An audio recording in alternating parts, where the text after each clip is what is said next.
The April 1st, 2015 meeting of City Council is called to order. This meeting has been properly noticed and posted in compliance with the open meeting law. These proceedings are being video recorded as well as presented live on KCLV, Cable Channel 2, closed caption for hearing impaired viewers. Closed captioning is sponsored this month by Downtown Las Vegas Alliance, for which we thank you. Please note customers of CenturyLink may view this program in high definition on channel 1002, and some customers of Cox Communication who do not have a cable box may view this meeting on digital channel 89.5. The council meeting, as well as all other KCLV programming, may be viewed on the internet at www.lasvegasnevada.gov. The proceedings will be rebroadcast KCLV Channel 2 on the web the Wednesday of the meeting at 8 p.m., also on Friday, 4 a.m., Saturday at 7 p.m., Sunday at 7 a.m., and the following Monday at 1 p.m. This building is protected by state-of-the-art fire detection and suppression sprinkler system. If alarms should activate during today's meeting, please evacuate using the exits at the back of the chambers, out to the mezzanine, proceed out the double doors to the terrace, down the back staircase. For anyone who has difficulty with stairs, please check with our marshals or fire official for assistance. Once outside, assemble on the northeast corner across the street from City Hall at Lewis and First Street. Employees wearing safety vests or our city marshals will inform you when it's safe to re-enter the building. For public comment related to items on the agenda, citizen participation in public hearing items, we have available a speaker card which you may complete and submit to our city clerk. Cards are available online, the clerk's office, or at the rear of these chambers. If you do not submit a card, it does not prevent you from speaking under public comment, citizen participation, or specified public hearing items. If anyone is present today who has need for hearing impaired equipment, please come forward and see our city clerk staff. If you parked in the parking garage across the street and did not receive a validation ticket as you entered our chambers, please exit to your right and see security personnel at the entrance. Before we proceed with the agenda, would everyone please rise for the invocation given this morning by Steve Sanson, Veterans in Politics International, and remain standing for the pledge. Thank you.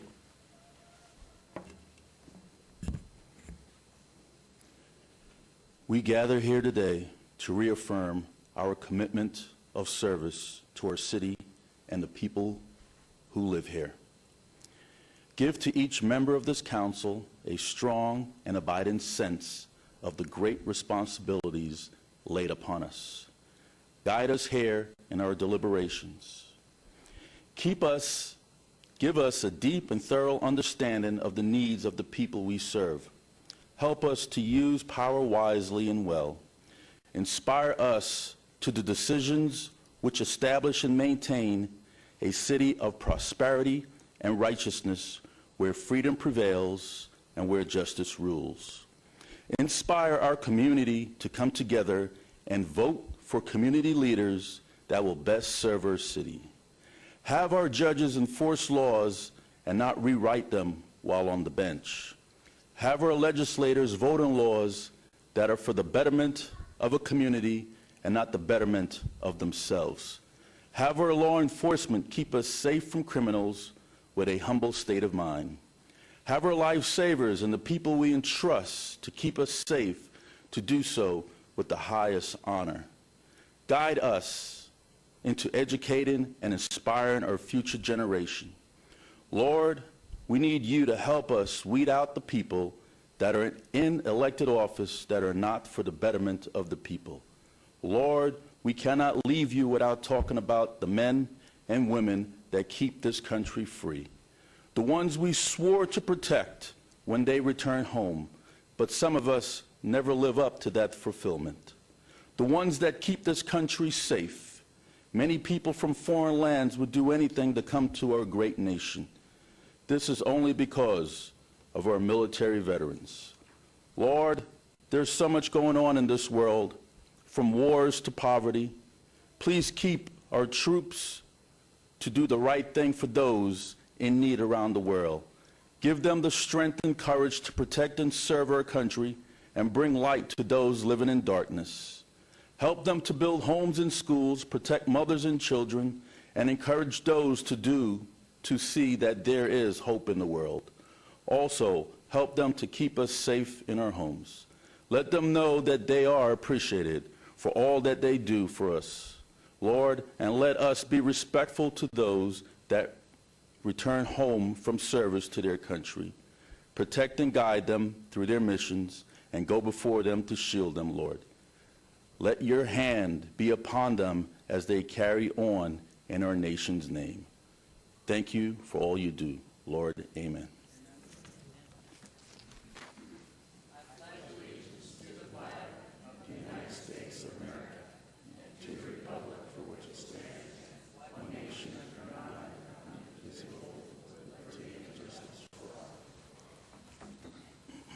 Thank you, Mr. Sanson, and we will continue on with the ceremonial portion of the agenda.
Good morning, everyone.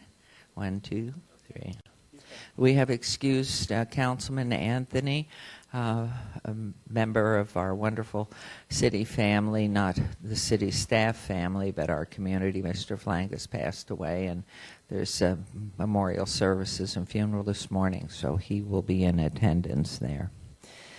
Anyway, good morning, everyone. This is a ceremonial portion of our agenda, and for the first item, it's my pleasure to recognize someone who's achieved superstar status in his field and also loves and gives back to our community. I'm talking about the one and only Rick Moonen, who's celebrating his 10th anniversary in Las Vegas at his wonderful restaurant, RM Seafood. Rick, please join us at the podium. He eats the right things. That's why he's so trim still. Fish. I can't tell you how happy we all are that Chef Moonen made the fateful decision to come to Las Vegas 10 years ago from New York to open his fabulous restaurant. At that time, he has become a star appearing on Top Chef Masters, on Bravo, and numerous other television programs. He's brought attention to Las Vegas, and his restaurants are on many a visitor's bucket list. I read that when he left New York, Chef Moonen did not think he'd become a permanent resident of our city. Shame on him. But like so many others before and after him, including myself and my quiet, introverted sweet husband, he fell in love with our city. He's become part of our community and a true partner, not only in bringing tourists to our city, but also in his pursuit of sustainability. Chef Moonen is defined as a sustainable seafood chef, and it actually makes perfect sense that he's here in Las Vegas, because our city has been a long-time leader when it comes to sustainability, whether it's through our water conservation efforts and reuse, our alternative fuel fleet, our LED street lights, or our solar projects that provide inexpensive, clean energy to city facilities.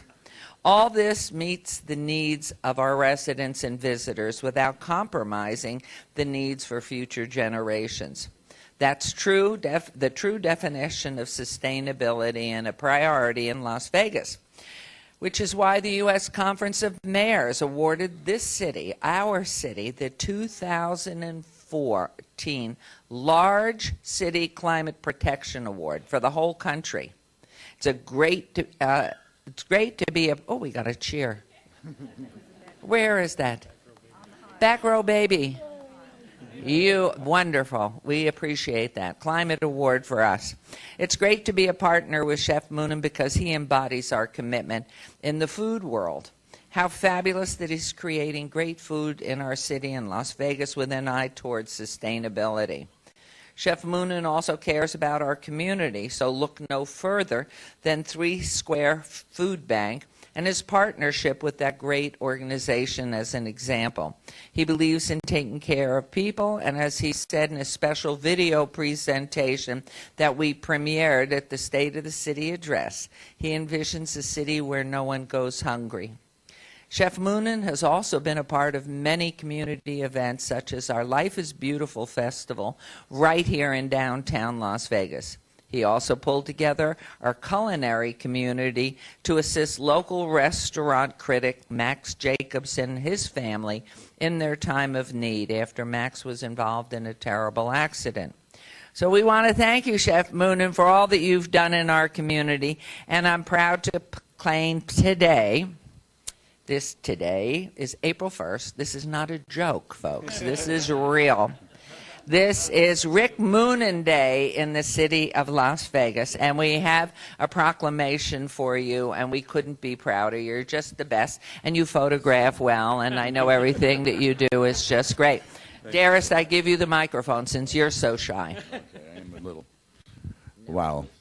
Your Honor, Counsel, thank you so much for this. This is amazing. You know, I moved out here 11 years ago. And I did plan on staying, actually. But I have not just, existed here. I flourish here because of the community, of the the infrastructure, and everything that I have around me. I'm surrounded by amazing people all the time, every day. Last week I was asked to do an interview in preparation for this proclamation presentation to me. So I called up my assistant, Melissa. I said, I need you to throw down a couple of ideas of bullet points on a business card, on an index card, so I don't forget it. I get 3 pages of stuff that I was doing, and it blew my mind because we just keep going on to the next thing and the next thing and the next thing, and when you can reflect on a decade of events, presentations, support of charities such as my dear friend here, Savile Kellner, is here, always in support. I don't make a decision without talking to this gentleman. For scleroderma, I did an event, et cetera, et cetera. It goes on and on. But at the end of the day, I just want to recognize the people that support me. Michael Frauenheim is my right-hand man, anchor in my restaurant. He's my general manager and executive chef. Truly solid. And then Melissa's over here, who, forget it. She does everything for me, And Benel, who's been with me from the very, very beginning, all 10 years, going in every single day, straightening out the books, telling me what's going on. But more important is my wife. Oh, wow. Ronnie Moonen, come here. Come here. She's there for everything. 14 days we put together that event for Max Jacobson. We didn't sleep for 14 days. And she was always, always there for me. And I can't thank everybody so much. And what do? You get a name. You get a day named after you. I don't know what to do with that. That's just crazy. Give it to your wife. You got it. We're just going to, from here on out, we're going to call this Moonen and No Foolin' Day, okay? That way you can all remember it. Thank you. Well, we are so proud. Thank you for everything that you do for our community. Thank you. Thank you. Beautiful. Oh, photo. So let's, should we move away from this podium? Are you all right? You good? I ran out of the door without my jacket this morning.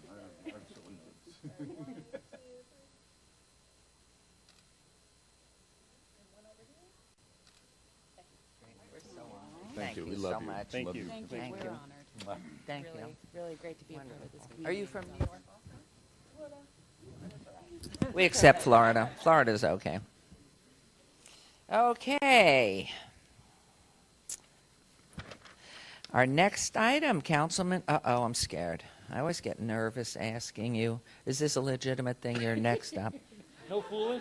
Oh, wait for the end of the meeting then today. I know. It's your turn. Come on, Councilman Ross. Thank you, Mayor. Good morning, everybody. Rick, congratulations. Great to have you guys. You're Las Vegans now. So just when everybody asks where you're from, Las Vegas. I'm from Las Vegas. Before I start this, I'd like this presentation. Can I have the Meister Park North Homeowners Association come on up here and kind of just fill in behind me or around the council members, if you would, please. We have got exceptional people in this community, without a doubt. The Moonans, of course, just being recognized for their day. But I wanted to highlight and recognize this HOA and a member of this HOA. Now, I think we have a graphic of where their homeowners association is. It's off North Decatur between Deer Springs and the 215 and Bradley. Don, you come stand right up here, buddy. Come up here, stand right next to me. But this homeowners association is exceptional, and it's no secret that I visit 2 or 3 homeowners associations a month. This one has been phenomenal. They represent their citizens, their residents well, but it's not so much I want to recognize the Homeowners Association, but I want to recognize Don Butts as our Citizen of the Month this month. Is this a surprise? Yeah. Yeah, good. Oscar, thanks, all of you, thanks for keeping my secret. This is a surprise for him, and the mayor didn't mention it's Citizen of the Month, I think on purpose. So we're recognizing Don Butts as our Citizen of the Month. Don has been a teacher and a mentor and a fabulous example to me as to what public service is all about, because you've served this community so well, Don. He is no longer the president of the HOA. Oscar is behind me, but Don Butts served as president of this HOA for a long time.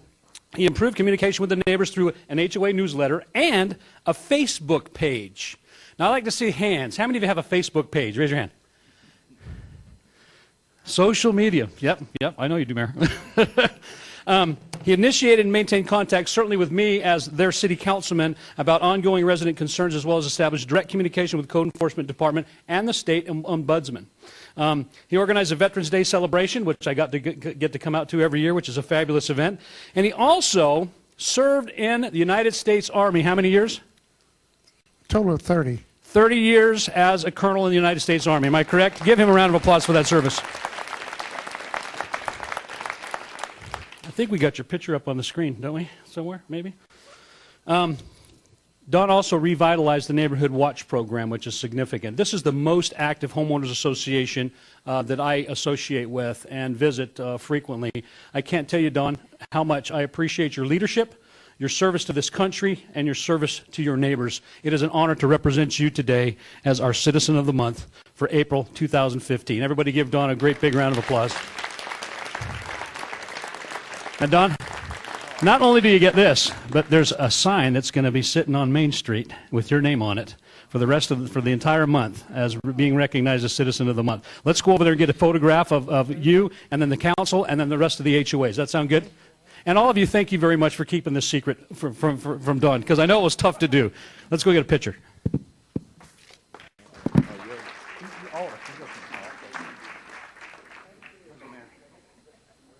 She's handing out goodies.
Don't go away. Yeah, hey, Don, I want to say a few words. Councilman Coffin just asked you what division you were in. I'd like you to tell the folks a little bit about what you've done for this homeowners association and your service to them in the military.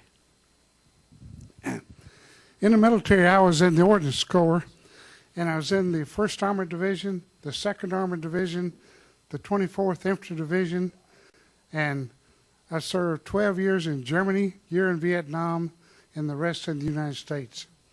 And as far as the HOA, the key to our success has been our recruiting of committees and good workers on the committees and letting them run with the ball. And the people you see up here today are committee members, and they're the ones that's made it all possible.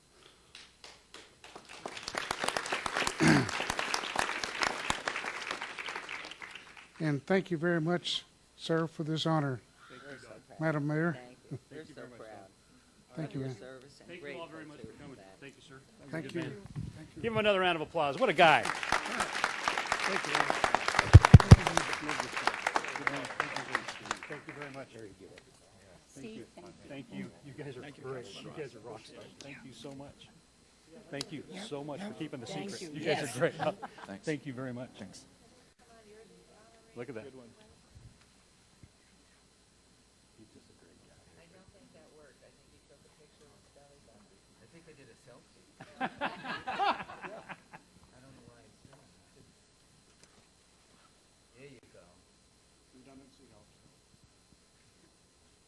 Post that on Facebook.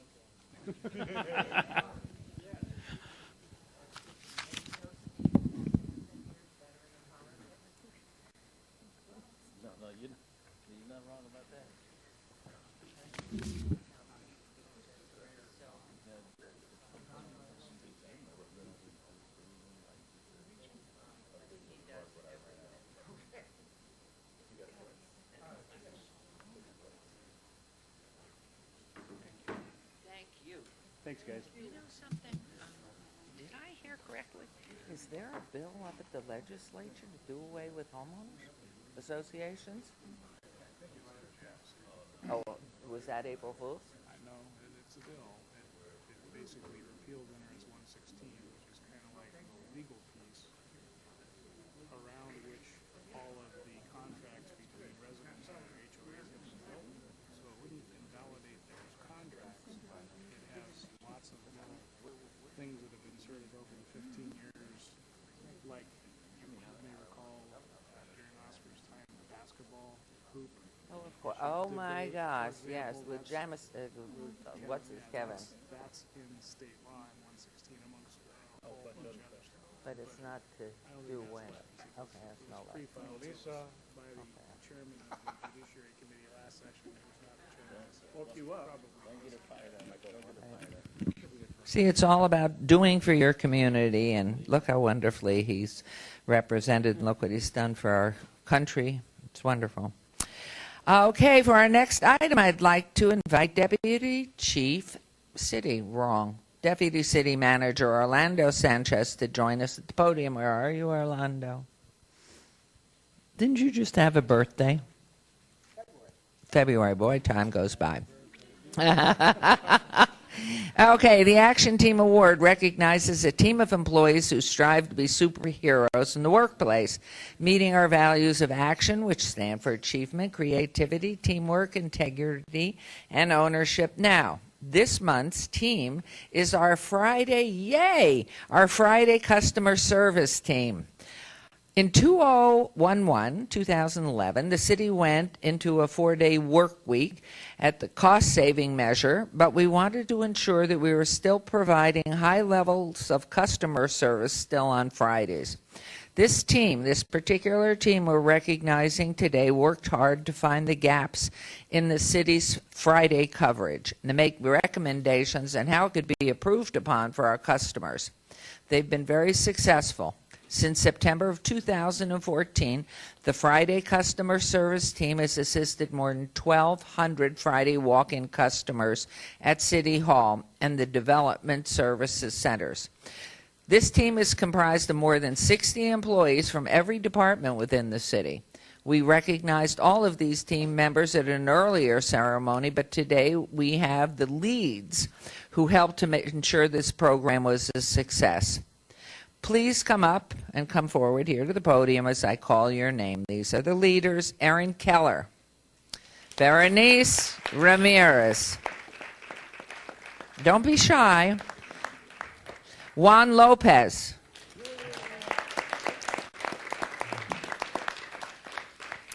Terry Choate, great,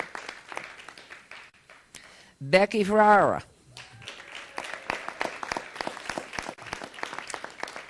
Julianne Velasquez, and Consuelo Fajardo Mendoza, excuse me. Please, together, let's all thank them very much. And for those who are going to see yourselves on TV missing, we thank you too. But this is wonderful. The great thing is that people walking into our buildings on Fridays are getting taken care of just as if it were Monday through Thursday. They can pay their bills or get the information they're after. And I want to thank this fabulous team for its hard work in making sure that we're providing top quality customer service every day of the week.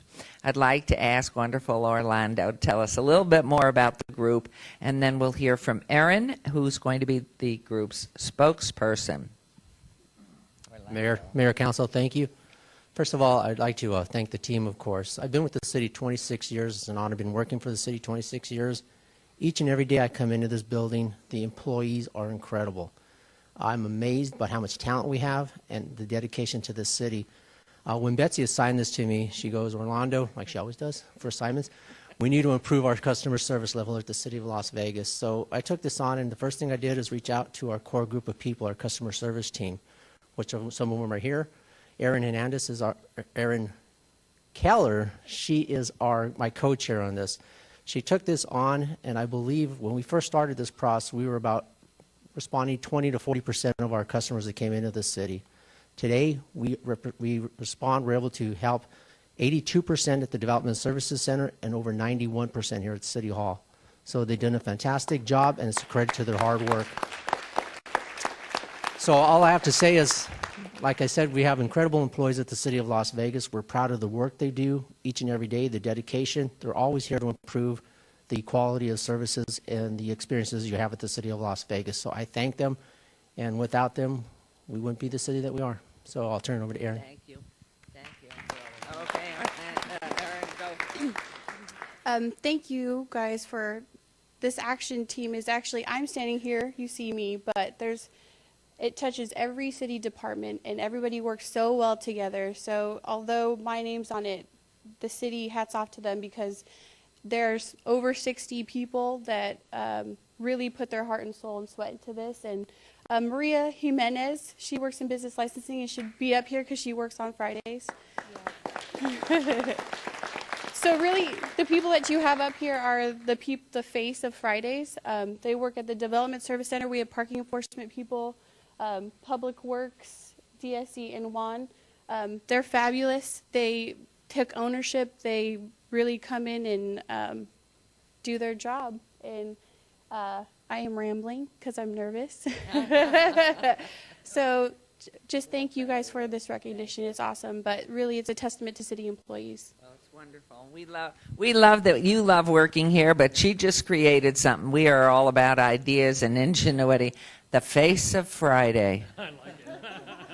We're going to put a sign out somewhere. You're the faces of Friday. So thank you. You keep us going. You serve our community, and we appreciate it. It's the best, Erin. Thank you all. Thank you. This is wonderful. Thank you, Orlando. We appreciate it. Do we have anything for you? Do we have something we can give them? Yes. How about some more chips? You can't. No. These are good luck mayor chips. Oscar had hundreds, mine are thousands. So here's one for you. You can't use it. It's good luck, good health.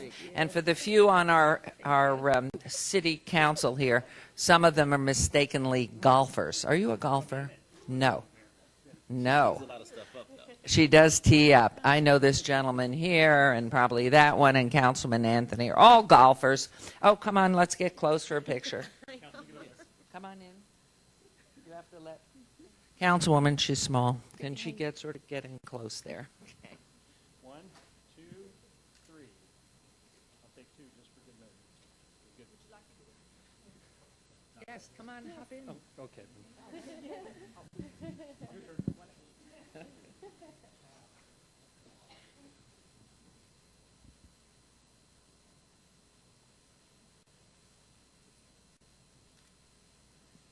Multitasker, love it. That's what we do here. It's wonderful. Thank you all. Thanks so much. Appreciate what you do. You know, I think that's one of the things that disturbed me most as we were going through the recession. And I know I talked to Betsy Fretwell, our city manager. How can we not be having people in service on Fridays? And when you ask Betsy something, whether it's in a please, can you see this happened, or let's get this going, she does it, and it's wonderful, and it's just nice to know, because working a 4-day work week, that's a long day you're putting in, a very long, long day. But then to kick in and have Friday, it's great. Thank you, Betsy, and thank you, all of you. It's wonderful. Orlando, thank you, and Aaron and group. Okay. For our next item, Councilman Beers is going to recognize, I'm not going to say a word, you are going to recognize. If I could ask Scott Johnson and the fire chief and the group assembled to join me up here, the City of Las Vegas Fire Department and our Las Vegas firefighters, in partnership with the Henderson firefighters and the American Red Cross, will initiate the water safety education efforts. Summer is coming, and an opportunity to volunteer as well. We are proclaiming the week of April 5th through the 11th Safe Pools Rule Week, but I think we should get a subject matter expert up here to elaborate. Well, we've teamed up with the City of Henderson and the Henderson Fire Department to bring awareness to pool safety. It's one of the things that is the highest cause of death in young children, and we wanted to really make sure that we got out in the community and provided some assistance to folks to help them understand how they can prevent drowning. And it's really simple. It's just the ABCs of drowning. That's adult supervision, barriers like fences with working self-closing gates to keep the kids out, classes like CPR classes and how to swim, and devices like life jackets or water wings just to make sure that the kids who can't swim can float. So we wanted to provide that awareness to our community, and we're doing it together, doing a lot of events, and I'll let Scott talk about some of the others. Well, thank you, and thank you, Councilman. Thank you, Mayor, and rest of the council. This very important project that we're doing, because we're reaching out to more than one community, obviously. This effort for the Safe Pools Rule is really a grassroots effort. So on the 8th, we're going to do kind of a kickoff to raise more awareness, and then on the 11th, in both Henderson and the City of Las Vegas, we're going to do what we call a walk and knock, where we go to neighborhoods that have pools so that we can raise people's awareness. In Southern Nevada, we have about 7 drownings per season on average. These are 100% preventable. The chief talked about what you can do or what we can do in our community, and so we partner up. We're trying to reduce risk. We want to see no drownings. As much as we can get out, spread the word in our community, be active in our community, we're going to do it. And to be able to do it together, have the support of the cities, have the support of our decision makers, this is all very important to us. So it's really our pleasure to have an opportunity to reduce risk in the city, and it's always a pleasure to work together to do it.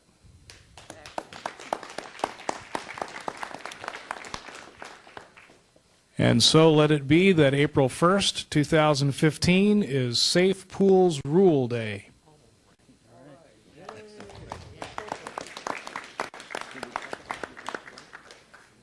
And I think these are duplicates. They are. So 3 copies. What? No. 3 copies. Okay. Thank you very much. Good luck with your effort. It's very important. Thank you. Yep. I'm going to take it. Thank you. You know, I felt short. Yeah, I mean, look at these three dudes. Is that gorgeous? And if you'll stay here with us, I'm going to pull something out of order because this is such an important time.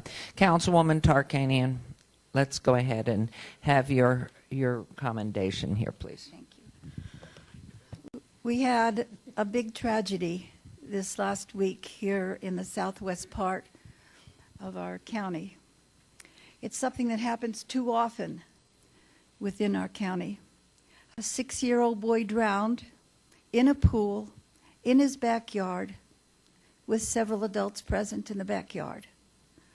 And the sad thing is, they were there, but perhaps they weren't aware of the ABCD that you talked about. So today, the Southern Nevada Child Drowning Prevention Coalition is holding their 6th annual, as you already said, April Pools Day, to make the public aware, be aware of the dangers and how to prevent drowning of children in Southern Nevada. On an average, 8 children die in Southern Nevada due to drowning each year. It is one of the leading causes of accidental death for children less than 4 years of age. And with warmer weather comes more use of swimming pools. So April Pools Day is a reminder that drowning can be prevented if adults follow the ABCDs of drowning prevention. A is adult supervision.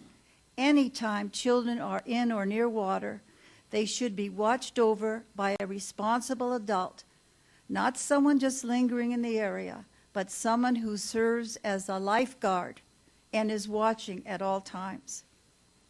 B is barriers. The use of a barrier fence around the swimming pool itself helps to keep children from entering the pool unsupervised.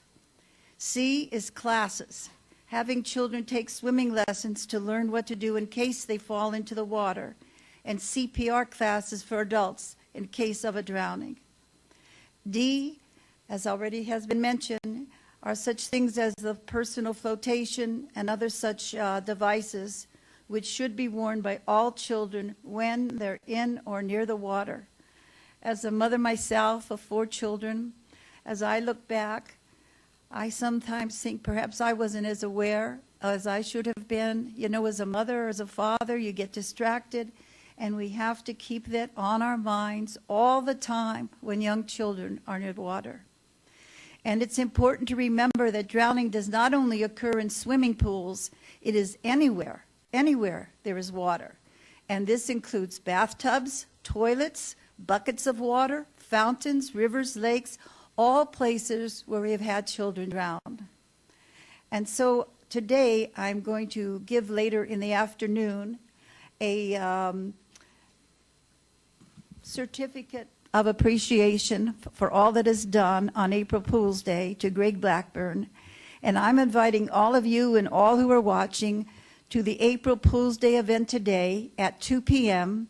at Garside Pool, which is 250 South Torrey Pines Drive. And I'll tell you, it's not just for people in the city, it's Henderson, Boulder City, anybody who wants to come there. In addition to, I have to take off my paper clip. I use that so I don't lose my clippings from the newspaper.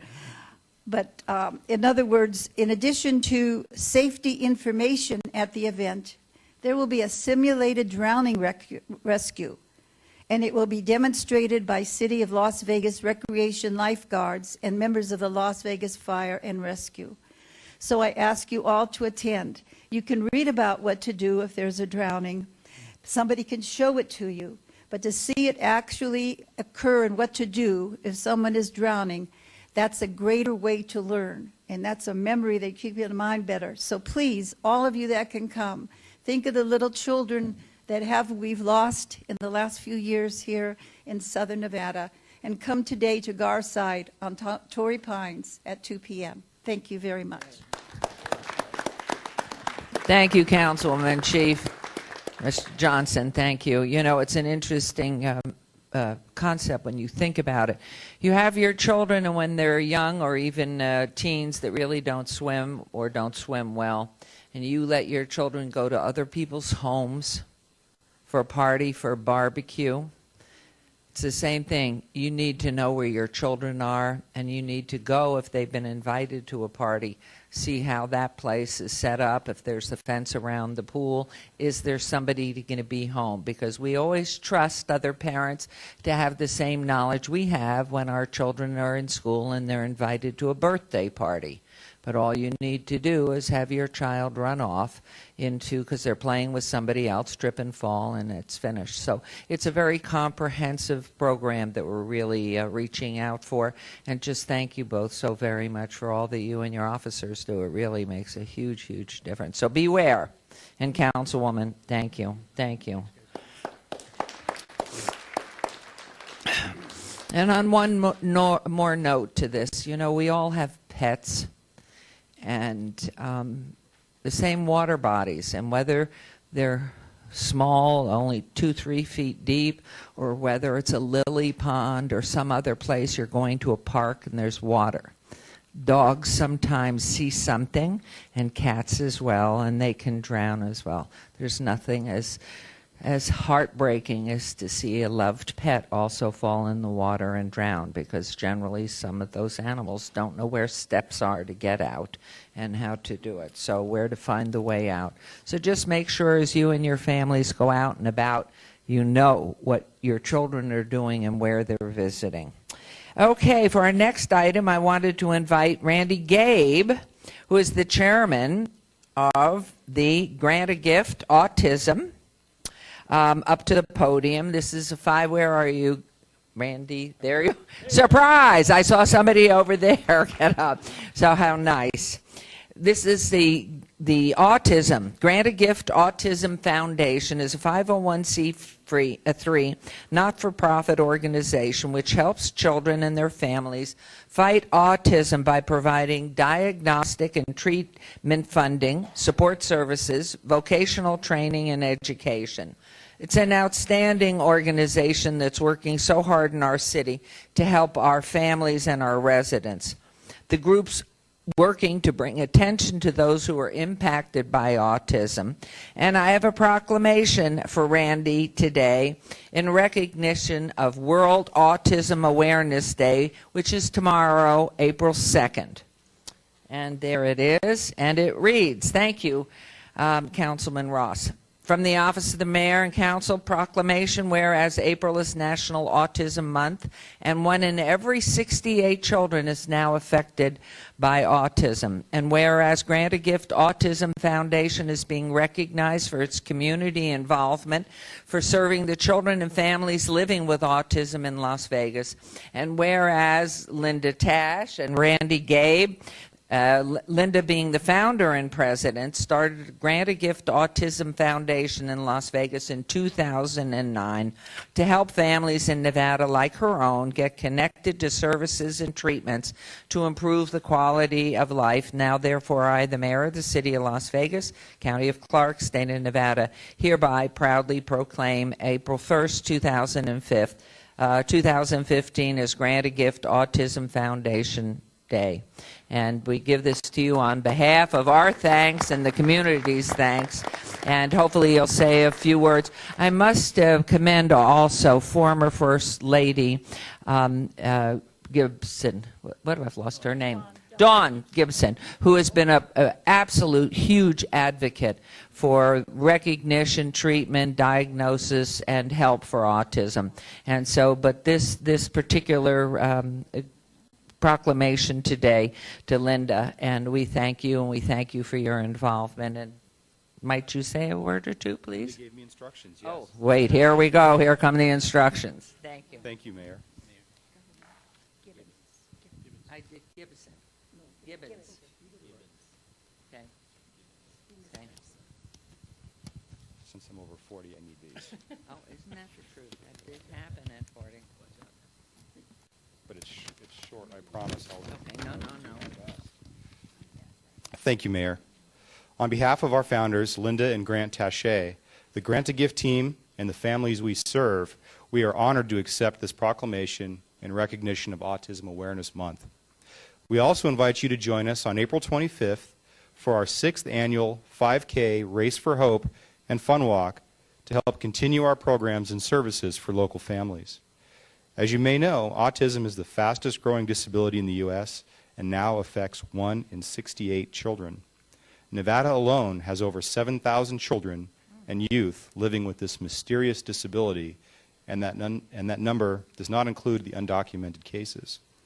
There is no known cause or cure, but we do know that with proper diagnosis and early treatment, these children will have a better quality of life and a chance to be mainstreamed in school, make friends, go to college, become employed, and maybe even get married one day. There is hope. The Grant a Gift Autism Foundation is a Nevada nonprofit organization dedicated to the development of children on the autism spectrum and supporting their families through diagnostic funding, support service, and community outreach connections. Founded in 2009, Grant a Gift Autism Foundation grew out of the struggle of a mom whose son, Grant, was diagnosed with autism and had no place to go, had no place to find answers. Her passion and motivation stem from her challenges to get her son help from these experiences and drive her to help as many families as possible. And for more information, I urge you to visit, and this is a mouthful, grantagifautismfoundation.org, all one word. And with that, thank you very much, Mayor. I appreciate it. Thank you so much. Councilman Beers. Thank you. What a wonderful organization. Thank you. And it really, I mean, this is, when I talk about, and I mispronounce because I had a lapse of age, I guess, Dawn Gibbons, who's been so involved in this for years. But we've had other families in Las Vegas who had youngsters and others in their families who remained undiagnosed. Were going all over the country trying to find help and trying to find where do they go, to whom do they turn. And finally now we have here since 2009 a go-to place, and we thank the entire group that's behind this, especially Linda and her family for doing it, and you being involved. And I think that Councilwoman wants to say something. I just wanted to say that in the 1960s, I had the honor of working on the state of California level in starting the first classes for autistic children. And where we were then and where you are now is such a big difference. As usual, they blamed it on the mother. When I started, you remember that, I'm sure with the research, it was the mother's fault that we had autistic children. And I remember we had one mother who came to our first class with a very long skirt when you didn't wear long skirts. And she was smoking a cigar, and they said, see, there you are. That's why. And of course that wasn't why. But I wanted to say something today because it is such a fascinating, complex need for an autistic child. And the reason why you have what you have today is because of parents. That is, the parents of autistic children have worked harder, and they pushed harder. When they had nothing, they kept pushing and pushing and pushing, and they never gave up. And I just have great admiration for them, as we all do. And I just wanted to say anything you can do to help in the area of autism is really wonderful. Thank you. Absolutely. I mean, that is so, also, as we go forward in scientific research, and hopefully one day we will have that UNLV medical school here, the research that goes on, we will find that gene that's common among children who are diagnosed as autistic. I'm sure of that, because when you meet and work with and talk with young people who are so diagnosed, you can see the commonality of what it is. What are those same indications, and especially when a child's very young. And so this is really, it's a very special foundation that's been created and finally serving our community. And we hope the research that is ongoing and will continue to come, that our children and grandchildren and great-grandchildren, we will know how to do it and what to do to make sure that they're all given the opportunities for great life. Thank you so much, Randy, for coming down. Randy, hold that so she can get a picture. Oh, picture. Picture. You come in the middle. Okay. Sarah, Okay. okay.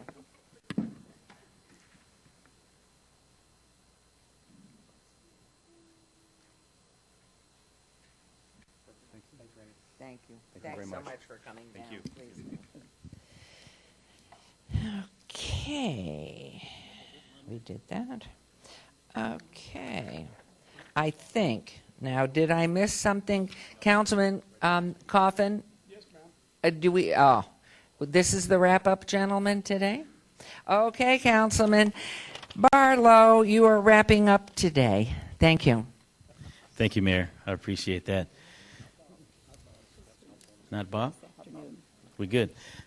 Okay, ladies and gentlemen, today I have the privilege and the honor of recognizing someone who is very special to this community, a young lady by the name of Cassina Douglas Boone. Let's give her a round of applause as she comes down. We can do better than that, family. I mean, come on now. We all know the work that Cassina has put in. And I would like to do this. I want her family to come and stand around her because she is truly the anchor to this family. So I want the family to come forward and just stand around us here because she is truly loved by so many people. How you doing? Yeah. Let's balance this side out.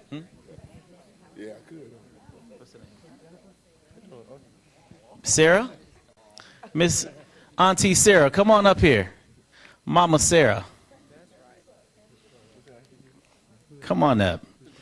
Cassina, ladies and gentlemen, has done so much for this community in so many different areas that the information that I have pulled out is just a snapshot of who she is as an individual and how loved she is by so many people in the community.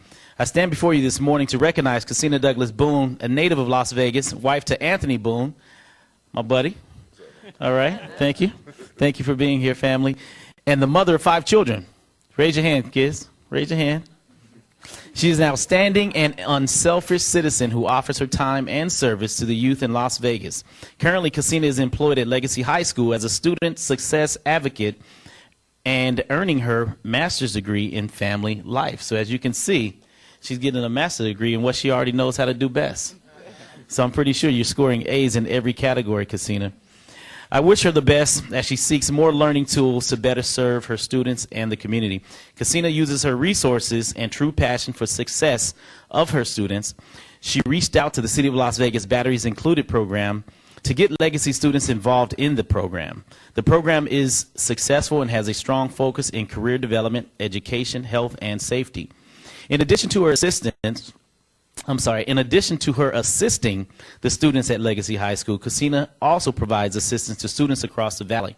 She provides a myriad of enriching experiences through community service projects, cultural exchanges, leadership, and educational opportunities. Cassina also assisted homeless youth that were either removed or ran away from home for a variety of reasons. She acted as a liaison with the school district and their families until a resolution was resolved in order that the student could return to the classroom. Also, when a child was absent from school, now get this. Now this reminds me of when I was growing up, and I know that, this is something very rare today. Cassina was responsible for going and knocking on doors, Mayor and Council, to students in the Clark County School District who were absent from school to find out why, in fact, they were absent from school. So she served as a truancy officer without the badge. So thank you so very much, Cassina, for all that you continue to do for our community. Cassina is instrumental in helping students find employment. I'm trying to figure out, when do you sleep? If they are in need of transportation or proper clothing, she reaches into her own pocket to ensure that they are properly dressed and on time for their interview. In 2011, Cassina launched her own nonprofit called Tulips, the Tulips program, which stands for Teaching and Uniting Ladies to Inspire Positive Success. This program is geared toward the development of young ladies. They are taught how to dress and speak properly in order to be prepared for future opportunities. It also enhances their social skills and empowers them to take control of their future and how to be an exemplary individual. For the past 6 years, Cassina has been the leader of the Moses 645 Girl Scout troop, where she devotes her time freely to younger girls, fostering courage, confidence, and character. And she also comes to my house each and every year to sell me Girl Scout cookies. She uses the Girl Scouts matrix to educate the troop and the necessary fundamentals to make a difference in the world. And I'm pretty sure my good friend, Councilman Ross, truly understands that, because he just acquired $1,000 for me to pay for my chief of staff, Joe Mitchell, to jump off the stratosphere for Jump for Scouting, and they did it. So I want to congratulate him for that, and also say that, absolutely, and to say that we have a lot of people that are doing great things for all of the youth, to include Scouting and Girl Scouts here in our community. So in addition to her busy schedule, I have been blessed to have Casina and her family support and assist in the Ward 5 activities throughout the years, such as the annual back-to-school fair, the teen town hall, et cetera, all the activities that we do in Ward 5. She and her family and friends have always been there to support, and whenever we call upon her for assistance, she graciously offers her time and dedication to help ensure the success of the event.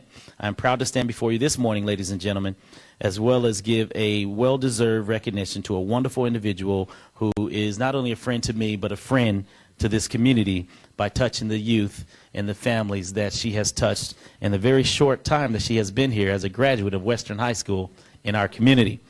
So, and I guess that's something else she has in common with Councilman Ross. They're warriors. They're warriors for a reason. I would now like to recognize, on behalf of the mayor and the Las Vegas City Council, recognize Casina Boone for all the wonderful work that you have done for the community, and give you an opportunity to say a few words as we prepare to present you with this wonderful presentation here today. Casina, let's give her a round of applause.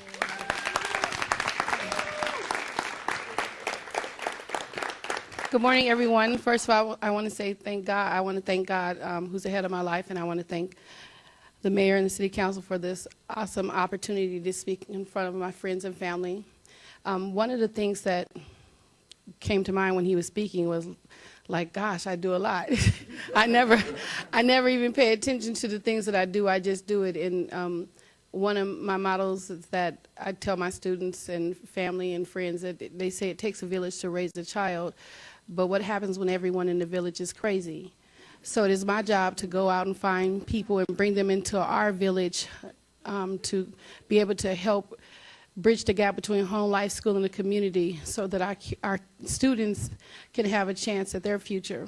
And I just want to say thank you to my wonderful husband, Anthony, who always stands by me when I'm up or I'm down and I'm trying to figure out a problem to help another student, because sometimes I don't get home until like 10 o'clock at night from helping a student, and he's always there to support me, and I just say thank you. And I want to say thank you to my Aunt Sarah, because when my mom passed away when I was 14, she took me and my siblings in, and it was a rough time for a moment, but she did it, so thank you, Aunt Sarah. And so I just want to say thank you once again to everyone who came to support me today. All right. So on behalf of the mayor and the entire Las Vegas City Council, we would like to recognize you today for your wonderful exemplary service to the city of Las Vegas and to the community as a whole. So let's turn around and take a photo. All right, let's give her another round of applause. Thank you. Thank you, Mayor. And I have a good luck merit chip for everybody. We're so proud of you, and I've got a good luck merit chip. It is really good luck and good health, and I have one for your entire family and every one of these wonderful. How many years you married? 10 years. Oh my gosh, you are. What do you want to say about your wife? She already said something so beautiful about you. Oh, she's the best. See, he knew that. Okay, going this way. Councilman, let me give this back to you while I go wandering. David, is that it? David, is that it?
just for 1 sec.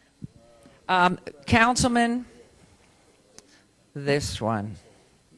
I want to know why you threw Joe Mitchell in your place to jump off the stratosphere. The mayor, and more so, Councilman Ross wants to know why I didn't jump off the stratosphere. Right. Well, number one, I'm a father. All right, number 2, you're a father. Number 2, You're a father. I'm a father. Number 3, I'm a father. Number 4, I'm a husband, right? And so Joe is a single, You are a city councilman. and I have a city to run, Mayor. Yes. And I have a city to run. Joe is single. So Joe more than likely has 9 lives. My life, Wait a minute. Joe, get married. he hasn't jumped the broom yet. So hopefully he won't get cold feet. But I do want to congratulate Joe while I do have the microphone and the camera in my face. Congratulations, Joe has been got on one knee, Mayor, and proposed to a beautiful young lady by the name of Jenny, and he will be getting married in December. Yeah. Then he doesn't have to jump next year. And so he won't have to jump next year because he's already jumping the broom in December. All right. Thank you, sir. Councilman Coffin jumped last year. And Councilman Coffin, you were the first sacrificial lamb. So proud of you. But you love to fly, and I will tell you, you're one heck of an athlete. Did you jump The first year. all by yourself? Yes. Wow. Yes, I jumped the first year. I want to appreciate Joe and both councilmen for participating. You hit on this one? I haven't yet. I'm going to. I believe in gravity. This is a great event. We raise money for the inner city scout units. It's called the Scout Reach program. Jana Bruner in my office jumped this year, raised her own money and jumped this year as well. So she jumped. And a 75-year-old woman jumped as well this year. Don't look at Councilwoman me. We are not doing it. I already did the zip line. That was enough. All right. So we are now going to take, how long, Mr. Riggleman? 5 minutes to switch over? Okay, give us 5 minutes. 2 minutes. 2 minutes. In fact, long enough for us to walk up there and get the show on the road. Thank you.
So everyone, as we move forward, keeping in mind, I'll wait till all our council's back, but keeping in mind that Councilwoman has to leave by 2 to be at Garside Pool, we want to try the best of our ability to move through everything as rapidly as possible.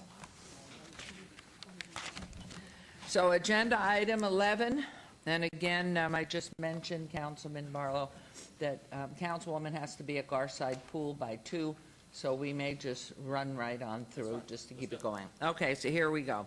This is agenda item 11. Public comment during this portion of the agenda must be limited to matters on the agenda for action. The amount of time any single speaker is allowed may be limited. I may cut it back now because we're rushing along. No, I'm kidding. All comments made will be cross-referenced to those specific items. If anyone submitted a speaker card who wishes to speak under this portion of the agenda, please come to the podium, state your name for the record. We'll set the time at 1 minute. Hearing and seeing none, we'll move on to page 12. Excuse me, agenda item 12. Business items for possible action. Any items that the council staff or applicant wish to be stricken, tabled, withdrawn, or held in abeyance to a future meeting may be brought forward and acted upon at this time. I know we have agenda item, we have one item. It's agenda item 42, Parks and Recreation Advisory Commission, Lori Buckman and Charles Foger, term expiration March 24th, 2015. This item, it's been requested that it be obeyed till April 15th, and that's requested by staff, and that's going to be my motion. So there's a motion, and please vote, and please post. Don't worry about it. We're cool. We're just trying to get you out of here. April 14th? 15th. Wednesday the 15th, it will be obeyed till. That motion carries. We'll move on to agenda item 13. For possible action to approve the final minutes by reference to the February 18, 2015 regular city council meeting. Is there a motion to approve the minutes, Councilwoman, please? I move to approve the minutes. I move to approve the minutes. Thank you. There's a motion. Please vote and please post.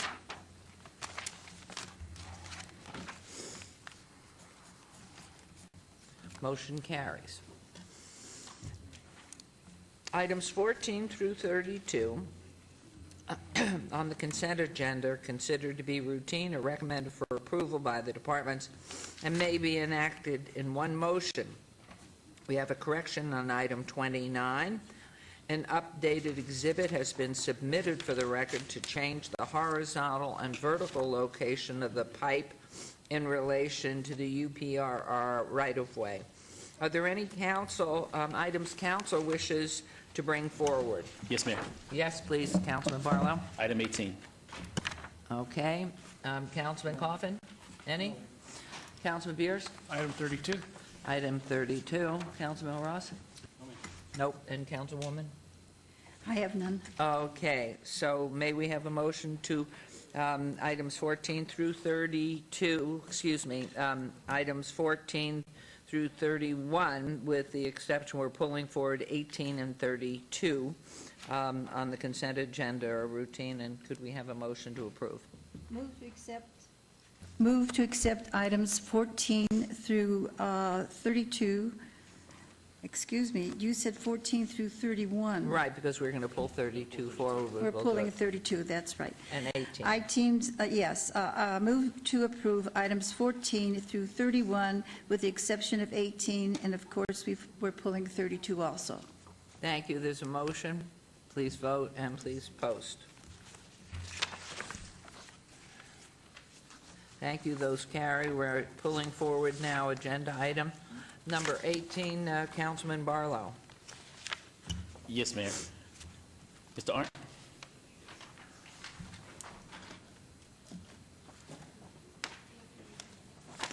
Okay. For possible action to authorize staff to negotiate and purchase real property using the Business Park Development Fund to promote economic development, job creation through the city, not to exceed $4 million, all awards. Funds have been set aside for the strategic acquisition of real property that can be used to promote economic development and job creation within a variety of targeted growth industries and furtherance of the goals identified with the Economic Development Investment Strategy completed in June of 2013. Approval and authorization for staff to execute any documents is approved by the city attorney and engage in any activity related to the acquisition of real property. Thank you, Mayor Goodman, members of the council. For the record, Bill Arndt, Director, Economic and Urban Development. This item is to further economic development within the city of Las Vegas. As you know, from time to time, the city of Las Vegas has engaged in acquiring land for the purpose of doing either one, acquiring land for a planned business park, or two, acquiring land in the urban areas of the city to support economic development and redevelopment. Some of the past business parks that we've done are Spectrum Business Park, Las Vegas Technology Center, as well as Las Vegas Enterprise Park. These past business parks have been very successful, so we're looking to continue some of those related type efforts within the city, and staff recommends approval. Thank you. Thank you. The specific questions that I have in relation to this item is the employment piece to the item. How is it that your office approaches or approach businesses coming into the redevelopment area to set up, tying it into employing those from the specific areas in which they're looking to be established? Because as you very well know, the unemployment in the city is high, and having an opportunity to bring in economic development and revitalizing communities that currently lack the appropriate development that should be there. How do we tie in the business with those residents who are unemployed in order that they may also take advantage of the new development and revitalization that comes into their community and neighborhoods? Thank you, Councilman Barlow. That is one of the objectives. So when we set out to acquire land, this is a little bit different than what we've done specifically through the redevelopment agency, and that's why it's on the council portion of the agenda. With redevelopment, there are a lot of goals. One of the primary goals with redevelopment is to eliminate blight. So we often acquire boarded up buildings, vacant land. This is a little bit different. We're specifically targeting acquisition opportunities where we can attract new businesses or help existing businesses expand, which are going to be creating or expanding jobs. So we've done that in the Spectrum Business Park. That's light industrial. We continue to support your efforts with Las Vegas Enterprise Park, trying to bring in job creators and companies that provide jobs. And for any sale of this land where there's an incentive offered, we would continue to apply our employment plan policy that is actually adopted for not just redevelopment, but economic development as well. So certainly targeting higher end jobs, but also making sure that folks in the community that are disadvantaged or haven't had a chance to participate in employment opportunities could participate as well. Okay, and I appreciate that. Those are the only questions that I had, Mayor, in relation to this item, unless someone else has. If I might just make a comment, Mayor. Please. As I've been out in the community recently, it's still a concern about making sure that we have our local people involved. So, and they still feel that oftentimes it slips through. So I think we have to be ever vigilant in that, because we want to take care of those who live in the city first. Thank you. Thank you. Councilman, do you want to go ahead and make a motion? Yes, then on I'll this, move please? for approval subject to all conditions. Thank you, Mr. Arndt. Thank you. There's a motion on agenda item 18. Please vote and please post. Motion carries. And on to agenda item number 32, Councilman Beers. Let me read it. R162015, for possible action to approve a resolution authorizing the city manager or the city manager's designee to expend city funds for the purpose of making donations or grants that shall not exceed $5,000 from any one council office to one or more nonprofit organizations that qualify under NRS 268.028 and enjoyed tax-exempt status under Section 501c3 of the Internal Revenue Code. This is $35,000 from the general fund. This is in reference to all wards. Please. Thank you, Your Honor. I can't support this. I've got a philosophic problem with government giving charitable contributions. And on a practical level, I took a phone call last week from a constituent who plays pickleball in the morning, a senior citizen on a fixed income, plays pickleball in the morning up at the Veterans Memorial Leisure Services Center. And we've gone from charging him $0 to charging him about $150 a year. And he can't afford it. Their group has gone from 18 on average to about 12 as far as the number of people who play. And if we're that tight that we have to raise fees on folks like that, I don't think this is an appropriate thing for us to do with the folks' money. Interesting. My question, too, would be, knowing the inordinate number of 501c3s that are out there, what is the prioritization of how that particular charitable organization would be selected over another? Mayor, this would basically be creating a mechanism for each council office to use a portion, not to exceed $5,000, of your discretionary budget, which is established each year, this time of year. In fact, we have our hearing today on that, to be able to decide where those funds might go. In the past, we've had a variety of different requests that come in, and we handle those one at a time.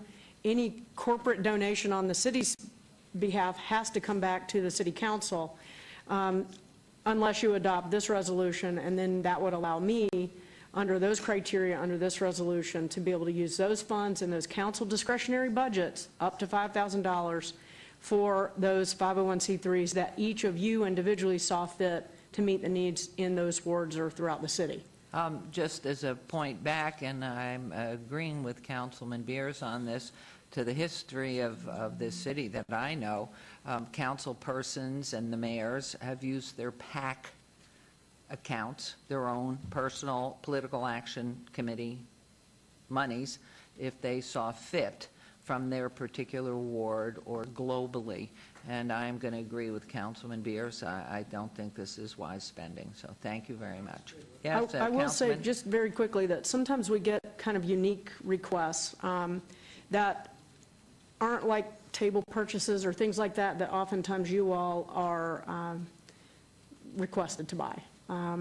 So you might get a request from a nonprofit because they're need help funding bus transportation for at-risk youth to go to Discovery Children's Museum. These are the kinds of things that could be considered under this. You know, clearly this is your decision whether or not you want to do this. This does streamline the process so we can be more responsive more quickly to those kinds of requests that are programmatic in nature. However, if you all are, feel that we need to change the resolution to make it more specific, we're happy to work on that, obey it, and I'll try and clean it up a little bit based on what you tell me today, Mayor. or take action on it today. And I do hear there's more counsel.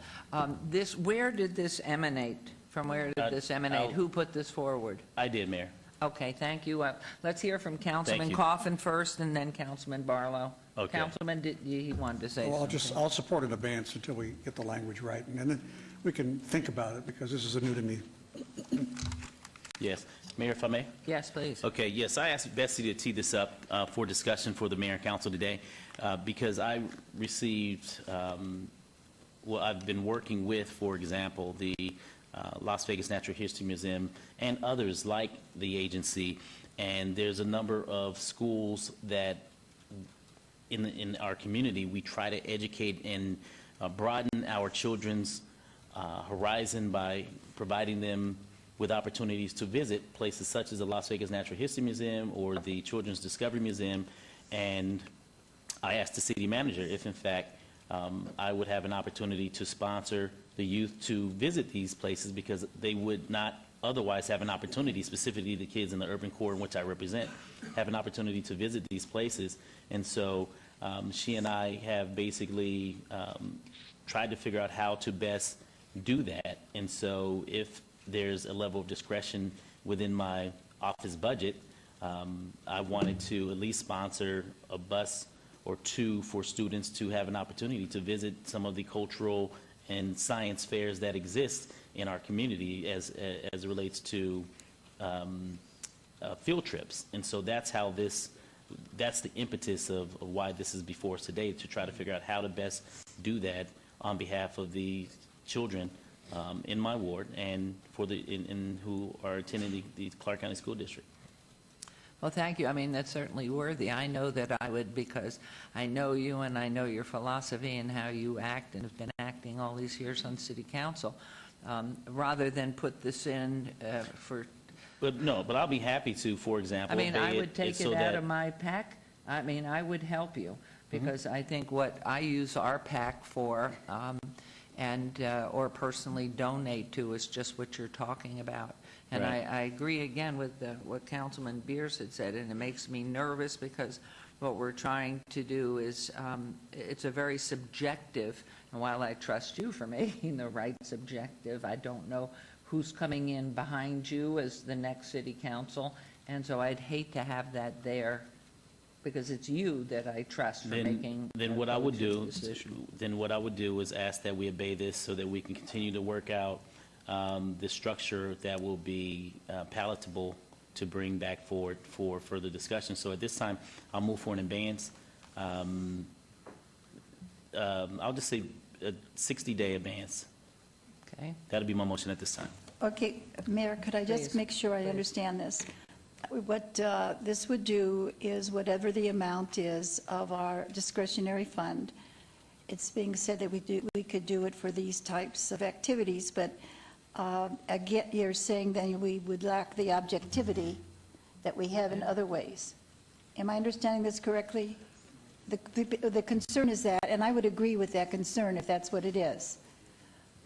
Because I've taken from Your PAC. or personal, or Right. got donations from people, because when you get into the nonprofits, there's so many different ones, and you don't know which ones are the best and which ones, even now when we do our nonprofit, I notice we have the same names all the time of when we're doing other things through the city.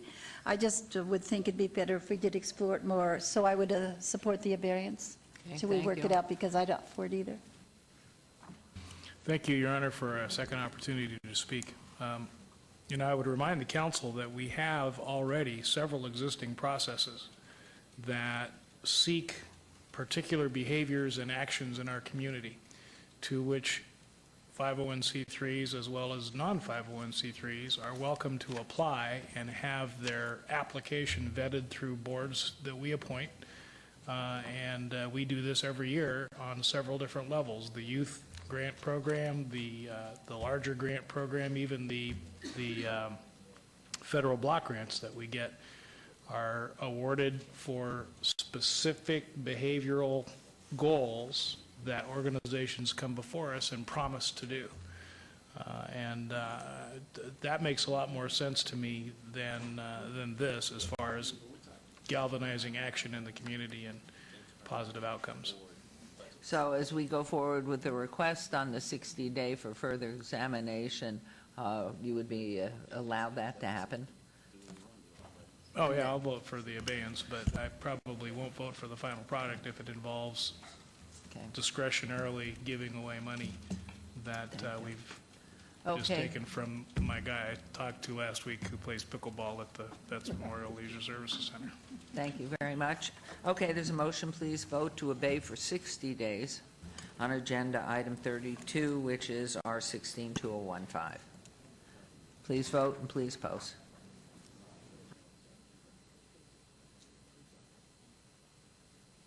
Councilman Barlow, you're missing.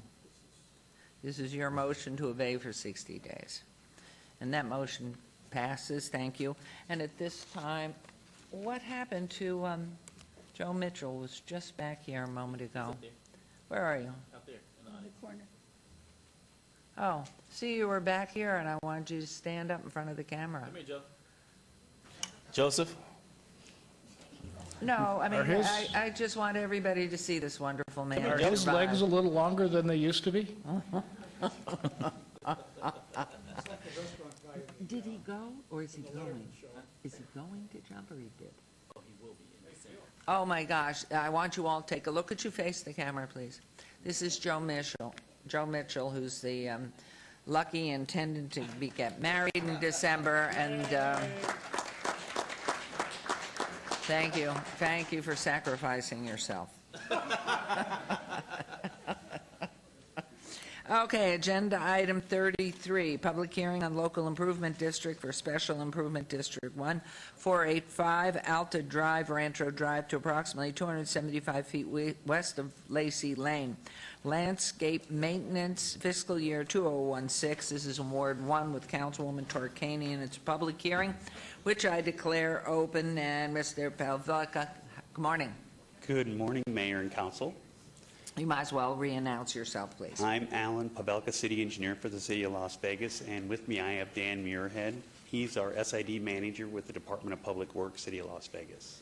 Thank you. So item 33 is for a public hearing for the annual assessment of the Special Improvement District for 1485. This SID consists of 37 parcels along Alta Drive between Rancho Drive to approximately 275 feet west of Lacey Lane, having a total of 27.94 acres in assessment. This SID will cover the cost of landscape maintenance services and utilities for the period from July of this year through June of next year in 2016. The total assessment will remain the same as it's been the previous year at $75,800 and is paid 100% by the property owners. No protests were filed in the city clerk's office. Thank you very much. And what are you doing? Are you widening? Are you replacing? What, are wiggling more streets? It's what they do every year. They maintain it. Just to Yeah, maintain it. Mayor, it's all just routine maintenance now and replacement of plants and so on. Okay. Well, it's beautiful. I try to drive straight on a wiggly road when I do. Okay. Any questions? A public hearing? Anyone wishing to speak on this item? Hearing none, I'll close the public hearing. Councilwoman. We didn't receive a single complaint either, and I and my staff drove that area just recently. It looks beautiful. I think we're finally getting the right combination so it lives through the different sun disadvantages or advantages on either side. And I just want to tell you how beautiful it looks and how well the people who are doing the work are doing it now. And I hope it continues this way, and I hope we can continue it without having to raise any more money from fees. Thank you. Thank you, I Councilwoman. move to approve. It's apparently this public hearing, no action required. Question though is, as properties are sold on Alta, is that notification made to the buyer that they're going to be responsible for that? And if you'd announce your name, please. Hi, Dan Muirhead, Public Works SID Manager. That's something that when the property changes hands, they are notified, usually as part of the escrow, and the billings are done on a quarterly basis, so that's something that's typically done as the properties are sold, that they're notified of that ongoing assessment. And it's equitable, I gather, every Yes, it's all property based owner. on an acreage basis for all the properties that run up and down that segment of Great. Alta. It does look beautiful. Thank you. Thank you. It's a model for others. Thank you. Thank you both. Okay, agenda item 34, public hearing on local improvement district for SID, a special improvement district number 1516, Fremont Street Maintenance District FY 2016, Las Vegas Boulevard to 8th Street. This is in Ward 3 with Councilman Coffin. This also is a public hearing, which I declare open, and please continue. Again, my name's Alan Pavelka, City Engineer, and I have with me Dan Muirhead, SID Manager. Item 34 is for a public hearing for the annual assessment of Special Improvement District 1516. This SID consists of 34 parcels having a total of 15.59 acres in assessment. The district boundaries are Las Vegas Boulevard to the west, Ogden Avenue to the north, 8th Street to the east, and Carson Avenue to the south. This SID will cover the cost of landscaping, street and sign maintenance, utilities, promotional events and marketing for the Fremont East Entertainment District for the period from July of this year through June of 2016. The total assessment will remain the same as it has for last year at $1,402 and is paid 100% by the property owners. The city clerks has confirmed no protests were filed. And in this area, have you notified all the events and runs and walks and Life is Beautiful and everybody else that we are going to be doing this and streets are going to be impacted for pedestrians and cars? We do it every year. I think we do a pretty good job at coordinating with all the events Okay. that we have going on, Mayor. Great. Okay, public hearing, anybody wishing to speak on this item? Hearing none, we will close this, and again, this is a public hearing item, no action required. Thank you. Great, thank you so much. Agenda item 35, administrative abeyance item, report from the ETC Institute regarding the 2014 community survey findings, all awards. Ms. Fretwell. Good morning, Mayor, members of the council, Betsy Fretwell, City Manager. What I'd like to do is share a brief presentation this morning regarding our 2014 citizen survey. As you know, we do this every year. I'm joined by Vice President Ron Vine of ETC Institute. I'd like to invite him up to join me at the podium. He'll be giving the bulk of the presentation this morning. ETC is one of the nation's leaders in community-based market research. They're based out of Kansas, and they help corporate, governmental, and nonprofit organizations gather and interpret data from the general public and special interest groups about a wide range of issues. The company has done surveys for over 700 cities in the U.S. and 49 states. For more than 25 years, Mr. Vine has strategically involved citizens and clients in their decision-making processes that have affected the lives of the residents. Over the last 2 years, ETC has helped us conduct this survey. We've been doing this for quite some time. We've used a variety of surveying groups. We've been very pleased with their work, and we're very proud of the outcomes today. We're excited to share those with you. And I'd just like to hit a couple of highlights, not to steal Mr. Vine's thunder today, but the residents have a very high positive perception of our city, and I think that's very positive considering all the changes that we've been through over the last many years. In fact, I think it's important to recognize that compared to our peer cities, we perform 20 points or more better than our peer cities in the large city category for quality of services that we provide. That is a testament to the people that you saw earlier on the customer service team, all the folks that are out in the field, our hardworking men and women of the City of Las Vegas Employee Corps that do an incredible job for our citizens day in and day out. I think it also is a testament to your leadership and your vision and setting really high expectations about what we value in this organization, that we want to make sure that we have achievement, creativity, teamwork, that we want to make sure that we do all of our actions with integrity and that we have ownership and that we're impatient about it, that we do it now. I think this survey shows that we do that and that we're taking care of business out there in the community. In fact, a lot of times we can get kind of focused in on complaints. It's very easy to get kind of trapped into, well, we got 1 or 2 complaints on these issues, and it's really important for us to be responsive to those things. But what this survey tells us that for every one of those complaints that you may receive, 14 other people in our city are happy. So for every complaint we receive, 14 other people are happy, and they're probably not calling you, right? So this is a really good survey finding, and I'd really like to share with you that I'm very proud of this. We've had 2 years of incredible performance that is really improving. There are a couple of areas where we'd like to see more improvement that we've been focusing in on, and we've made some improvement. Part of it's probably due to the economic recovery.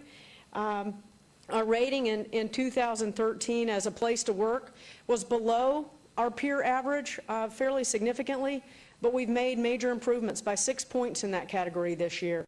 So we're still below the peer average, but we're doing better. So that's what we call an up arrow trend. We're moving in the right direction.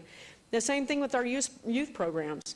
And I think you'll see that some of that progress is related to how we're investing in the budget, which we'll talk about later on this afternoon. So I'm really proud of the progress. We've got a lot of up arrows in this report today that shows that we're going in the right direction. There's some areas that Mr. Vine will hit on that we do need to emphasize, and we've tried to build a budget around some of these areas.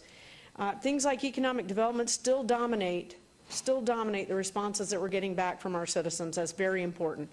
Police services, very important. Maintenance of our city streets and the cleanliness of our city streets. Police visibility and crime prevention. Now, you may say, Betsy, stop and take a breath, because those are our top two priorities in the city of Las Vegas: economic development and economic opportunities, and public safety. Those are your two top priorities. They're also the things our citizens are telling us, things we need to continue to focus on.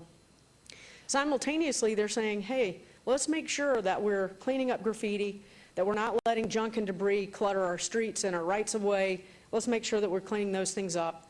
And by the way, help us with public parking downtown, continue to make improvements there, and please address homelessness, which is a part of our law enforcement priority. So those are all things that we're weaving into the budget presentation this afternoon. There are things that, in a way, as disappointing as they are to continue to hear, at least we know that we've got our priorities on the things that actually will make a difference to our citizens going forward. Because if we can make a marked difference in police, homelessness, cleanliness, and transportation infrastructure projects, and our economic development activities, we are going to continue to see those up arrow trends in these surveys going forward. So with that, I'd like to turn it over to Mr. Vine. We'll be happy to answer any questions at the end of this, and then we will also cover a little more of this material when we get to the budget hearing this afternoon. So I thank you, Mayor, for the time this morning on this very important item. Thank you. And welcome, Mr. Vine. We look forward to your report. Thank you. Yeah, it's on. Excuse me. My name is Ron Vine. I'm a senior vice president with ETC Institute. I'm honored to be here, and I had a chance, by the way, to listen to some of the testimonials on your citizens. They're very, very cool. You have some wonderful people supporting your community, and it was very enjoyable for me to sit through those. Thank you. As indicated, our firm is a national leader in market research for local government agencies. We worked in 49 states. We've worked with over 700 communities. We've surveyed nearly 2 million persons, and we've been honored to work with the City of Las Vegas on your survey, this time for the third time. Really, there's 5 major points of the presentation. Just briefly to talk about the purpose and methodology of the survey. Second, to give you the bottom line up front in regards to your services. Third, to talk about major findings. Fourth, just to summarize and conclude our remarks, and certainly to answer any questions you may have. Really, the purpose is, as I indicated, really fourfold: to objectively assess satisfaction with the delivery of major city services. And we indicate and we divide those into 10 macro services and then micro from there. To track the city's performance over time, over the 2 previous surveys that we've done. Third, to help determine priorities for the citizens, for the city, and I think it's just perfect that you're doing it at the time that you're discussing the budget. And then fourth, to compare the city's performance with other large communities across the country, which we measure out at 250,000 persons or larger. The methodology was a 6-page survey. It was administered through a combination of mail, phone, and online. The mail and the online components of it went out at the same time, and then we followed up with phone surveys to fill in the gap. Each survey took approximately 15 to 20 minutes to complete, so it's a long survey, quite frankly, but because of the subject matter, it's a survey that people really welcome to do because it's very, very broad-based. The sample was stratified to ensure the completion of at least 150 surveys in each of the city's 6 council wards, 922 completed surveys, guarantee of 900, confidence level of 95% with a margin of error plus or minus 3.2%, which is a very, very good margin of error, very thorough community survey. And as you can see, all demographic groups were well represented. This is just looking at the survey itself. As far as the age of respondents, you could see that the age of respondents was very, very good throughout the survey. When you look at race and ethnicity, you can see we had a very good distribution in regards to Caucasians, Hispanics, Black, African Americans, Asian Pacific Islanders. I might indicate that on the survey there wasn't a separate question if you if your ethnicity was Hispanic, and because of that, sometimes people who have mixed ethnicity and part are Caucasian and part are Hispanic, they may just indicate one. And so that's the reason it's a little bit low, but certainly within the margin that we look at. Annual household income, you could see that 93% of the people responded. My father, if he was still alive, he would have been one of the households who wouldn't respond. His generation, the great generation, that's probably one thing that they didn't. But 93% of those indicated their income levels, and you could see it was a very, very wide distribution.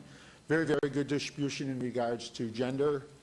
And then, as you could see, one of the really core things here was to unite the community from a standpoint of overall, but also to look at any differences that you might have in regards to the sixth council district, or 6 wards, excuse me.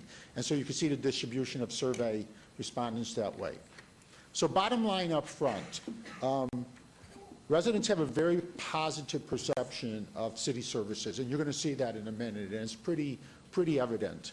The city is moving in the right direction. Satisfaction with city services improved or stayed the same in all major areas that we were talking about. So in all 10 areas, you're moving in the right direction. Overall satisfaction with city services is high in most areas of the community. So again, there's a really good distribution that services are very, very similar throughout your community and in your wards. Compared to other large cities, Las Vegas is setting the standards for service delivery in most areas. And then finally, when you look at all of the services that you do, and there's about 50-some in here, to enhance overall satisfaction with city government, the city should emphasize the following 3 major areas over the next 2 years: economic development, police services, maintenance, beautification of city services. And actually, since they're very consistent, and we're going to talk about this, we find over the years that importance doesn't change that much, but satisfaction levels do change. And also, just as a prelude, I do these presentations all over the country. Whenever you stand before people, sometimes what you say, you're above average. Sometimes what you say, you're below average. Sometimes the trending is up. Sometimes the trending is down a little bit. It's a very, very rare community that is excellent in every regard. But here in Las Vegas, you're going to see that the areas that you're trending upwards on, particularly when it relates to the services that you provide and your leadership as far as policy making and your staff as far as implementation, you're going to see that those have been very, very positive.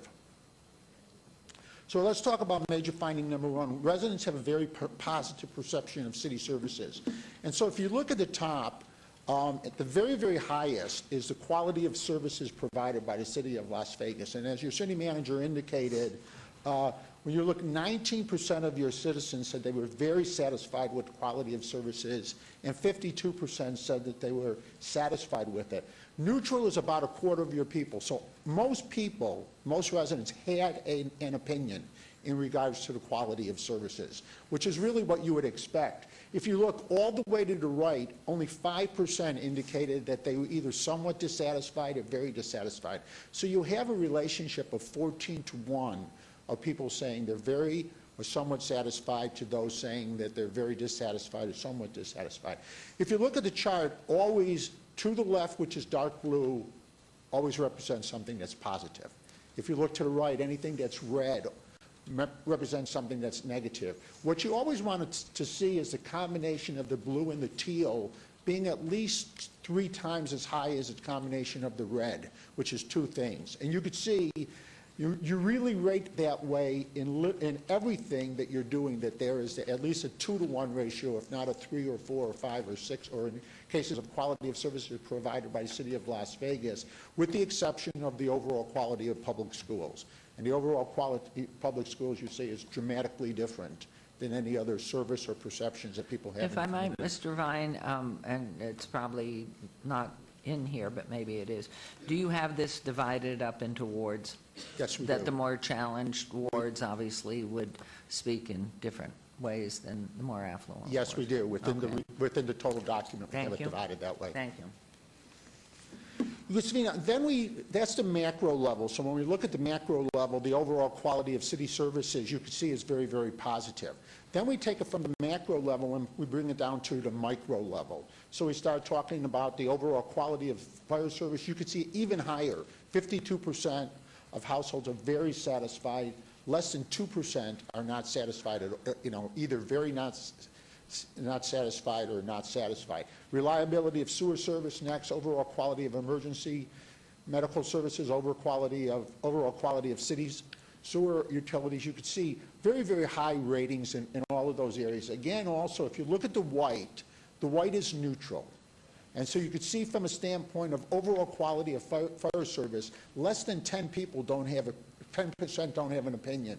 Less than 10% or 10% don't have an opinion in regards to the reliability of sewer service. So part of that is people have a really good sense for those things. And the things that people have the highest sense for is the things that you're doing the best at. And then if you go down, and obviously the city manager was talking about it, overall economic development, jobs, that is the one thing that is lower. But you could also see that that's the one thing that has the highest neutral in looking at it. So people can look at it from a standpoint of honing in on the one, but missing the 15 that are pretty positive, particularly the overall quality of fire services and things of that nature. Councilman Mayor, Ross? Through you, Mayor. Mr. Van, can you go back to the previous slide then? The previous graph. Look at the bottom item, Mayor and council members, in regards to how the residents feel about the public schools in Las Vegas. I just want to point that out, because now go back to the other slide.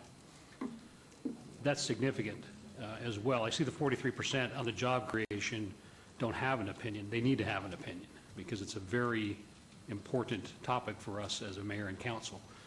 So I'm really surprised at that, but appreciate it. If you continue. Councilman Ross, I'd like to point out that we, over the last couple of years, have asked an additional question regarding downtown development, because for a long time that was an area that we've been focusing in on, and you can see that there's a pretty significant positive number there against a pretty small dissatisfaction number two. So, one of these things I think we need to focus in on, I plan on covering later, is the overall jobs climate and what are some of the things that we are doing in economic development to try and help the overall community. But the downtown development number is a pretty positive one, which I think is important to note. Again, through the mayor to you, Ms. Fretwell. I appreciate that, Ms. Fretwell, and we continue to do that. And I think it's also our responsibilities, too, to have that same message anytime we're in the public and speaking about that in regards to job creation. So I appreciate that. Thank you. Mayor? Thank you, Councilman Barlow. Thank you. We all know that regardless of what community you're in, that employment is tied to education. And Councilman Ross points out a very significant line item here, and that's economic development, which basically encompasses jobs. And in the previous slide, you have the dissatisfaction of the quality of education as it relates to the community. And until we fix the quality and the level of education, then will we have an opportunity to have an educated workforce to basically also capture and reduce the number of dissatisfied customers as it relates to economic development and job creation, because an educated workforce is the entire middle class conversation that we're having at the federal, state, and now local levels when it comes to the attack on that middle class. And I believe that's something that we have to protect, and it's something that we have to most definitely do all that we can to increase the level of quality education and also provide economic development opportunities for businesses to thrive and expand in this global economy today. And so I'm curious as to your thoughts in relation to those two items as far as the survey, and if there's any other drill down thoughts that you may have in relation to those two key pieces and two key elements that basically stand out glaringly on each one of the slides back to back. Mm-hmm. Thank you, Councilman. Well, a couple things. I would agree totally with what you just said a minute ago. There's definitely a correlation. There is in every community between public education and some other things. You're going to actually see a couple other slides there that are going to show that strong correlation. So public education is always a driver in a community, just like police and fire and things of this nature. It's always going to be a big driver. So I definitely agree with the point. I might say also, Councilman Ross, that the first slides are always macro level slides. And I think what your city manager was talking about is you drill down, you could see your successes and you could see changes, but you could also see the trends. So sometimes you might be starting at one point, but you can see the trends, and you'll also notice that some activities people just naturally rate a little bit higher than they do others. But definitely, as you move forward, I think you're going to see some trends, and I think, I'd have to agree with what both of you are saying and the city manager in that. So thank you very much. Thank you. Please continue. Okay. As far as level agreement with various statements about Las Vegas, city is a great place to live. The city is physically attractive. You could see that the blues far outweigh the red. It's a beautiful city, strongly agree, and then combination of strongly agree, somewhat agree, the 8 and 7, you're going to see it's very positive. This was on a 10-point scale, so really if you look at the below averages as an example, 17% is a great place to live, and the above averages is 72%. So again, you're seeing a 4 and 5 times, but that doesn't mean your work is done.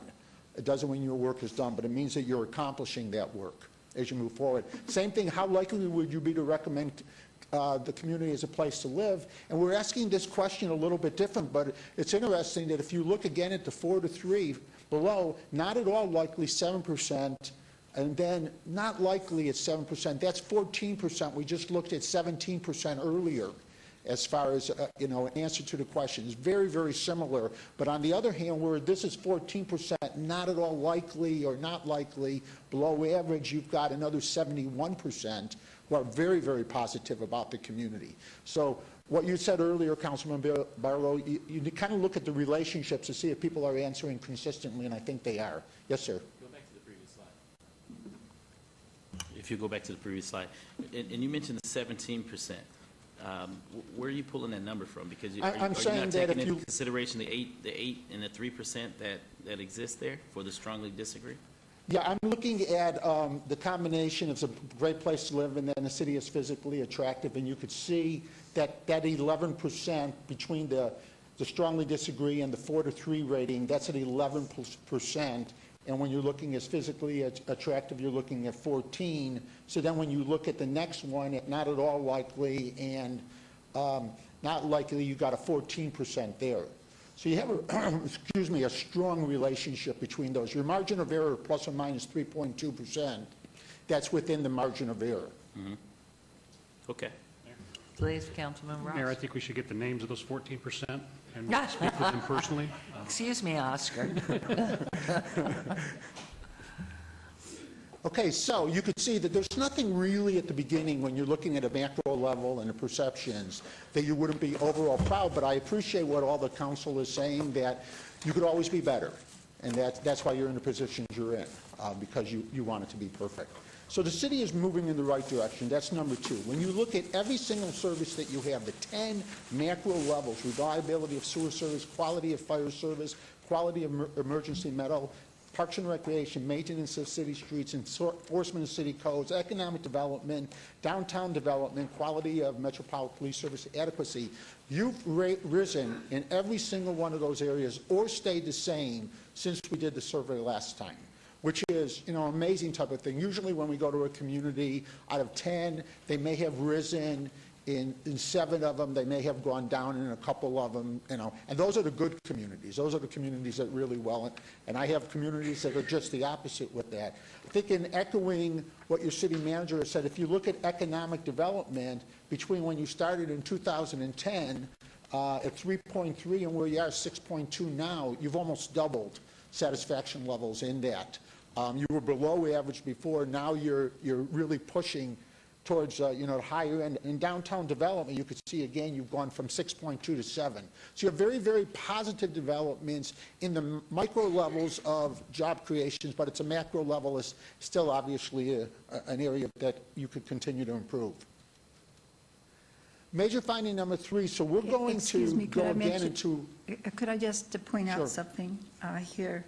It's very interesting. The only place we really fell behind from 210 to 214 is that adequacy of city street lighting. And we changed the type of lighting we had, and we had several complaints come in, and we still do.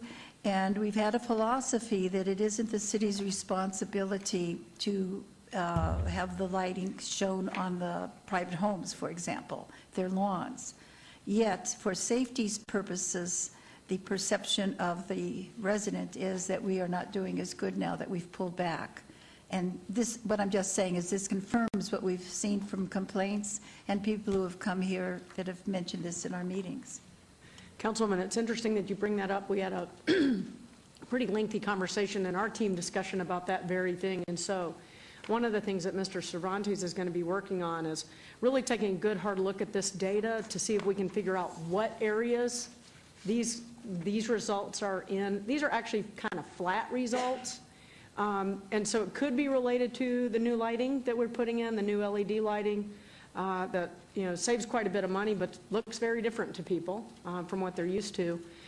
Or if there are other things, are some of these flat scores coming from areas where maybe we haven't switched out the lights recently. There were some issues in Councilman Beer's area with the lighting separation, the actual pole distance, and is that having some impact? So one of the great things about these surveys is our ability to deep dive into the particular response areas so we can kind of figure out what's driving that data.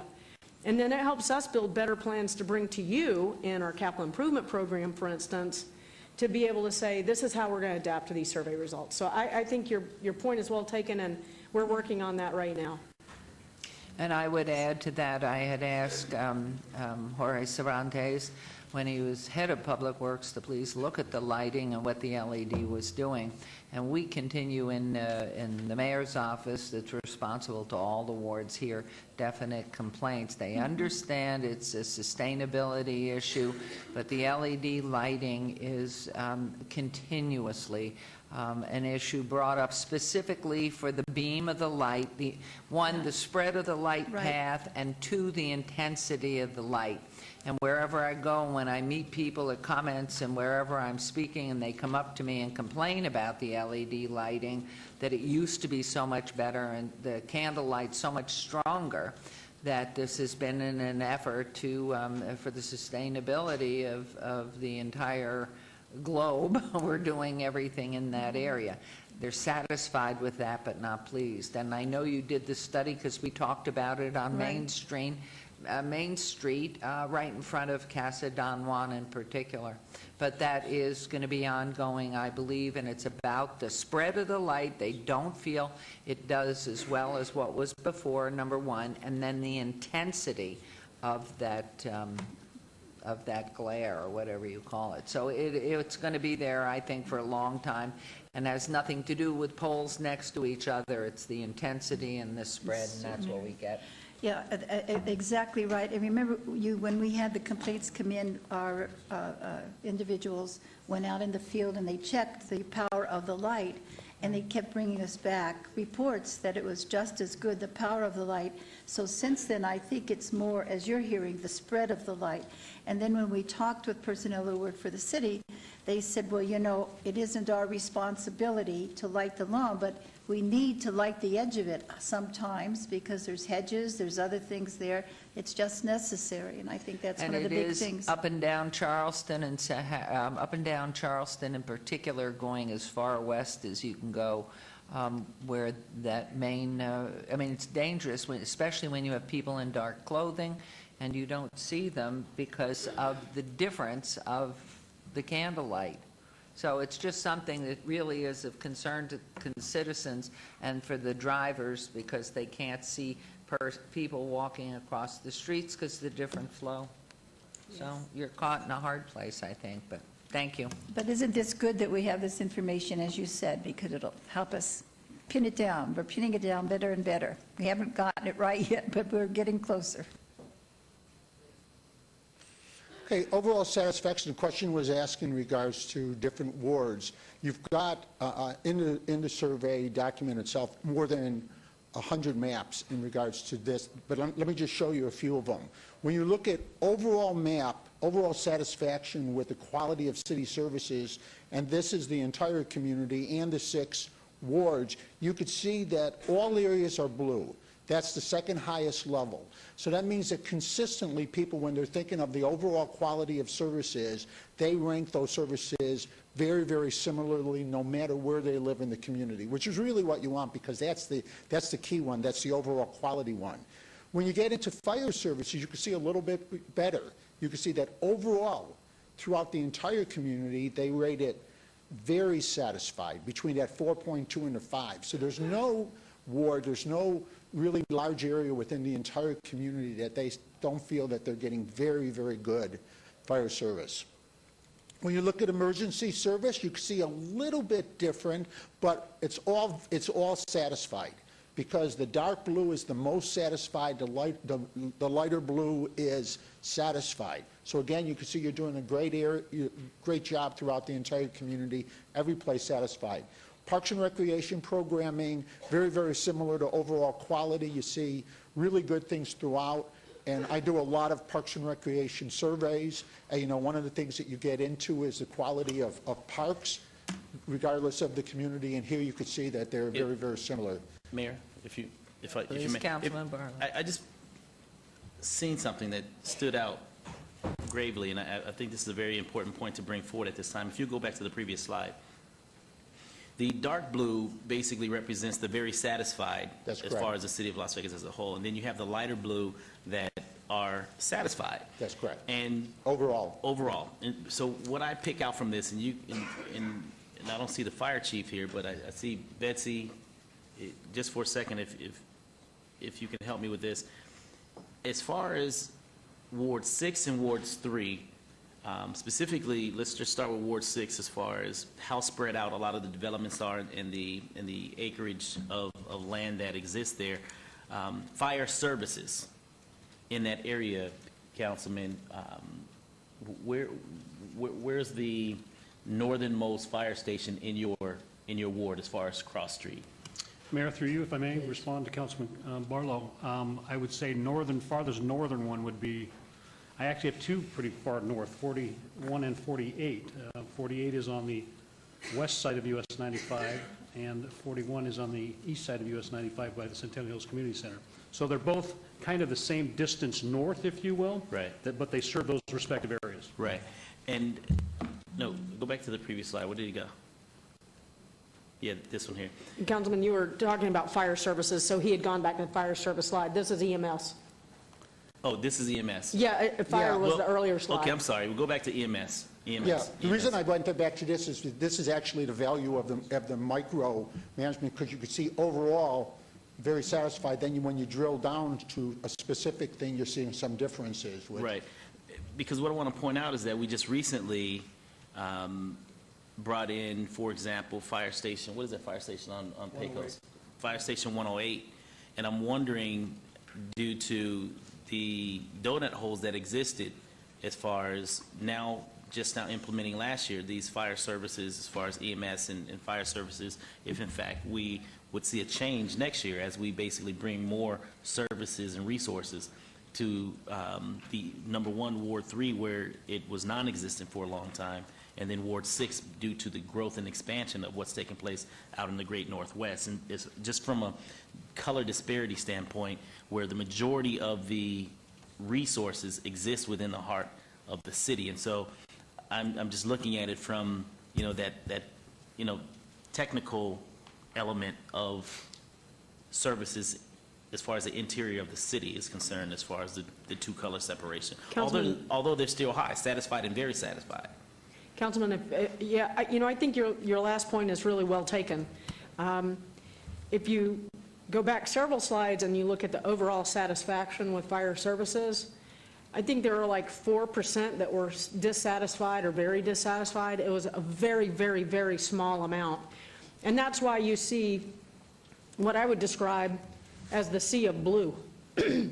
What we really need to focus in on are later slides where you start to see yellow colors creep into that map, and worse, red colors or orange colors creep into the map, because that shows you generally in that service area, just like Councilwoman was talking about, in that service area, in that particular ward, we need to figure out what is going on there. And so when Mr. Vine kind of clips through all of these service area maps, you'll begin to see that there are some differentiations when we get to the service level. And then simultaneously, there's some really big, some really good all blue maps, what I would call a sea of blue, and we're very fortunate that we have that. But Councilman, you're absolutely right. Based on new deployment, maybe less reliance on our sister agencies, particularly in the Ward 3 area, because we have our own service delivery teams there now, you may actually see some of those responses grow and improve. But I also, you guys pay me to kind of temper our responses so that we're not guilty of drinking our own Kool-Aid. There's always room for improvement, but we're doing really well in this service area. And I think it's a testament to the investment patterns in making sure that we have the right number of fire stations with the right number of quality trained personnel deployed throughout our city, or you wouldn't be seeing the blue map that Mr. Vine just showed you. You would be seeing pockets of not so happy people.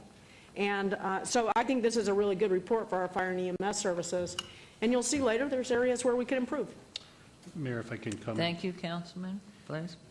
I'll make a brief comment. And Ms. Retwell and Councilman Barlow highlight as well that our city services are providing services and EMS services and fire services to those county islands, as well as oftentimes our units are running down to North Las Vegas because of mutual aid, because their units are busy on another call. So we're spread out pretty much in the Northwest in that area, providing that high level of service to everyone, not just the residents in the city of Las Vegas, but those county residents and sometimes some residents in North Las Vegas along our border. So I just want to point that out, Mayor. Thank you. Thank you very much. Thank you. Please continue. Thank you. So going back to maps, I think this is where emergency medical, you can see Parks and Recreation, very even distribution throughout the community. Park maintenance, very even distribution throughout the entire community, which was really generally the most important thing from a park standpoint is how the parks are maintained. Street maintenance, you could see just a little bit different, and the yellow is more neutral than it is. So lighter blue, neutral, right next to each other. Same thing as far as in code enforcement, that same area. And then finally, you could look at the concerns about economic development, and you can see it throughout. That's one place that it's yellow. And I might point out that... I'm sorry to interrupt. Councilwoman has a question. I just wanted to go back to your one on street maintenance, and of course, the yellow is where we have the older wards. We try very hard in the city to give out equally to every single ward, but I think we have to we need to start looking at the fact that every ward isn't equal as far as need. I mean, maybe the newer wards need more in certain things, and the older wards, as seen here, I think they need perhaps more maintenance because the infrastructure is older. And I've been getting a lot of comments like that. I don't know, Ricky or Coffin, Yeah. but you know, ours get dirtier faster. We don't have the newer aspects of it. And I know how we all want to be fair to each other, but I think we have to, as a group, know what is needed most in a newer ward or an older ward, and perhaps make some differentiation there. And that might change some of the attitudes, too. Thank you. Please. Actually, I think that confirms things also, because if you look at it, there's a rational reason. Generally, what I would say to a client is that the problematic areas is if you see something is dark blue one place, and then you see that in a completely different aspect of the community, it's red. I mean, those are red flags. So like if you were looking at park maintenance and you saw a dark blue, or if you saw a light blue and then you saw a red at a different point, it's not that if there's a 1 degree change, because actually it could be right on the bubble. It's almost the difference between somebody who gets an A- and a B. They're going to see that level, or B+. But really the things to be the most concerned about, if you had it, which you don't, is if you have a two-color gap. That's something that, you know, would be more significant. Your Honor? Please. Which we have there. Please. I'm sorry, Lois, you were still I'm talking. sorry, I just automatically made a comment about the... Oh, yeah, okay. I just said which we have there. In I'm going to disagree with him, so if I have a okay. chance. Yeah, I want to disagree with you. Okay. On this two-color difference being something measurable. This one-color difference on street maintenance and code enforcement between the old wards and the new wards, 1, 3, and 5, it's the old story. We really have been hit hard here, and I think the majority, not all the members of the council recognize this, but that's a very poor grade, a yellow, a very poor grade. So from regular blue down to yellow means that there are probably half the people that said red of some color, red, and some people that said light blue. And so you end up with an average. So these stats can be deceiving if you think about it from an average, from how you average them. I wouldn't be happy with the one color, particularly when you see it's an endemic problem, when it's consistently the older parts of town as 1, 3, and 5 represent. And if there aren't enough assets, it would appear that there are not enough assets. We're going to find out in the budget this afternoon, but you're going to see a disparity in the amount of money that's spent because there's not enough money available. And that's part of the problem, because we're barely keeping up. And you see light blue everywhere else, and then you see yellow. That means in the light blue, there's a lot of people that rated it yellow. Do you disagree with that? I want to make sure that, I don't want to argue with an economist if, in fact, I'm wrong here, but don't do you recognize that problem of averages? I do. I think it's a point well taken. In anything, even if you have a dark blue, you're going to have some people who are going to be red in that area, things of this nature. So it is the average. I definitely agree. And I think that also, and I definitely agree with you, one of the reasons you want to look at it from a ward is so that you can understand those. I was just saying from a general standpoint, just a general standpoint, in most communities, if you see that 2 gap, you can. But I think also that what you're all saying is there's not a acceptable reason maybe for it, but at least some logic behind something. But that's why you're doing it every year, because it's the satisfaction levels. And I think the other thing that you're saying is this is an important area. Look, so what you've got here. It's not just satisfaction, but it's important. Right. What you do see here, this is important for everybody, including the people that are maybe new to Las Vegas, who don't understand, it is a tale of 2 cities. And everything yellow on the street maintenance and code enforcement pages tell you the difference between old and new in this town. It's a dramatic difference because if you've lived here a long time, you realize all the blue is relatively recent. Everything new is west and north. And so this is an understandable thing. And as Councilwoman Tarkanian was saying, we try to be equal, we try to be level. Fair. I don't think there's enough money to be equal. That's a worry we have. And so, that's a bigger question we have to face. But thanks for presenting these. Thank you. You're welcome. Thank you, please. You can see here. Here it is. Yep. So major finding number 3, overall satisfaction level, and there's really 2 things here. With city services, it's significantly higher in Las Vegas, but when you get into other aspects of the city, you trail in some of those. So it's almost a tale of 2 different things here too. As an example, when you get into overall quality of fire service, you're comparing it with other communities, you're higher. Overall quality of emergency medical services, you're higher. Parks and recreation, higher. City sewer, overall maintenance city parks. Overall quality of city customer service, look at the difference. You're at 63%. The average community is at 41%. You are significantly higher in regards to that. Overall quality of Metropolitan Police Service, you're a little bit lower. You're within that margin of error, but you're a little bit lower. And I want to point that out because the arrows are important, but the differences between where you are and the average large community is probably a little bit more important. If you look at overall maintenance of city streets, you are significantly higher than the average community. You're at 57%. The average community is at 35%. And one of the reasons we put all of these together is because it can be a little misleading if you don't do it without benchmarks, because you might look at overall quality of fire service and say at 92, we're just fantastic, and street maintenance at 57%, we're horrible. But yet at the same time, you're far higher, you're almost double the average community when it comes to street maintenance, where you are higher in fire, but not nearly as much higher. Then you get into overall effectiveness of civic communications. Again, you might look at 50% and saying, well, boy, that's not that good. But if you look at it compared to other communities, you're about 30% higher than that. So again, you see mostly, all areas going up with the slight exception of the police, and that's an overall area that, as your city manager said, that's of attention to you, and I know you will talk about that again tomorrow. This afternoon. Now let's look at, that was the quality of services. Let's look at the perception of the community. And what's interesting here is the very first one is the quality of services provided by the city of Las Vegas. You're at 71% satisfaction. The average large community, 48%. Huge, huge difference. But when you get into other things like overall quality of life, you're a little bit lower. City's efforts to be inclusive, you're a little lower. But where you're really lower, getting back, Councilman Barlow, to your statement earlier, where you're really lower is the overall quality of public schools in Las Vegas. You're less than half. And there's nothing that's going to, the drivers in most communities, that's one of the 2 or 3 or 4 drivers in a community.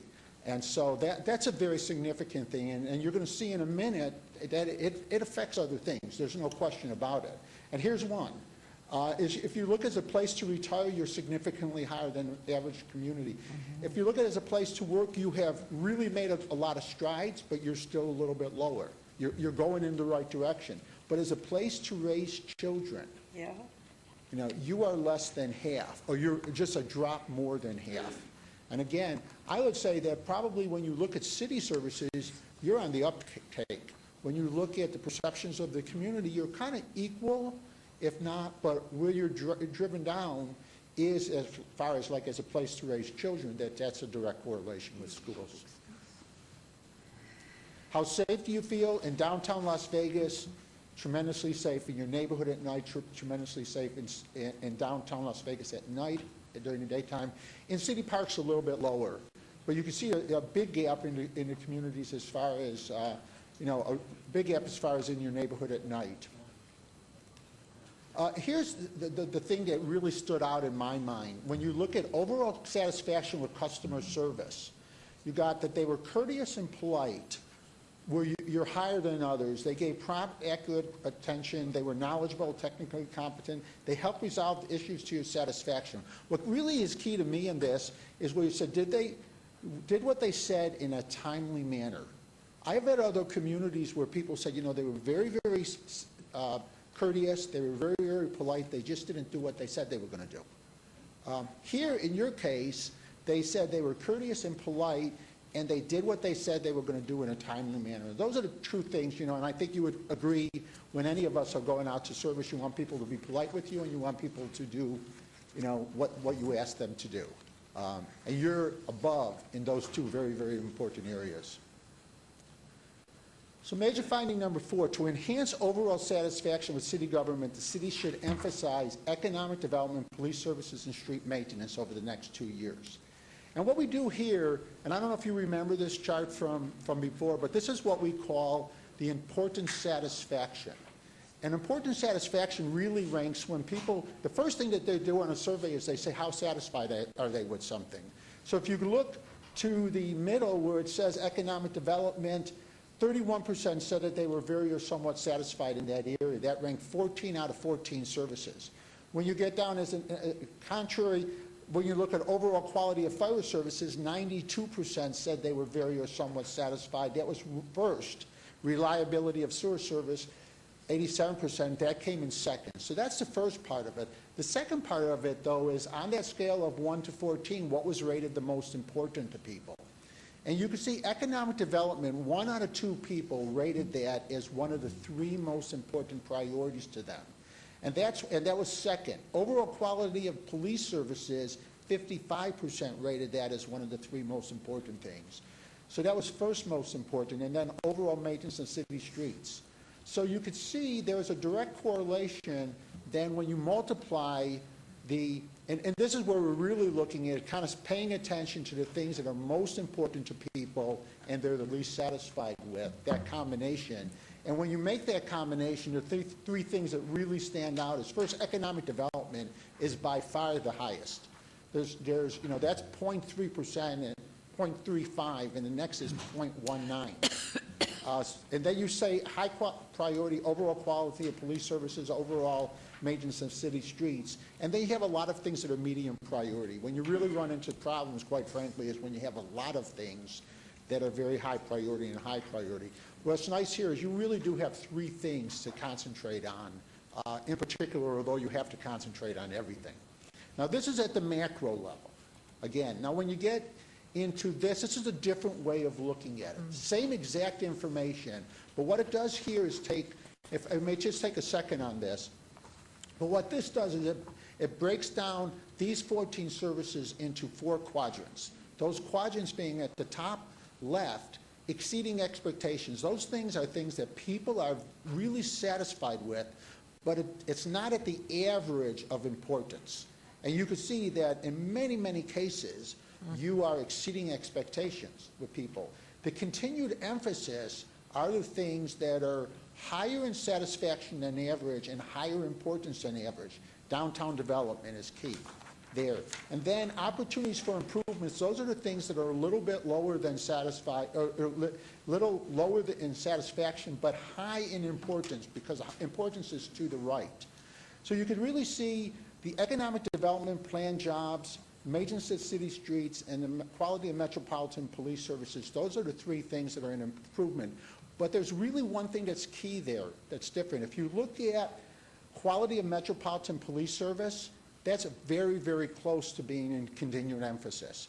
You lift your satisfaction in that just a few percentage points, that's going to be in continued emphasis. So that's maybe a short-term fix, something you could fix in 1 year or 2 years. The economic development, that's at the lower end of satisfaction. That's going to take longer to fix. You're not going to see that in a year move out of that box. That's not going to move out of the box. It's going to stay in that box because it's going to remain important. But it's a satisfaction level that shifts. It's that getting back to what your city manager said at the beginning, where you're still going to hear from people who are not. But the closer it is to the line, the more easily it will shift from one box to the others. And that's one of the key things, not only to look at the box, but the relationship with the line. If you look and drill down on maintenance services, you could see cleanliness of streets, city streets, adequacy of street lighting, maintenance of curbs, gutters. Those are the key most important things. When you look at public safety, the city's efforts to prevent crime, the visibility of police in neighborhoods, those are at the top. So when you're looking at improving police services at a macro level, from a micro level, those are the 2 most important things to concentrate on. And that's really what it's saying, is you could take all of those areas under police, of 14 areas, but if you don't pay attention to those top 2, people are not going to increase their satisfaction level as much as you would like, because those are the most important. And then as far as from community development and beautification, the top, enforcing cleanup removal, graffiti removal, downtown parking, and neighborhood cleanup sponsored by the city. And then finally, when you look at parks, recreation, culture, and community services, this is the biggest gap area. You could see homeless services, most important, number 1, really much higher than anything else, and satisfaction level 23, much, much lower. So of all of the things in here, again, you could probably address everything else on this list, but if you don't address from a satisfaction the homeless issue, people are not going to shift their satisfaction in this area. And I would imagine because of our weather and everything else, that will continue to grow. Yeah, absolutely. We're working so hard, and the nonprofits are working so hard, and the federal government's cutting back on its grants, and so this is just going to always be there. It's going to be a bullseye for us. Yeah, it's amazing how much you see. I mean, a couple of weeks ago, I was in Miami-Dade County. It's very, very nice weather.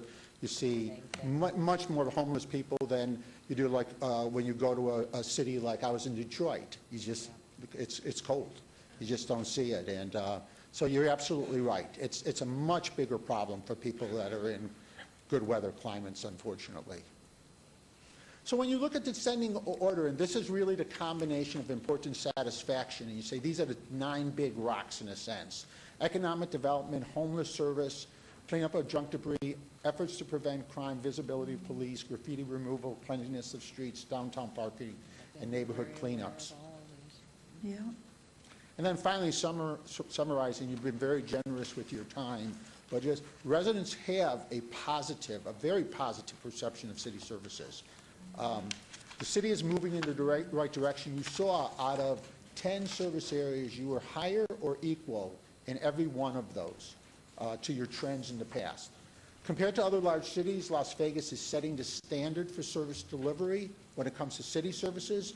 To enhance, to even make it better overall satisfaction with city government, the city should emphasize the following major issues over the next 1 to 2 years. That's economic development, police services, and maintenance beautification. And as we said, economic development, that's going to be a longer-term thing. And then when you look at your highest priorities from a combination of importance and satisfaction, under maintenance, it's cleanliness of streets and public areas. Under public safety, it's efforts to prevent crime and visibility of police in neighborhoods. Under community development and beautification, it's cleaning up of junk and debris, graffiti, removal, downtown parking, access and information, and neighborhood cleanups. And under parks, recreation, and cultural and community services, it's homeless services. And with that, that concludes very our thorough. formal remarks. Thank you, Mr. Ryan. I gather this report is available online through the city's website. Mr. Riggleman?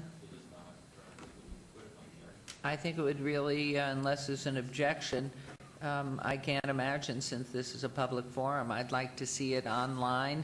And where would we have it, and just how would it be listed?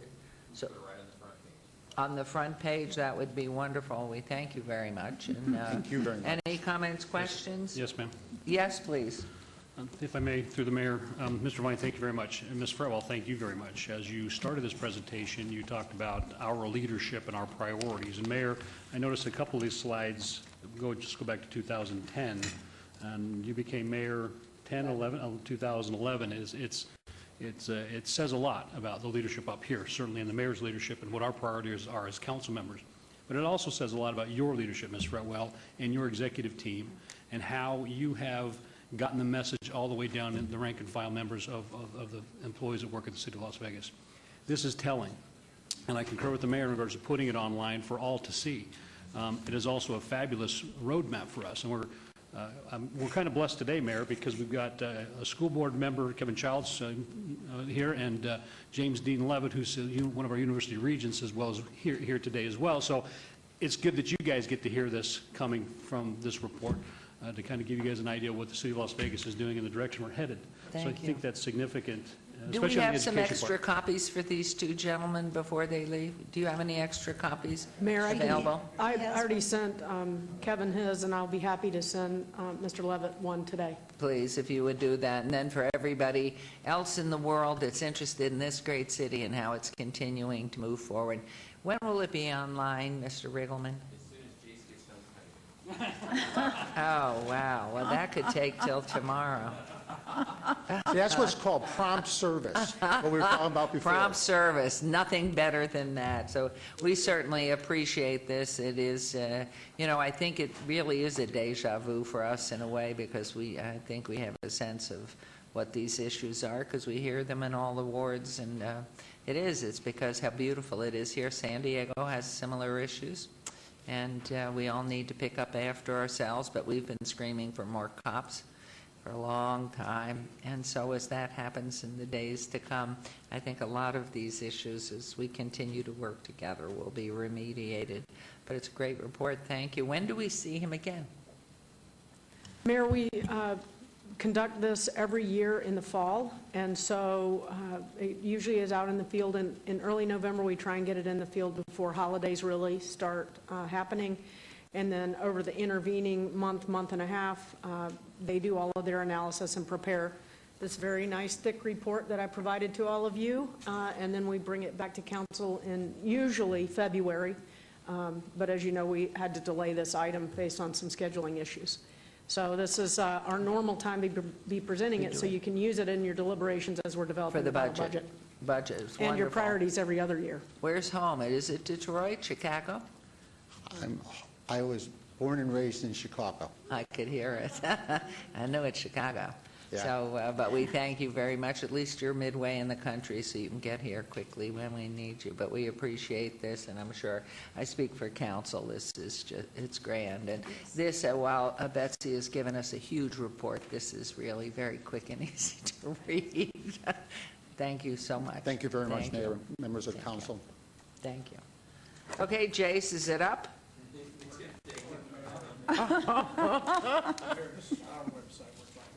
Yes. We won't say that on microphone. Okay, so that was agenda item 35. We'll move on to agenda item 36. Wait a minute, do we need a vote to accept it? Okay.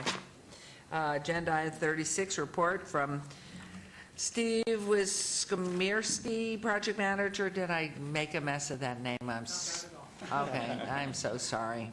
Project manager was C-A Group regarding the proposed design concept for the Las Vegas Boulevard from Stewart to Sahara Boulevards. Wards 3 and 5, Councilman Coffin and Barlow, and Mr. Bowers. Good morning. Good morning, Mayor and members of council. My name is David Bowers, Director of Public Works for City of Las Vegas.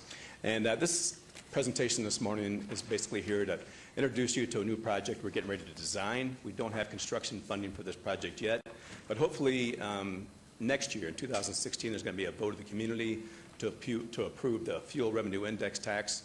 And if that's approved, then there's a good chance we'll have funding for this project. So with that, I'll turn it over to Steve and have him tell you about the project.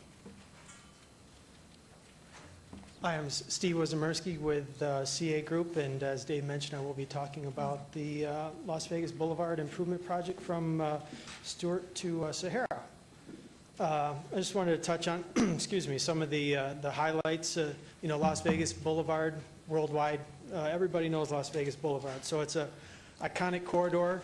At the south end of the project, we're going to be doing a Sahara Gateway feature. As we go through design, we're going to be looking at something as people come into that area, welcome to Las Vegas. We also have at 4th Street, currently there's the Welcome to Fabulous Downtown Las Vegas. So currently it's out in the median, so what we're going to do is we're going to try to enhance that area to get people to come out there, something similar to what they're doing, the county's doing on South Las Vegas Boulevard. So we're going to work with that, and I also have a slide later on to show you a little bit more of that. Excuse me 1 second, please. Sure. Yes, please. Do we have copies of your presentation? Oh, yeah, right here. Thank you. Thank you. And we hope the welcome to fabulous downtown Las Vegas will be bigger than it is. The sign will remain the same. We're just going to move it and provide a pedestrian area so people can actually use it, similar to what they're doing in the county and South Las Vegas Boulevard. Our iconic, no, the one downtown. Yeah. Yeah, it's this sign right here that's on the... Yep. Thank you. Please continue. Thank you. So to tie in to the earlier presentation, sustainable infrastructure, that's very important. We don't want to be out there in a couple of years having to redo the pavement. As maintenance budgets are tight, we want to make sure that we put sustainable infrastructure out there with a nice, healthy pavement section. The lighting, all of those types of items are going to be, at the forefront of what we're thinking about as we go through the design process. Safety, that's number one for as we move forward with design. We want to make sure that, the corridor is safe for the pedestrians, the motor vehicles, the bikes, and transit users. To tie in again, it's interesting that, with the previous presentation, positive pedestrian experience.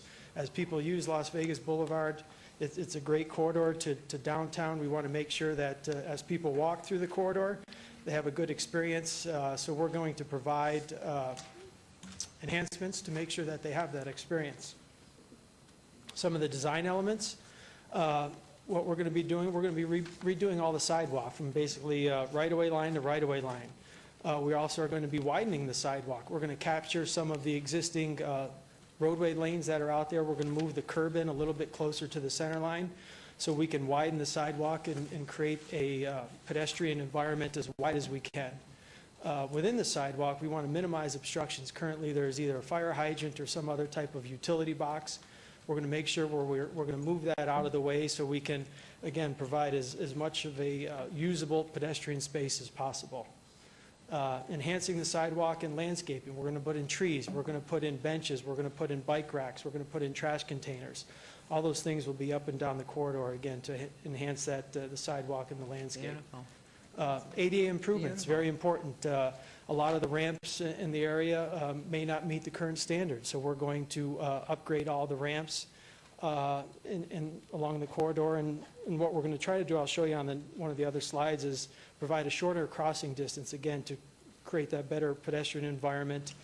And then pedestrian sidewalk lighting, very important. It ties into the, the discussions earlier. We're going to provide new lighting within the sidewalk area, because currently the lighting's out in the median. It doesn't quite provide enough lights on the sidewalk, so we're going to provide supplemental pedestrian lighting. Could I interrupt you for 1 second? With the RTC, as they operate, are there going to be cut out bus lanes put in? Is that already pre-planned? From anywhere? As you go through these enhancements, will you be working with the RTC? Absolutely. To make sure that those bus cutouts are included? Yes, I have a slide later to talk about, yes. Thank you. This is a current, from gas looking north, this is currently what's out there. So as we go through this, our planning process, we kind of create these renderings to show council and to show other people, mostly the stakeholders, what is this product going to look like when we're done. So this is the existing condition, and so what we do, we create this nice rendering, which it shows, the landscape trees, it shows the new pedestrian lighting, it shows the enhanced crosswalks. So all of these items we'll use as we go and talk with the stakeholders along the corridor, and and let them know this is what what the end product is. And I want to thank you and Jorge and David for the gaslight look of the lighting. See the little gas lights? They're not the big hype. They may be there too, but it's more attractive and it made it more familial. Beautiful. Again, this is at Carson, looking north. Again, it's just this is the existing condition. And then again, it's just the enhanced condition. Beautiful. As you can see at the intersection, we'll have the enhanced pavers. We're going to do an enhanced crosswalk, again, just to create that better visibility for the pedestrians, the split ramps. What a difference. So just, again, all of the nice things of what the corridor will look like when we're done. It'd be nice to have it in our neighborhood. Some of the roadway design elements, again, we're going to be replacing all of the pavement that is out there, because most of it is deteriorated from the traffic. New roadway and intersection lighting. Currently, the lighting that's out there within the medians is quite old. So we're going to be replacing that, and again, enhancing the intersection lighting. As I mentioned previously, we're going to be doing a gateway feature, an art feature down at the south end at Sahara. And I have a slide next, but the pedestrian parking improvements at the Welcome to a Fabulous Downtown Las Vegas sign. I have a slide next that will show you what that will look like. And neon signs. Currently, from Charleston north, the city already has a project to put in the neon signs, and we're going to continue from Charleston south and put in the remaining neon signs that are programmed. And also, there's several wayfinding signs that are also programmed. We'll be installing those. This is the Welcome to Las Vegas sign area that we're going to be redoing. Hopefully you can see there's where the existing Welcome to Las Vegas sign is, towards the end of that median where it's all green. We're going to move it back and create a pedestrian gathering area so people can come and take photos. And then also along 4th Street, the city owns some property. So this is property that the city already owns. We're going to take advantage of that area and put in some parking and create a nice pedestrian walkway that's nice and safe to get people over to that sign so they could take advantage of it and have a nice area for take pictures and kind of use that area, because right now they kind of run across the street. If I may, just 1 sec, please. Is there any way we can find the funds as we go forward to make Welcome to Downtown and Las Vegas sign bigger?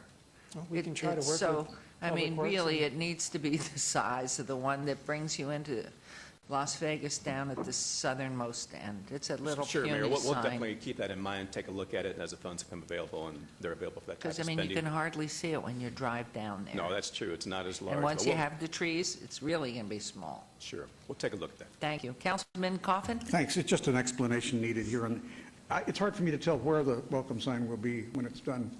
Is it going to be on that larger Yeah, the shape that looks the like an square F-50. just to the north of where the existing sign is. If you can see where that white car is. Okay, it's just gonna be to the right. To the south of that, where that square is.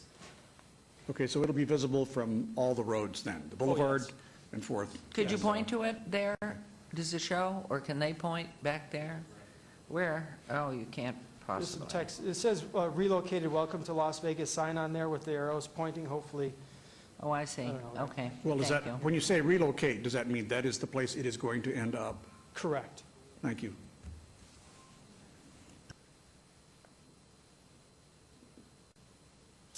This is a graphic from the city that shows the additional, there'll be 7 new neon signs that we'll be installing south of Charleston, and then 2 new wayfinding signs that we'll be installing south of Charleston. The other signs are already currently programmed. The City Public Works is already moving forward with those signs.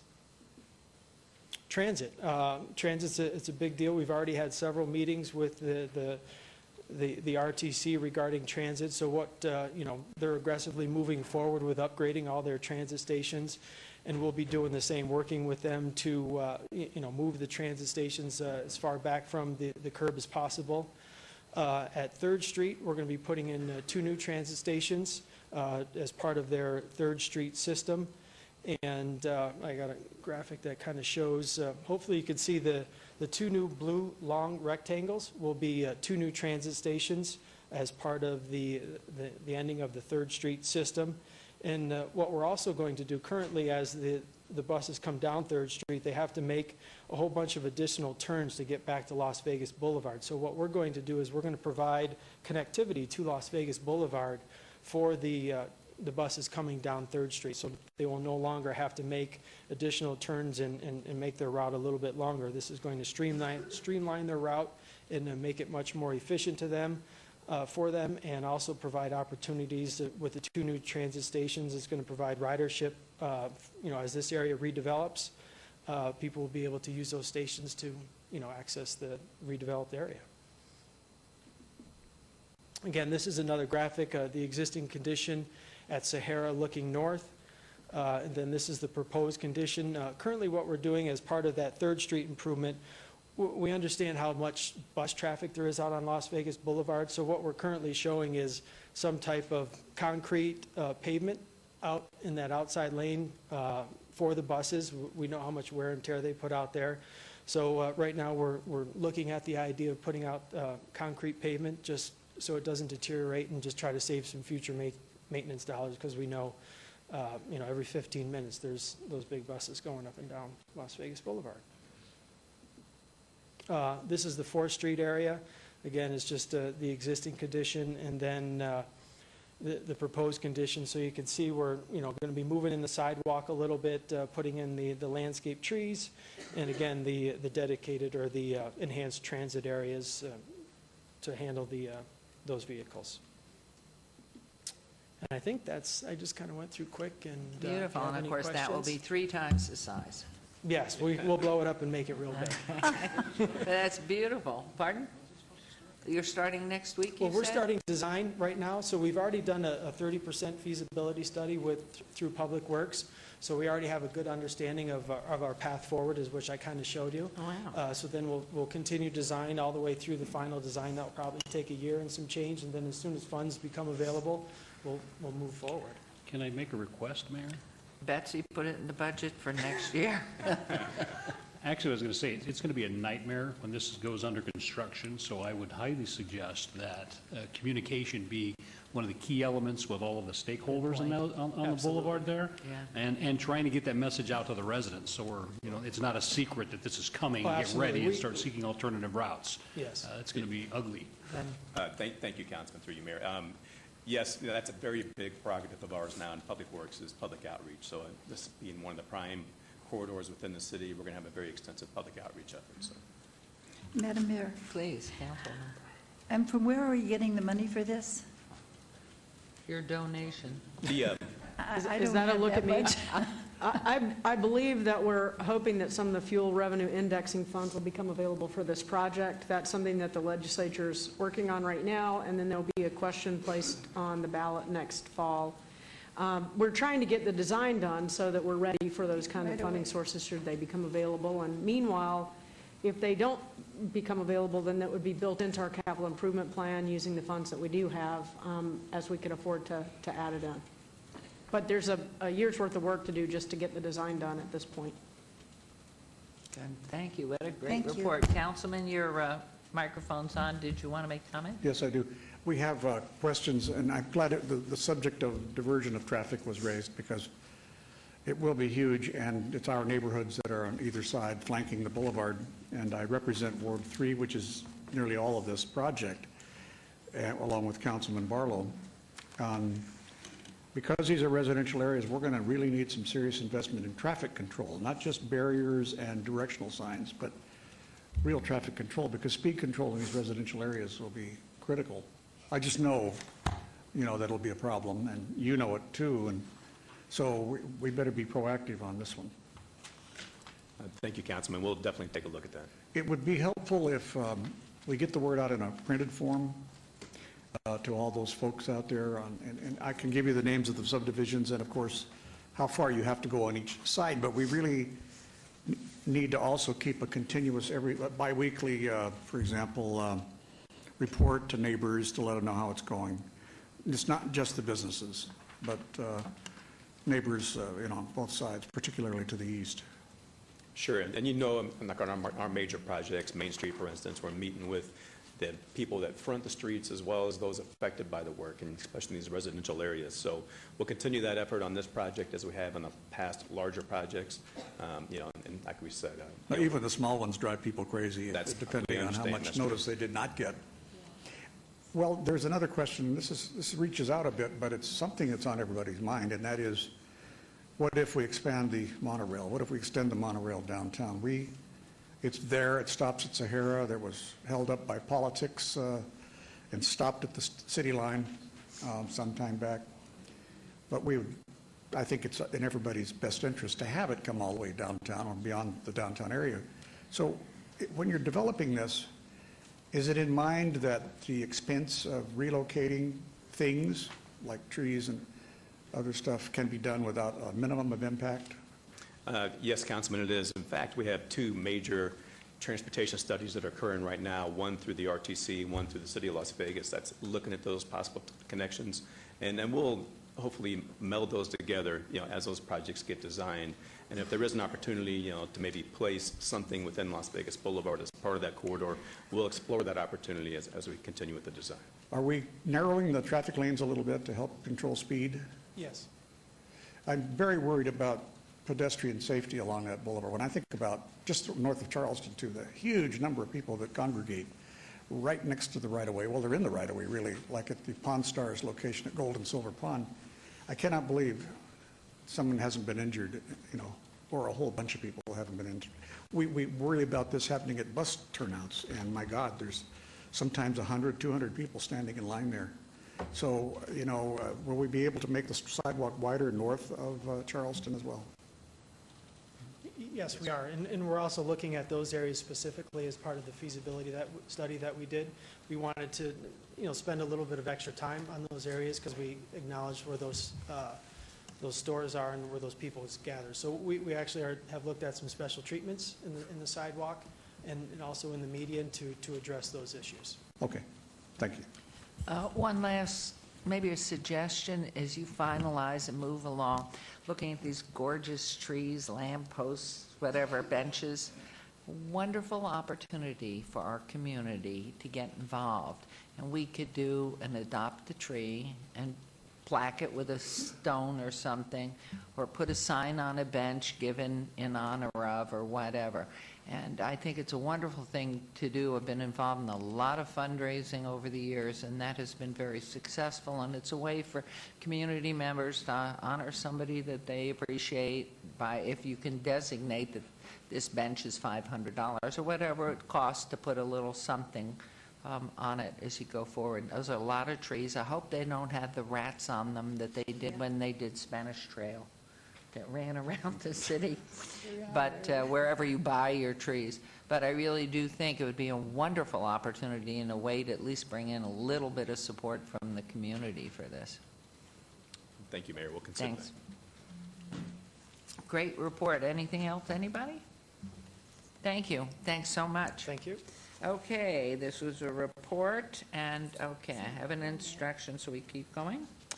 Okay, we're into resolutions here. And we're into number 39, resolutions R172015, discussion for possible action to approve a resolution ratifying the adoption of the Southern Nevada Strong Regional Plan, reference all wards, and Mr. Perigo. Hello, Yes. good morning. Thank you, Mayor, Council. Tom Perigo, Acting Planning Director, for the record. This resolution does two things. One, it ratifies the Southern Nevada Strong Regional Plan as adopted by the Southern Nevada Regional Planning Coalition in January of this year. And two, it establishes the Regional Transportation Commission as the agency to administer and to update the plan in the future. We've had presentations about the plan in the past, so in the interest of time, I won't go into the details. It's online. It's been in the work for 3 years. It's had thousands of residents involved in establishing the plan.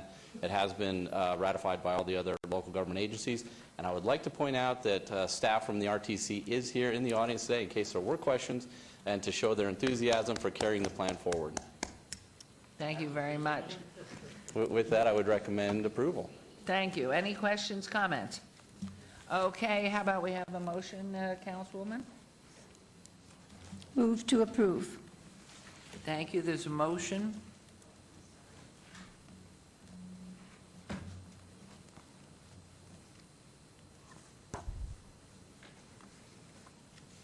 Please vote and then please post. Yeah. Thank you very much. Thank you. We're on to agenda item 40. Board. Oh, we didn't post. I moved too quickly. I thought I saw it. Now it carries. Moving on to agenda item 40, boards and commissions, abeyance items for possible action. Regional Transportation Commission of Southern Nevada RTC Advisory Committee on Bus Bench Shelter Construction and Maintenance. Pamela Cecina, term expires 2-1-2015. Councilwoman Tarkani, I understand you have a recommendation. Yes, we're putting forth the recommendation given to us by Public Works of Audrey Asselin. Okay, and I gather since that was given, she has agreed to serve and wishes to. Yes, it is my understanding she has agreed to serve, and I think that's really, considering the problem we've had in the past with those, it's a very important committee. Wonderful. There's a motion. And could you repeat her name again? Audrey, and I don't know if I'm pronouncing this correctly, it's Asselin. Thank you. Recommended by Public Works. Thank you very much. There's a motion. Please vote and then please Your Honor? post. Yes. Councilwoman Tarkanian is pronouncing Audrey's last name correctly. Oh, thank Okay. you very Well, much. Okay. Good. That motion carries. Agenda item 41, discussion for possible action regarding the appointment of members to the Neighborhood Partners Fund Board for fiscal year 2015-2016, reference to all wards. Appointments in Ward 1, Neighborhood Rep Billy Bastian. Ward 6, Staff Designee Christian Kramar. Ward 6, Neighborhood Rep Larry Schultz. Reappointments, Mayor's Designee Greg Toussaint. Ward 1, Staff Designee Kimberly Reed. Ward 2, Staff Designee Vicky Skilbrand. Ward 2, Neighborhood Rep Sharice Holmes. Ward 3, Staff Designee Felipe Ortiz. Ward 3, Neighborhood Rep Lance Kirk. Ward 4, Staff Designee Becky Skousen. Ward 4, Neighborhood Rep Beth Boyaswich. And Ward 5, Staff Designee Tanya Jackson Renter. Ward 5, Neighborhood Rep A.J. Powell. And that will be my motion. And when it comes up, if you'll please vote and then please post. That motion carries. Agenda item 42 has been obeyed to the 15th of April. Correct? Okay. Agenda item 43, recommending committee. Bill eligible for adoption at this meeting, bill number 2015-14. Councilman Barlow, would you like the bill read? Yes, Mayor. Thank you, Your Honor. Thank you, Councilman. Bill number 2015-14, ordinance authorizes officers of the Department of Detention Enforcement to enforce and assist in the enforcement of LVMC Chapter 6.75 pertaining to short-term residential rentals and providing for other related matters. For approval. Thank you. There's a motion to approve. Please vote. And Somebody's please cell post. phone. That motion carries. Agenda item 44, bill number 2015-15. Councilman Barlow, would you like the bill read? Yes, Mayor. Thank you, Councilman. Bill number 2015-15, an ordinance to extend the boundaries of the city, to protect the land be annexed and inhabit subject to laws, obligations, benefits of the city, and to provide for other related matters. Move for approval. There's a motion to approve. Please vote and please post.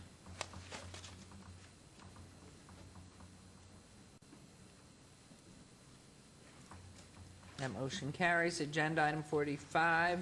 Items 45, 46, 47, bills number 2015-17 through 2015-19 will be heard at a later meeting. We'll move on to new bills.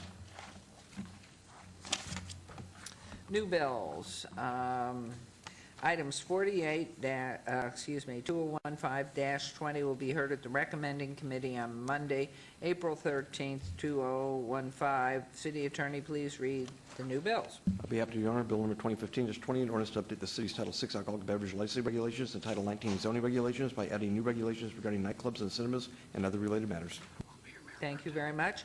This new bill, 2015-20, is assigned to council members Barlow, Anthony, and Coffin. And you will be in town at that time? Thank you very much. Councilman Coffin on the 13th? Yes. Thank you very much. And we'll check with Councilman Anthony, if you will, please. And so now we'll move on to agenda items 49 and 50.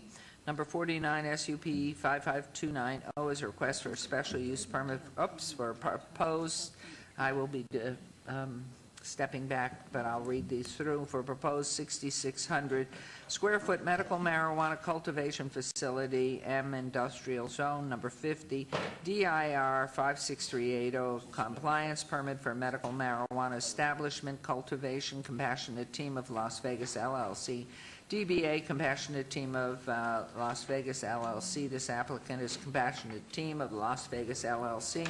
Owners Highland by the Highway, LLC at 2601 Highland Drive. Staff recommends approval. This Planning Commission recommends denial of land use. These are in Ward 1, Councilwoman Tarkanian. And so at this point, because of the fact that my son is involved with one of the establishments, I am going to let Councilwoman Tarkanian take over here, please.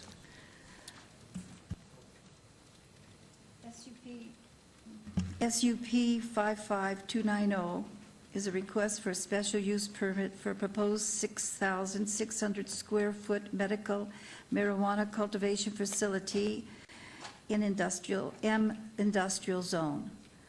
And we're taking the two together, so we have also 50 with it. DIR 56380, a compliance permit for a medical marijuana establishment cultivation, Compassionate Team of Las Vegas, LLC, doing business as Compassionate Team of Las Vegas, LLC. The applicant is Compassionate Team of Las Vegas, LLC, and the owner is Highland and by the Highway, LLC at 2601 Highland Drive. Staff recommends approval, and the Planning Commission recommends denial of the land use. These are in Ward 1. Staff. Thank you, Councilwoman. As regards SUP 55290, the subject site complies with all minimum distance requirements as set forth by Title 1912, and the use can be conducted in a compatible and harmonious manner with the existing surrounding land uses and future land uses as projected by the general plan. As such, staff does recommend approval of the proposed use with standard conditions. Planning Commission did vote 5-1 to recommend denial based on uncertainty about whether cultivation and dispensary can be located in the same building. Since then, Title 19 has been updated, but there is no longer a request for another use within this building, so it is solely for the use of the cultivation. Concerning item 50, DIR 56380, which is the compliance permit for licensing, the review of the application showed that this application for a medical marijuana cultivation facility as presented showed minimum compliance to city codes. Based on the following information, the reviewers noted the following deficiencies. Knowledge in cultivating medical marijuana and the needed education to manage such a facility was not demonstrated per Las Vegas Municipal Code 6.95.070. Plans submitted did not provide adequate details or address the specific requirements of Las Vegas Municipal Code 6.95, .110, 130, 160, and 190. Yes? Yes, I'm acting as mayor right now. Charge. Sorry. My question is, I want to make sure, this data is now 6 months old, right? The information that you're reading, and in particular, because I know a lot of people had deficiencies at that point, and then we've allowed them to explain that. So I just wanted to make sure. Correct. Our job under the ordinance was to evaluate all of the applications that were submitted within that 10-day period based on the merits of those applications. We were not allowed to accept supplemental information. They needed to present that to you as the council. We evaluated all applications based on the same criteria for everyone. Right. Thank you. And the applicant is present. Thank you. Brian Hardy with the law firm of Marquis Arbach Coffing. I have with me Paul Mashouf, who's the manager of Compassionate Team, and we appreciate your time today. As you can see from the picture, and you can look at the one that's particularly on the screen right now, this is a dilapidated building, and I think we talked a lot about this issue, and we can show you what the rendering are going to look like. I have it up here on the overhead. It's going to look like a very new, modern, good-looking building. We're going to take and renovate this and turn it into a location that this city can be proud of. These individuals that have moved forward with this are excited about this venture. They are qualified, and they're local. One of the things that they made a clear decision that they wanted to do was to remain local. And so they'll bring in expertise, and they'll utilize expertise because obviously locals don't have all the training necessary for this particular industry. But these are locals that have been successful business people, and moving forward, they look forward to success here. We'd seek approval on this. We've read the conditions, and we accept the conditions on this license. All right. Is there anyone, I will now open the public hearing for public comments on the land use item only, and I ask anybody speaking from the public to please limit your comments to 1 minute. Is there anyone from the public wishing to be heard on these items? We have Karina Robinson, who wishes to be heard. Yes. And we have 1 minute there. Robinson, 5211 Lindell Road, Las Vegas, Nevada, 89118. I am a local and a native. I support native business, I support local business, and I support this industry, so please approve them. Thank you. You're very welcome. And we then have Mona Lisa Samuelson. Good afternoon, Council and Mayor. I know you're sitting out, but I just wanted to say hello. Okay, so I'm here as a representative. My name is Mona Lisa Samuelson. I'm a 25-year resident of Nevada, and I like to come out to these things to represent, to remind you that we are not the criminal element. When we are talking about these abeyance issues, I respectfully request that you pass them through. This is very important to our community, that not just the council remember, but that the public remember. We went through so much to make sure that the regulations clearly stated that this isn't going to be a repeat of Washington or Colorado or anything like California, where you can smell the plants as they mature. We went through a lot of trouble, and we went through a lot of expense, and we only allowed certain players who could afford that. You have basically frozen out your community to make sure that we handle this in a medical way that we can really get behind financially. So please keep that in mind, that this has already been thought of, and we need to pass these things and let these people progress on the road to providing for your community. We are the sick, injured, and dying. Thank you very much. I thank you very much. I'm sorry. I was given some information while you were speaking, and that information is that to pass this, we need 4 affirmative votes, because even though the mayor... And that's correct, Councilwoman. What happens is when we give the mayor the advance opinion, that reduces the quorum down to, or the body to 6. The Mayor Pro Tem's absence doesn't affect that, so you would still need 4 in the affirmative to approve this. All right, thank you. Is there anybody else from the public wishing to be heard on these items? Then I will close the public hearings. Is there anything else the applicant would like to add? We appreciate the support of this body, and we hope we can grant that. Thank you. I would like to say that this applicant did come to my office. There were some questions from before which had come up through Ms. Duddleson, and we were able to work those out to her approval. I believe, my view, and I'm speaking now as the person representing that ward, my view is she's just about our expert here on marijuana. And so I put a lot of credence in what she said, and you worked hard to meet that. Is there, then I will open this up to the council. Anybody wishing to speak on the council? Nobody wanting to speak on the council? And then I do have a motion on this vote. And did you want me the motion to be different, separate? Our legal authority? You can still make the same motion as you would before, Councilwoman. It has to be one at a time. One, that's what Yeah, I'm one at a asking. time, That's what you correct. want. Okay, because we were considering them both at the time. But I move to approve item number 49. And I appreciate the hard work you did and meeting with us and going over. Thanks. Thank you.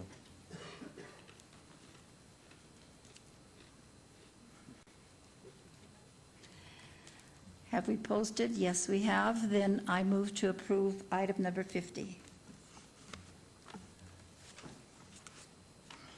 And you're smiling very broadly there. That's good, that you have smiles.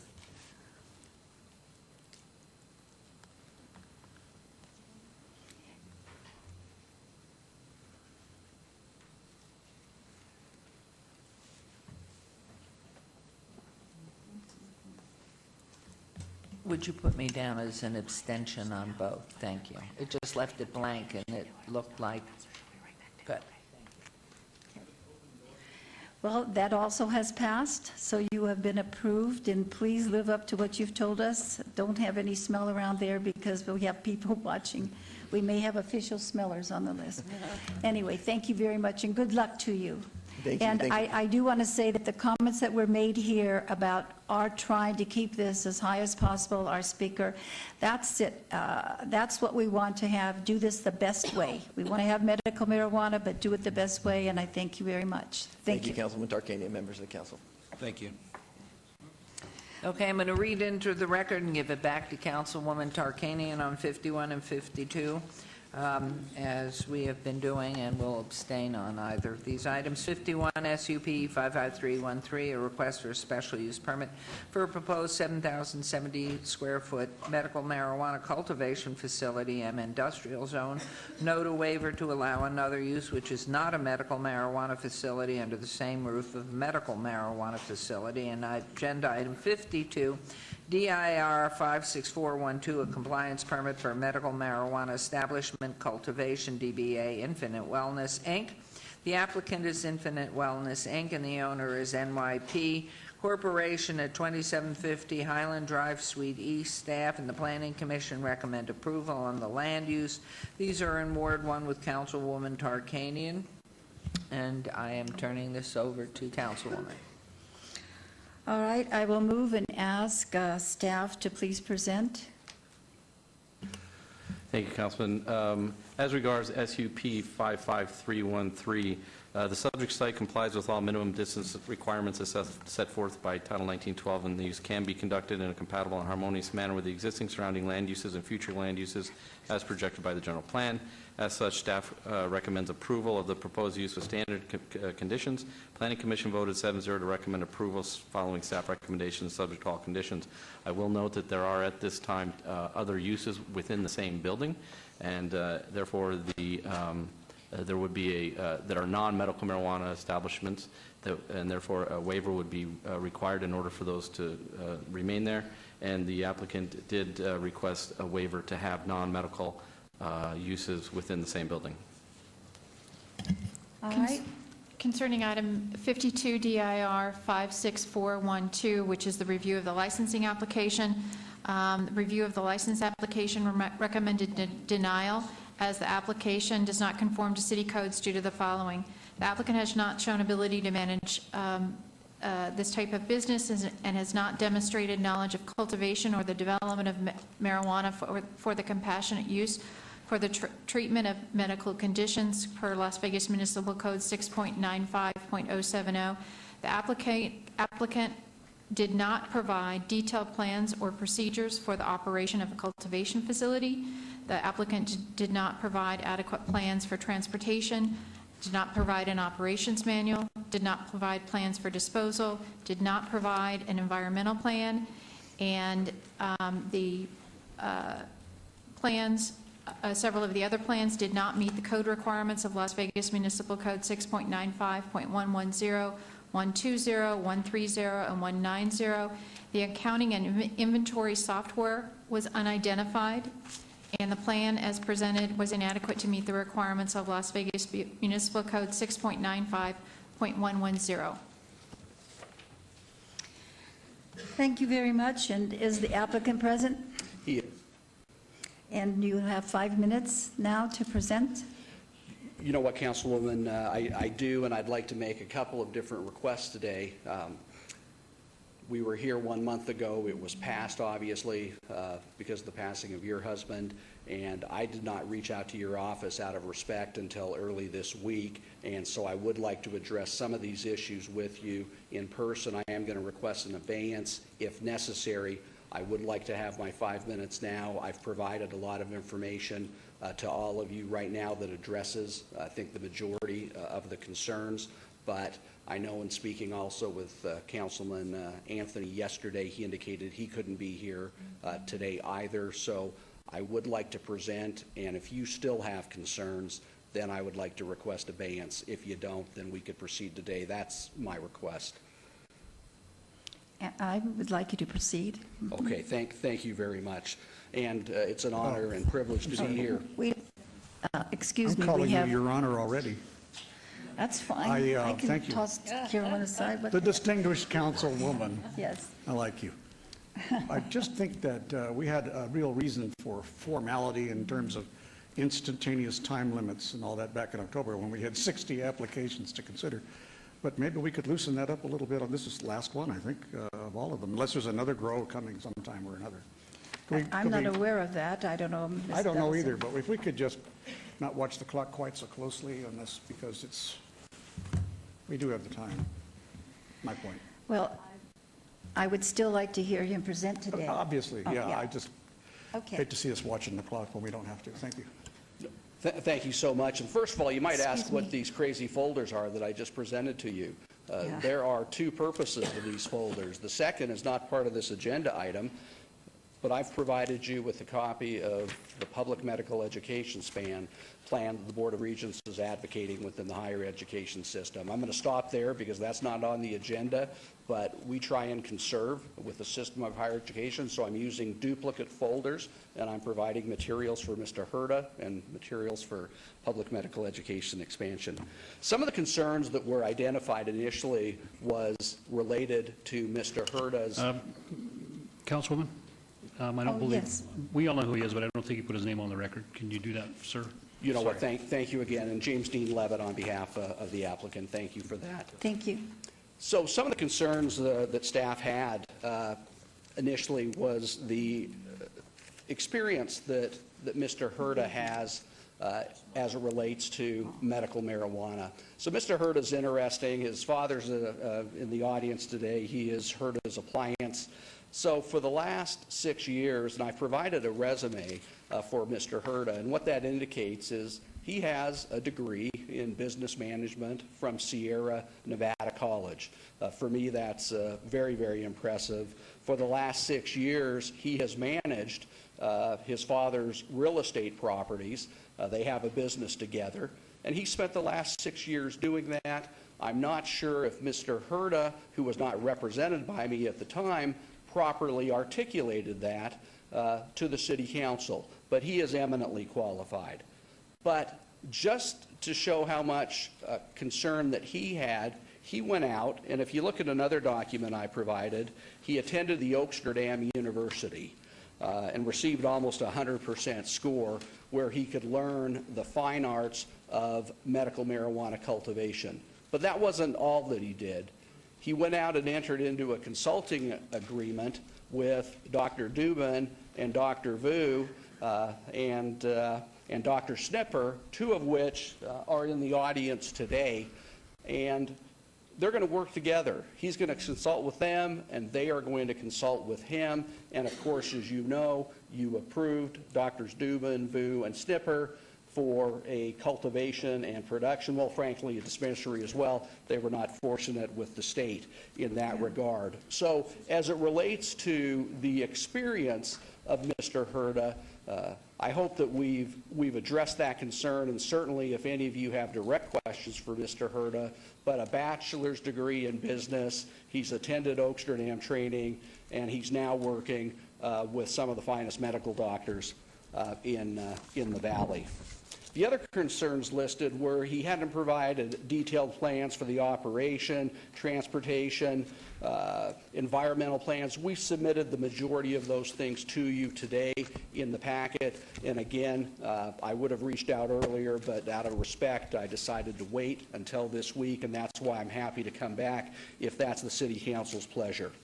And then they talk about the accounting and inventory software as the third concern, and we have also provided detailed information today in the packet. So unless there are other specific issues or concerns, and I apologize, certainly Ms. Duddleston hasn't had a chance to review what I submitted today, and certainly the City Council hasn't, but if necessary, I'm happy to address any of the questions specifically that you do have. And then I have a couple of additional updates. We are not going to be requesting a waiver.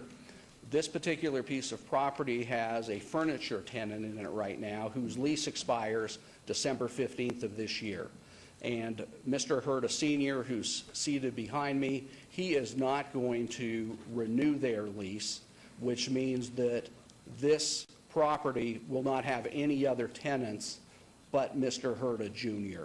So we don't have the issues that we once had about having either other medical marijuana businesses or other non-medical marijuana businesses.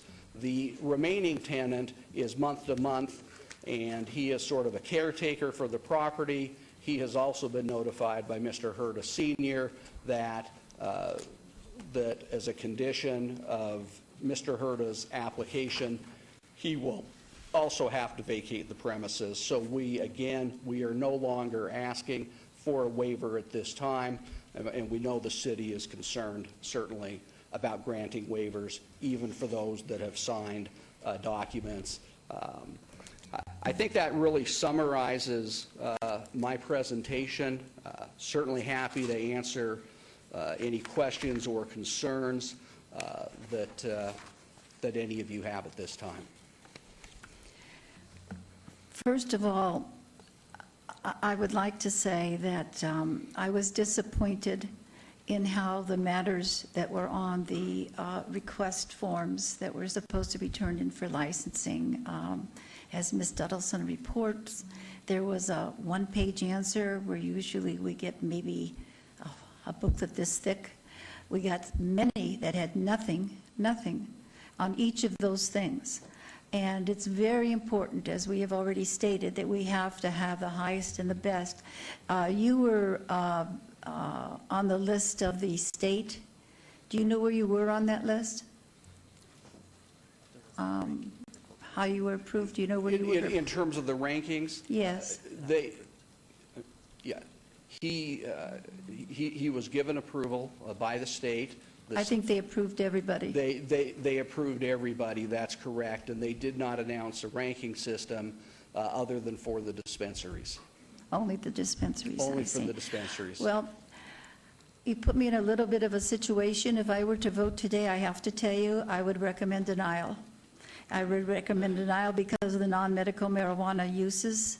I would recommend denial because of the many areas where we received absolutely nothing.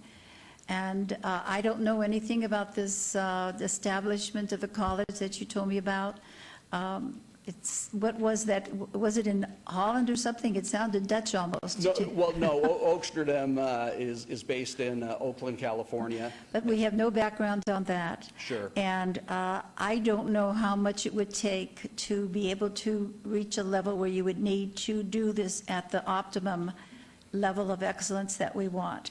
However, I appreciate your kindness in waiting, and I would be able to obey this for 2 weeks till the next meeting, if that would be all right with everybody else.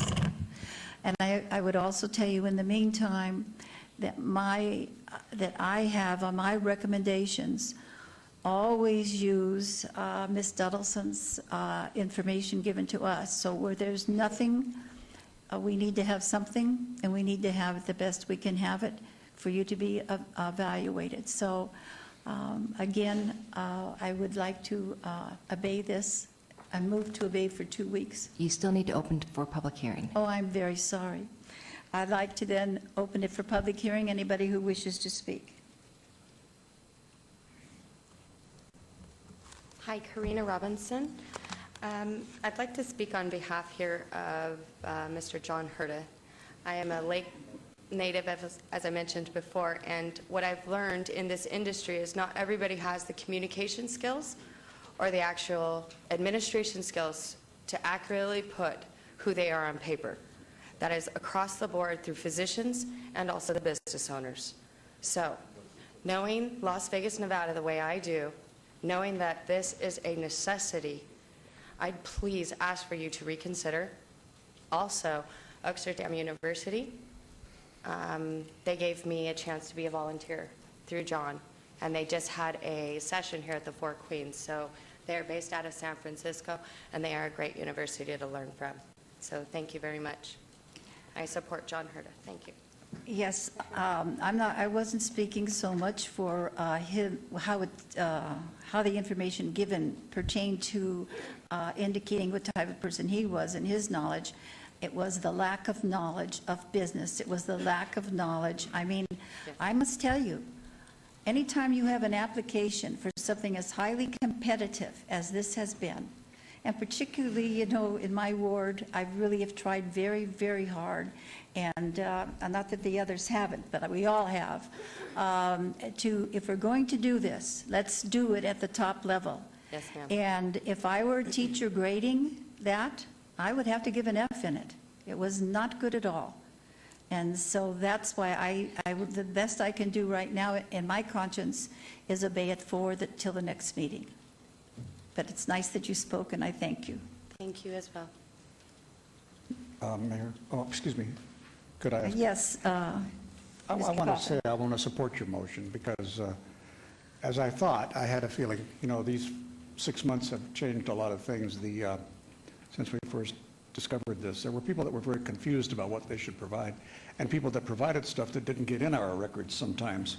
So we were in the dark, really, at that time. So now they've provided what appears on the surface to be adequate answers, but it's going to take a while to just judge that. So I will definitely support your idea of obeying it for a couple of weeks so that we have a chance to read it. And you, of course, we're going to listen to what you have to say since it's your ward. But I have to say that we are the ground zero for all of this, wards 1 and 3, and to an extent number 5.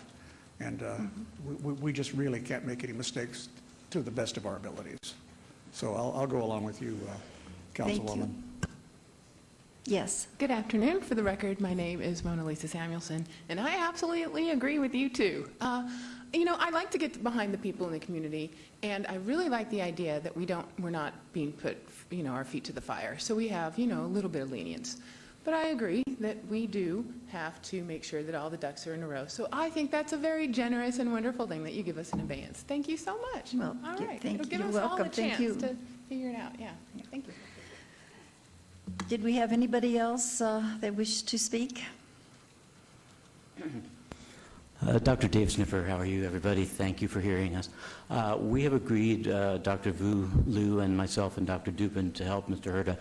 He approached us when we were having our hearings for the dispensary, and since then we've worked with him.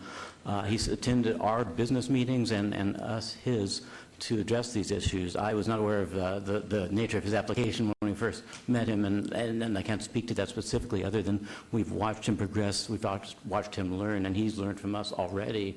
We're fully committed to supporting him in whatever ways we can do. By the way, we did not, as Mr. Levitt said, get a dispenser license from the approval from the state, but we do have a cultivation approval in the county and 2 cultivation and 2 production in North Las Vegas. So we're operating on a fairly decent scale. I would add simply that what I've found over the last year is that there are some very, very large players in this industry, has been pointed out, and the small players tend to be at a disadvantage. I think that when we help each other in this sort of a way, it will add even more strength to each person that is working with us, and I'm certain that that will be the case with Mr. Herter. We will do our best to ensure that that is so. Thank you. And I think I've said before, and you know, because we've spoken before, that I believe very much in local people, and the item before you had the local individuals. I wanted to ask a question, if I could, from Ms. Duddleston, and that is, can we add new people at this time on this particular marijuana item? I know on dispensaries we couldn't. I believe add new individuals, and I just wanted to be sure before we went further. In the compliance phase, under your ordinance, we have to approve those compliance permits based on the ownership that was presented. That ownership would have to go forward and get licensed. At that time, they could then ask for a change of ownership. They would have to do that through the state first, and I believe the state, just within the last week or two, put out regulations on how they might change ownership at the state, but the state regulations do not allow for large-scale ownership changes. So is this ownership, or is this another thing? Because of those regulations that were just pointed out, we felt it best to be a consultant, but as I indicated, we would be willing to work as though we were owners. That's not a problem, and then at the next opportunity, if it is appropriate, then we certainly could apply to be owners. Well, Let me, I guess. did somebody else down the line say something? I was just Yes. going to say, maybe you couldn't work as owners. As though we were. That's what I said. Well, In other words, even as hard as owners would work, not with any profit sharing or anything like that. Yeah, right. I do understand. Okay, they could work as consultants, but not as owners. Okay. Yes, indeed. I am going to go with my motion is to obey for 2 weeks. And I will tell you now that if you have changes, or if Ms. Duddleston has time to go over this information you've given today, we won't be able to take any new information at the next meeting. This will be the last time. And then we'll judge on that, and we'll go accordingly. So that is my motion. And to Council, obey. we can just close the public hearing, and just one more thing. Yes, was it, I'm sorry. Okay. It's very hard to be the mayor and have this item here. I can understand that. I was going to say, I'm sorry, Councilwoman. I was going to say one more thing. I don't know if Karen can actually accept any additional materials at this time, because our rules require that the initial filing was the time to file all documents and nothing can be supplemented. The applicant can come in and speak with you with regard to those areas and items that you feel are deficient, and then present those in open council within 2 weeks, the next time they appear. Well, if they're going to present it to me, I always ask to have her here. Okay. Because with me, but she's the key person in this. And again, you understand the concern. And I myself don't feel that I would approve something unless something's done already. In other words, I'm not going to wait 4 months for somebody to do something, or 8 months. It's going to be done before I would vote approval. I'm just telling you this ahead of time. Councilwoman? Yes. Before you close the public hearing, with your permission, may I ask the physician who spoke earlier what he practices in? Yes. Yes, anesthesiology and pain management. Okay, thank you. Thank you, Councilwoman. Mm-hmm. So my motion is to obey for 2 weeks. Can we please, wait a second. Was there anybody else from the public that wished to speak? I want to make sure. All right, then I would like a vote on item number 51, and I move to obey for 2 weeks until the next meeting of the council. Can you please cast your vote? Whoops. You didn't have your card. All right, we have 5 yeses, so that motion passes. And now we'll go to 52. I make a similar motion to obey for 2 weeks.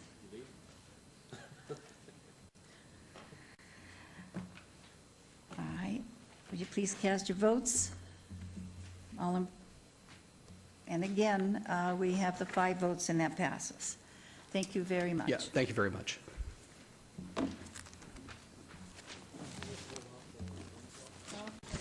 Now, the Thank you, question is the 1 Councilwoman. o'clock thing that you have to make a Okay, decision.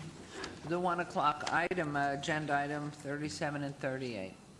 Mayor, what we could do is take a quick break for lunch and then come back in 20 minutes and restart at 1 o'clock and take up the budget hearing. Okay, we will do that. We will recess until 1 o'clock. Thank you very much.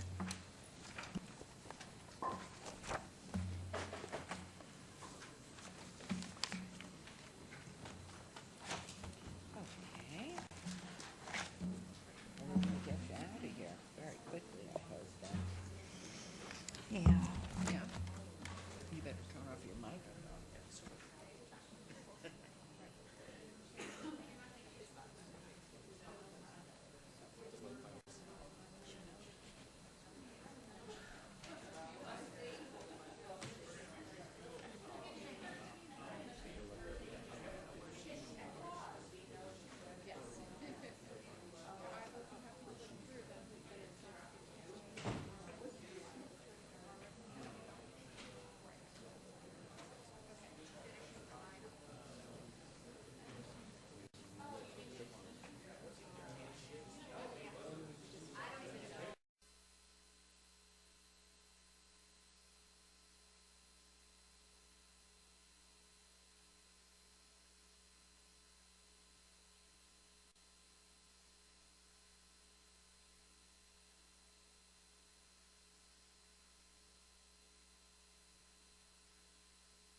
We're just waiting for one more council person. It's 1:02.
Okay, we're reconvened here.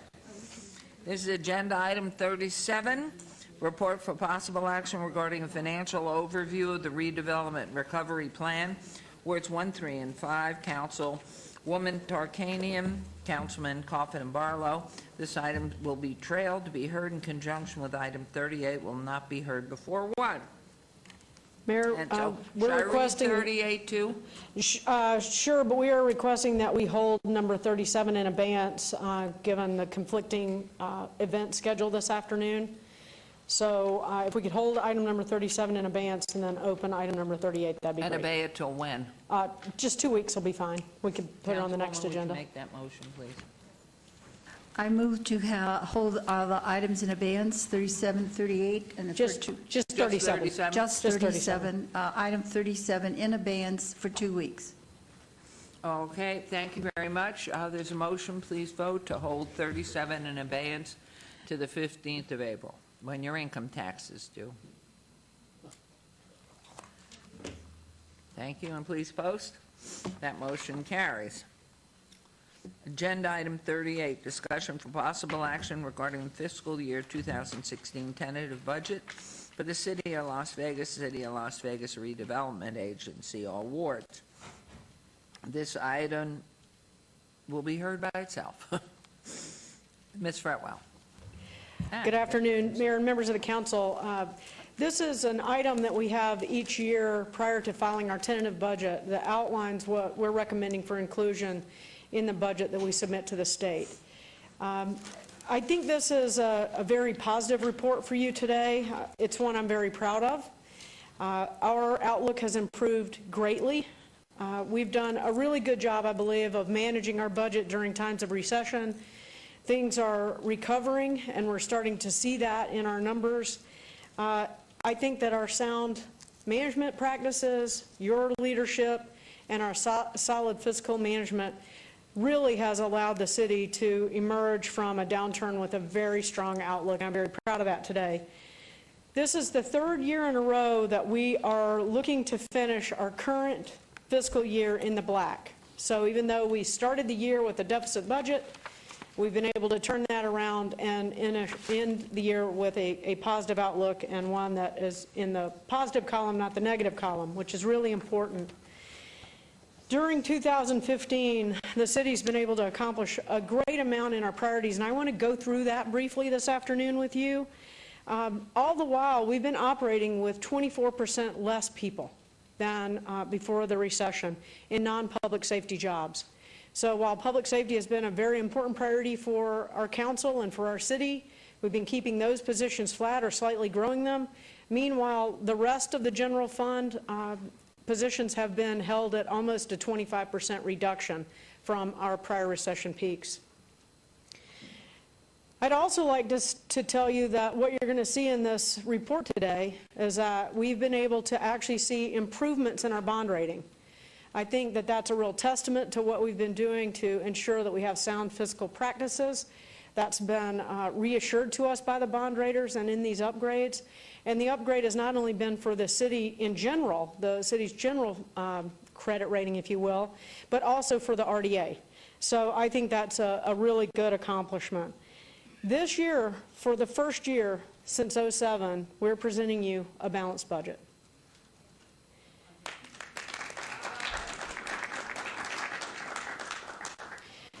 So, as I've had to say for many, many years, more years than I'd like to admit, and definitely every year that I've been the city manager, we had to make up for the impacts of the recession through budget cuts, trying to underrun our budget, being as careful as we possibly could in managing through that. We've consolidated functions, reduced the workforce, invested in technology, re-engineered processes, reorganized our departments. We've done a whole variety, a whole host of things to get through this recession. And today our budget revenue picture is very different. It's right back at the peak of 2008 at $523.9 million is what we're projecting this year. That's about almost a 5% growth over last year. And a big contributor to that is consolidated tax, and Mark will go into quite a bit of that detail in a few moments. What this budget includes for you is restoring around 35 positions in the general fund and another 20 or so in the enterprise funds. And so you will see those in the upcoming presentation. What I'd really like to do is kind of build on what we heard this morning, which was the survey results. Obviously, we've got 3 key areas we need to focus in on, but you also recognize that there were 10 areas where there was a significance to importance factor that was very high. So we haven't lost sight of those 10 things, but we know that these areas are very important to us going forward.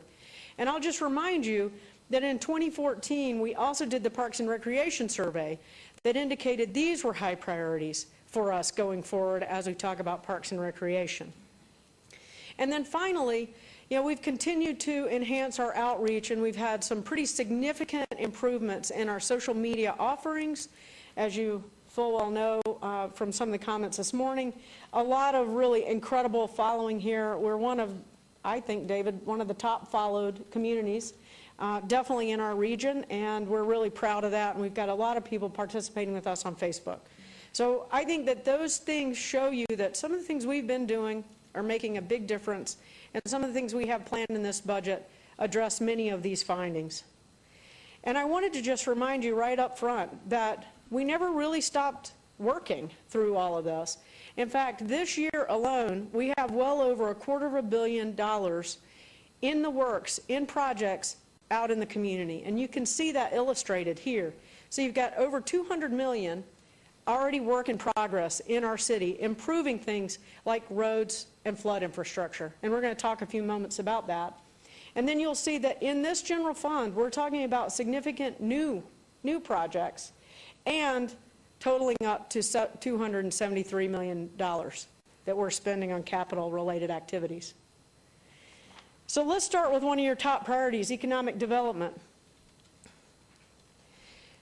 This year was the first year that we were able to deploy the new market tax credits for the West Side School redevelopment project. We're still underway in that, and this is a really exciting restoration and reuse, adaptive reuse, of a historic building in our community.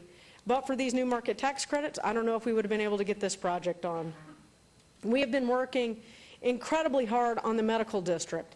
We've hired consulting groups. We've been working with the School of Medicine. We've been working with all of the property owners and the major agencies that are present there under the leadership of the mayor and Councilwoman Tarkanian to make marked improvements there, including infrastructure improvements in the roadways and in the sidewalks and the medians.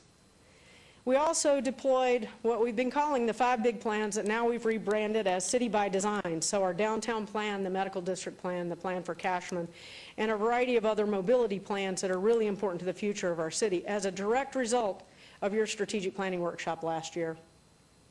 We also were able to attract Assyrian, which is out in Ward 6. It's a call center, but it's in this beautiful building on the bottom right of the slide that has been vacant since about 2007 when it was constructed, and so now finally the top floors of this building are occupied, and we're hoping that the rest of the building, this building center, will continue to be filled up with new businesses. And then finally, we were successful in getting approval a few weeks ago regarding the funding mechanism for a new parking garage on Symphony Park. And you will see many of those items showing up in the upcoming budget. More particularly, we'll discuss that when we bring capital back to you, but I wanted to make sure that you see that we're continuing to move on the economic development front. In the Parks and Recreation and Community Facilities area, you'll see that we had a major celebration this year. We're one of the only cities that has a national monument in its boundaries, and that's the Tule Springs Fossil Bed National Monument. A huge accomplishment, 22,000 acres set aside for this express purpose to protect this sensitive area. Something that is near and dear to Councilman Coffin's heart and has a huge impact on Councilman Barlow's district in the Cashman area. Big announcement today. We're going to be bringing the agreement to Council on April 15th for approval of the land swap.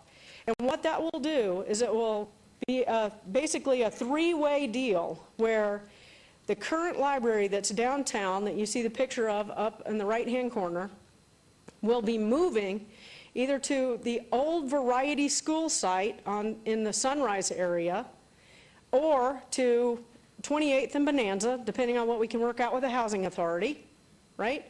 If we can get either of those two to go, then we will move the Natural History Museum into the old library site, the original library site that is on Las Vegas Boulevard. This is one of our big strategic initiatives last year in the budget. I'm glad to say that we've been able to kind of pull it over the edge at the end of this fiscal year to get those monies deployed and to get this project underway so that we can have much needed services on the east side from the library district. That's something they've had for a long time in their plans, and I'm glad we could be a partner in making that happen for both of those wards. Stop. Your Honor, I can't shut up. I got to say, my buttons are popping, and I can't afford very many of those. I tell you, this library, this is the 28th Street area. Whether it be the 6-acre site where the Variety School used to be, 28th and Sunrise, that area, or whether it be the 28th and Bonanza site, it's just a few blocks away. This is so big for the east side of town. Can you imagine? It really has never had a library in the city. Really. This is, in all these years, other than the library under the old, which is gone now, the old City Hall on Stewart, where there was a Rose Garden as well, we didn't have a library. The one downtown kind of felt remote, the one on the boulevard. And now we're covered great with the West Side Library now and going strong. And this is going to be big because we've got 6 acres at 28th and, 28th and Sunrise, and 8 acres. So the library board has already passed the resolution. It's in their budget. It's going to be in ours. This is the biggest news to hit the east side of town in a long time. A library for the kids, for everybody. I can't stop talking about it enough. I'm sure that Scott Adams, who came up with some remarkable sleight of hand on how to make a 3- or 4-way swap occur with 3 different governmental and non-governmental entities, at least 3, you, Betsy, and all the staff that have worked with Scott and the members. In fact, we've got a couple of members on the library board here. Felipe Ortiz from my staff. Ito, I think, who used to work for Councilman Barlow, is on that library board. And I'm not sure if anybody else is on that. Robin Munier. Robin Munier from Councilwoman Tarkanian's office. Everybody has pitched in to help. I don't have a picture because there is no picture. I'm going to be out there just digging with my bare hands shortly to celebrate that. It really does show the power of partnerships. I mean, one of the things we've talked about over the years is really intergovernmental collaboration. And although they may not be easy and they may require 4-way partnerships and some forethought and some vision and some flexibility, we can get them done. And it's a great partnership with the library district. It was such a finance thing. It was a nightmare.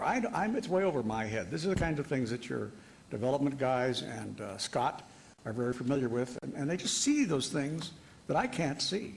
And he saw a roadmap to get there. And it took patience and almost 2 years. And I've been afraid to say anything about it. I haven't told a soul. Well, we're fortunate that the library district approved all the terms, as you mentioned, Councilman, and we have an agreement ready for your consideration so that we can get the ball rolling on this and get some new services rolled out on the east side of town. So we're really excited about that. And meanwhile, for Councilman Barlow, we maintain the Natural History Museum and actually afford a space that they can expand into so that they can actually display some of their incredible exhibits that they've been unable to display in the current building they're in. Hooray, hooray, hooray. All I can say. We also have been working very effectively on replacing fields and updating them with artificial turf. We finished the All-American football fields turf replacement this year, and we've been investing heavily in trails and pedestrian bridges. Poor Jorge, he hates it when I come into these meetings because I'm always riding these trails, sometimes in the dust of Councilman Barlow, and we figure out where things aren't connected where they should be and come and report it back to Jorge so that that work continues to get completed. If we move on to infrastructure and public safety, as you can see here, one of our highest priorities has been dealing with the flooding in the Northwest. We've been working on the Grand Teton Flood Control Facility. Major improvements there. You can see the size of those culverts that are being placed into the ground there. Also, a big accomplishment, Fire Station number 8. We opened the doors this year. You mentioned it earlier that it's having an impact on the Sea of Blue, Councilman Barlow, out on the east side of town. It's up and running and making a huge difference in that area and is much needed relief to the county station that's adjacent to it. We've also been working on our median cleanups and our beautification project, something that we heard was really important to our citizens in the citizen survey this morning. You can see some of the handiwork of our welders. This is one of the projects I'm so proud of because our folks dreamed it up, they figured out how to do it, they figured out how to put it in place, and it's really created incredible artwork in the medians that clean up the look and feel of our streets. A great job there. We've also been working very extensively on pedestrian and bicycle safety enhancement. We've exceeded over 400 bike lane miles in our city now, and we're coming up, based on that presentation that Mike Jansen gave to you a few months ago, with a whole lot of new different ways to improve pedestrian and bicycle safety efforts. Councilman Barlow, Councilwoman have been really pushing us to ensure that we improve our crosswalks. We were able to open some new pedestrian crosswalks, particularly in Ward 5 where we had had some tragic accidents. So we feel very fortunate that we were able to get many of those public works projects done. And then finally, I want to mention the sidewalk infill in the mature neighborhoods. We have been investing significantly in sidewalks. You saw in the survey this morning that that's an important component of neighborhood pedestrian safety and the look and feel of the streets there. And I know that Councilman Barlow is going to ask me a question because he told me to get a map ready. So I've got it ready for you, Councilman. So why don't you just go ahead and tee it up? And the question that I have, Mayor, through you, if you don't mind, is the question that I had for you, Betsy, was the impact that we've made specifically in the wards that lacked sidewalks for many, many years. And so I wanted to see an overhead, if you will, in relation to the impact that the city has made just within the last 12 to 24 months as far as bringing new sidewalks that previously did not exist to where we are today. I asked Jorge to come up here because this has kind of been his baby. But you can see on this map, the areas in red are constructed. That's over $8 million worth of new sidewalks. And I'll have him kind of talk you through the orientation of where those areas are. We have 3 additional areas that are under construction right now. 2 are in Ward 1 and 1 is in Ward 3. And then we have future areas identified in Ward 5 and in Ward 3 so that we can continue the sidewalk enhancement program. And later on in the presentation, Councilman Coffin, not to steal your thunder, Jorge is going to talk about the unfunded asset issues associated with improvements such as these so that we can make sure that we keep that on the forefront as we move forward in funding new projects. So Jorge, I'll have you cover this really quickly if you don't mind. Thank you, Betsy. Yeah, we've been working on this for a couple of years, and we started off with what we call Area 1 and Area 6. Area 1 being in Ward 3, and it's the area that's east of Las Vegas Boulevard, goes all the way to Bruce, and just north of Charleston.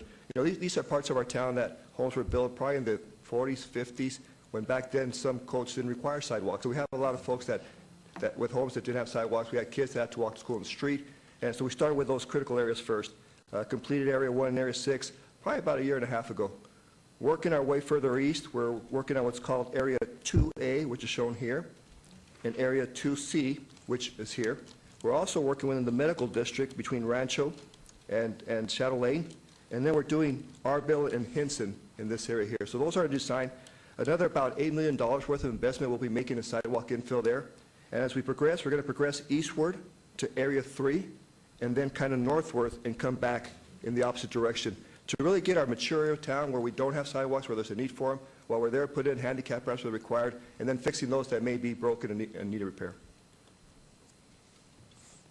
Thank you, Jorge. If we can go back to the slide presentation, that'd be great. One of the areas we heard this morning is ripe for a lot of work in our valley, and particularly in our city, is that of education. And over the last couple of years, based on your priority setting, we've been working on education as one of our major priority areas. Obviously, we're not responsible for schools or school curriculum, but we do have a vested interest in the future of our youth as a city and what that does for our workforce. So we've been working through the direction of Dr. Lisa Morse-Hibler, as well as some prior work by Brian Knutson, who's now the executive director of the Boys and Girls Club, to build an educational partnership with the school district, with local philanthropic efforts, and we've been pursuing a lot of grants to try and bolster up what's available for our kids in our city. And so here are some of the highlights of some of the things we've been working on. Preschool learning centers, we've been working with the redevelopment set-aside to deploy it out in the community to have preschool learning centers available. One's for sure at Lorenzi, and we've been working on that for quite some time with Variety Early Learning Center, so we're excited about the progress there. We also were successful with the Pay for Success project, supporting some early childhood and youth development programming. The Keep America Beautiful grant for $20,000 for an outdoor garden classroom. We're also participating in the White House Early Childhood Summit. This is a part of our Downtown Achieves program. We were one of 5 governments selected for the Pre-K Education Harvard Social Impact Bond Technical Assistance Lab. We're also a Pacesetter Award for the grade level literacy efforts, which we've been working on for quite some time to get third graders to reading levels that are commensurate with their schooling. And then finally, the Historic West Side School New Market Tax Credit item that I mentioned earlier. These are all critical investments to make education stronger in our city. And some of these things were noticed by others. This year we were recognized by the Transforming Local Government Conference for our social media efforts. Jen Davies and Diana Paul will be going to Arizona to present all the work that we've been doing on that next month. We also were awarded the Green Power Leadership Award by the US EPA for on-site power generation, so our solar projects here serving our city. We just recently were given the Plan Sponsor of the Year award by the Public Defined Contribution Plans. Great work to Mark and his committee. Yeah, we actually just got this award presented to us yesterday, so it's really exciting. Congratulations. And then we've been focusing in on transparency. This is something that many of you have indicated is a high priority for us, and we were ranked 4th in the nation for transparent and open data. And you all know that I wasn't very proud of that F score we got a few years ago, and so our IT department and our departments have really been working hard to enhance that. And then finally, some of our kids are getting national recognition from the Mirabelli Community Center. So our dance team there has really done an incredible job and gotten some national recognition. I'm just going to throw these up here, and I'm not going to say a word because they speak for themselves. This is the best slide I've ever been able to present, I have to tell you. You look relaxed. Really, really good. This is a lot better than that 4-hour, how many things can we cut in one day meeting we had 5 years ago. So what I'd like to do is turn this over to Jorge. He's going to very quickly talk about the current state of our infrastructure, how we're funding that. Then Mark's going to quickly run through our tentative budget, and then we'll be ready to answer any questions that you might have. So Jorge? What time do you have to get out of here? Thank you, Betsy. If you recall, about 18 months ago, Larry Hognes and myself gave a presentation to you all talking about our different asset categories and where we are with maintenance. Certainly, Councilman Coffin brought to our attention the value of the assets we have out there. And we really underestimated our value. We thought it was around $4 billion. It ended up being close to $8 billion worth of assets that we have out there. Huge investment in infrastructure that we need to maintain. And so when we came to you in the roadway side, we talked about a deficit pretty significant of about $60 million annually to maintain our roads. This is where we are today. And part of that is the fuel revenue indexing that was the past couple of years, 2014, has been very significant in helping us appropriate the funds that we need to be able to go out there and repave our roads throughout the city in all wards. You can see now that for our arterial roads and our local roads, we've got a good funding stream that's helping us do that. If we're fortunate in 2016 and that gets extended, then for the next 10 years, we're going to have more really than we need to be able to do that. We program right now about this type of money. We'll be able to program a little bit more and really be ahead of the curve in trying to maintain our streets. Where we're still struggling a little bit is in the sidewalk portion. We need about $2.5 million a year to really maintain it at the proper level. We're able to usually put about $1.5 million together through different sources. So it's still about $1 million that we've got to identify as a funding source to try to address that, and we do it through CDBG funds, we do it through some federal grants, and so we're constantly looking for the opportunity to do that, but we're still struggling a little bit in that area there. In our flood control facilities, because we get regional flood control district, we're in pretty good shape with our detention basins, regional storm drains. Local storm drains are funded by local government, and that's where we're still struggling a little bit. Every year, we appropriate some of our general fund capital money toward that program. This year, we're appropriating $1.5 million to do a storm system in Ward 5, and so we're still about $500,000 short where we need to be to really keep that program at the level we'd like to have it.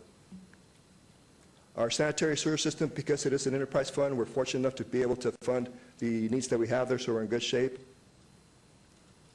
And in our parks, a similar thing. If you recall, starting last year, we started grabbing some of the money from the room tax that became available after paying off bonds, dedicating it to our parks, so we're in good shape there. And our buildings require about $750,000 every year just to maintain our facilities, whether it's replacing air conditioners, fix broken things. And so we've been able to, again, out of general fund, be able to appropriate, and so we're in pretty good shape there. So our current state of infrastructure, with a couple of minor adjustments we need to make, we're in pretty good shape in being able to maintain those facilities. Great. Mark? Thank you, Betsy. First of all, I'd like to say that I'm standing here today because our finance director, Vanetta, has acute laryngitis. And so I know if Vanetta was standing here, she'd want to thank Betsy, the city manager team, Orlando Scott, and Jorge, and the support that this has really been a collaborative effort, as you can see so far. And also want to thank the departments and their budgetary staff. I also just want to say at 6:30 this morning, I got a text message from Ms. Fretwell. And she said, could you please, animate the slides and, make them so they're a little more interesting. And I wanted to text back, is this April Fool's? Anyway, but I did what I was told. So I hope you're going to follow along with me. Real quickly, we're going to talk on May 6th at our regular council meeting. We're going to talk more extensively about the fiscal year 16 capital improvement program. The 5-year capital improvement program, while the execution year of fiscal year 16 has to reconcile back to our final budget that we'll be submitting in June 1st. We'll be working on those details as we go forward, and that will be filed on August 1st. And when we talk about the CIP, generally you know this, we talk about all these available resources. Obviously, the LVCVA will be looking at bonding those revenues. Or using those revenues to support some medium-term bond obligations. We already have authorization for one garage. We may be looking for another with the new tourism improvement district. I also would just like to point out that with respect to repurposing reserves, we do have a city policy that you all have established for budgets, and we've said that we're going to maintain fund balance of at least 12% with an aspirational goal of 20%. You established that a couple of years ago. And because of that aspirational goal of 20%, I do believe that that's part of the reason why we saw the bond rating upgrade, because we had sort of used the bond raters as part of the justification for that. Last year, you also established a new policy where how we deal with revenues in excess of expenditures. And as you know, the city manager has a goal that we should have revenues in excess of expenditures of about 2 to 5%. And the reason why we need that is because programs do expand as the population grows, and we do have some unfunded needs, both in the area of employment liabilities as well as unfunded liabilities, as well as some of the infrastructure needs that we were just talking about. So we need to have those extra reserves to be able to fund those things that don't have routine funding. And when we talked about the policy, one of the things we look at is, do we have adequate reserves? We believe we do. Obviously, we're in excess of our aspirational goal. How are we taking care of our unfunded long-term liabilities? Are we taking care of any capital needs that don't have routine or sufficient funding for those? And so we're addressing that through the capital program. If we meet those three things, then we can consider those revenues for operational needs on an ongoing basis, assuming that the excess revenues over expenditures is sustainable into the future. Let me talk a little bit about 15 budget performance real quick. Revenues we predict will come in over $10 million in excess of what our budget was, predominantly fueled by by consolidated tax. Sorry about that. With respect to the expenditures, we expect to see an underrun, predominantly in the area of non-labor. We're seeing a growth in actual expenditures in Metro about 6% and other non-labor about 6%. The labor growth, we're seeing at about 2.3%, and I'm going to tell you that that's primarily being driven by vacancies and slow to fill positions. And of course, since we do have some excess revenues, revenues in excess of our expenditures, and we have some fund balance in excess of our aspirational goal, we'll be using some of those revenues to help us with meet some needs. One of those would be of the requests that we received from our departments. We briefed you that we've received about $14+ million in requests from our departments. We've been able to meet over $6 million of those requests, $6 million of those requests. In addition, we identified about $2 million of one-time needs that we think we can fund with out of this year's budget. And so, in essence, we're able to meet about half of the requests that we received. I will mention that in the one-time requests, one of those things, for example, is a remodel of the fire training center. Also parking lot maintenance and resurfacing, things that we haven't been able to take care of, as well as, for example, a study for the new Tule Springs National Monument, getting prepared for what the development's going to look like out there. Jumping in the expenditures, we're looking at expenditure growth of over 6% this year. We're certainly looking at program restorations. We'll be talking about that in a second.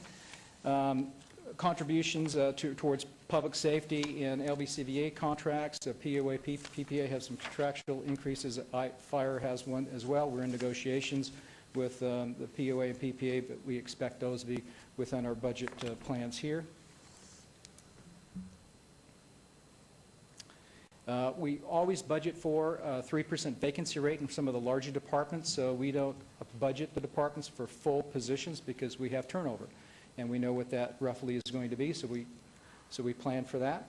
This does account for an 8% increase in the Metro funding. Essentially, we're giving the new sheriff what he asked for and a little bit more. We're helping them get a little accelerated funding on their unfunded liability for post-employment health benefits, as well as partial funding for a new helicopter as well. And then the key thing here on the expanded piece is we're looking at about 57 new positions, 35, as Betsy said, in the general fund. And she mentioned earlier that we're about still about 24% of full-time positions, non-general, non-public safety positions. We're about 20% lower than we were at the apex. Even with these positions, I predict by next year when we do this analysis, we do it annually, we'll still be in the low 20s. That would be about 22% fewer full-time employees than we had back in 2007. So let me go over real quickly with the positions. If you see something that catches your eye that I don't mention, you certainly can holler out at me. We are adding 7 new positions in parks, primarily for park cleanup, as well as some weekend cleanup that we'll be contracting out with Opportunity Village. Parks and Rec Program Service, this is for program techs for the Municipal Sports Group, as well as a customer service tech for Floyd Lamb State Park. Licensing support, this is all being driven primarily by medicinal marijuana. I know this was an item that came up in our briefings. This will probably price out around $550,000 to $600,000 of new positions. Later on, you'll see that we do anticipate for fiscal year 15, we'll have about $1.9 million in MME-related revenue. So the revenue that we're taking in from our licensing schemes will pay for these additional costs. Obviously, this is just our cost. It doesn't include the cost of others like Metro. And what will that be in the operating budget? What will your operating budget project to be?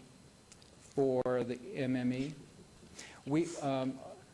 I think I mentioned that these 5.5 positions will price out to about $600,000 a year in annual costs. And Mayor, just so you know, I did ask the sheriff if he would be willing to cost account like we are going forward on the costs of this program, and he indicated he would. And we have established an accounting scheme to keep track of our internal costs and our internal revenue related to this particular license. Excellent. As you requested. Cultural Affairs, we're adding in some much-needed technicians so we can activate the second stage. That will also help us with programming at Sammy Davis Jr. and Centennial Hills, those amphitheaters as well. So we're pleased to do that. Assigned techs for the urban core and also crosswalks and pedestrian crossings and bike trails, bike lanes. Municipal court, we are adding 2 positions to support the new case management system, but we're also fully funding the new Veterans Court, the Veterans Court we started mid-year this year, as well as fully funding a new mental health court. So that's in this budget as well. We have 2 victim Could I ask a question here?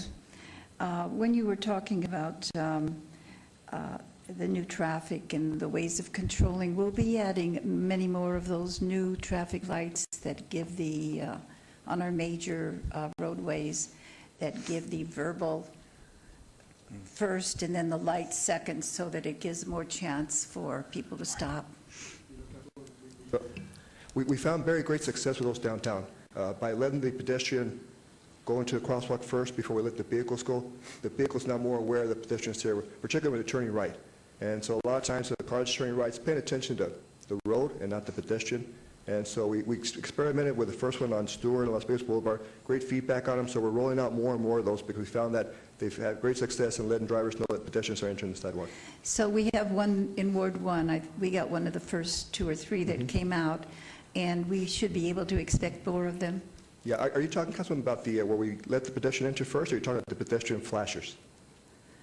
No, I'm talking about where you give the verbal first. Yeah, we're going to be implementing more of that. We're looking at locations where it makes sense, where we've got high pedestrian crossing traffic, and we'll be implementing more of those. I was thinking Sahara, Charleston, and things like that. And about those flashers, those are fabulous. How many of those can we afford to put in? You know, actually, Mayor, we installed 13 this year. We installed 12 traffic new signals and 13 flashers. We got programmed to continue that program going. Fortunately, we're able to program what we call a pedestrian safety program within the general budget, and so you'll be seeing more and more of those roll out. Wonderful. Those are fabulous. And lastly, I would just like to say I do have to leave now because of that other commitment. We are going to go over this more thoroughly in more minute detail, right? Councilwoman, this is the one that we ordinarily present all the detail, and then we have a final adoption on May 19th. So this is the actual budget workshop today where we cover most of the detail. We're very close to being finished with this portion. We can hurry and try and get through this in the next 5 minutes. I don't want Kim and I to be a result of a traffic accident. Yeah, I don't want you in a traffic accident either. Sorry about that. We'll just do the best we can if you've got to go. We're trying to hurry up. Well, I just thought, Betsy, perhaps I could meet with you sometime alone, and I could ask some of the questions I have then. Absolutely. Okay, then I'm going to dash now because I don't know what the traffic might be, and I guess I'm the first speaker. So they don't do anybody else, I better get there.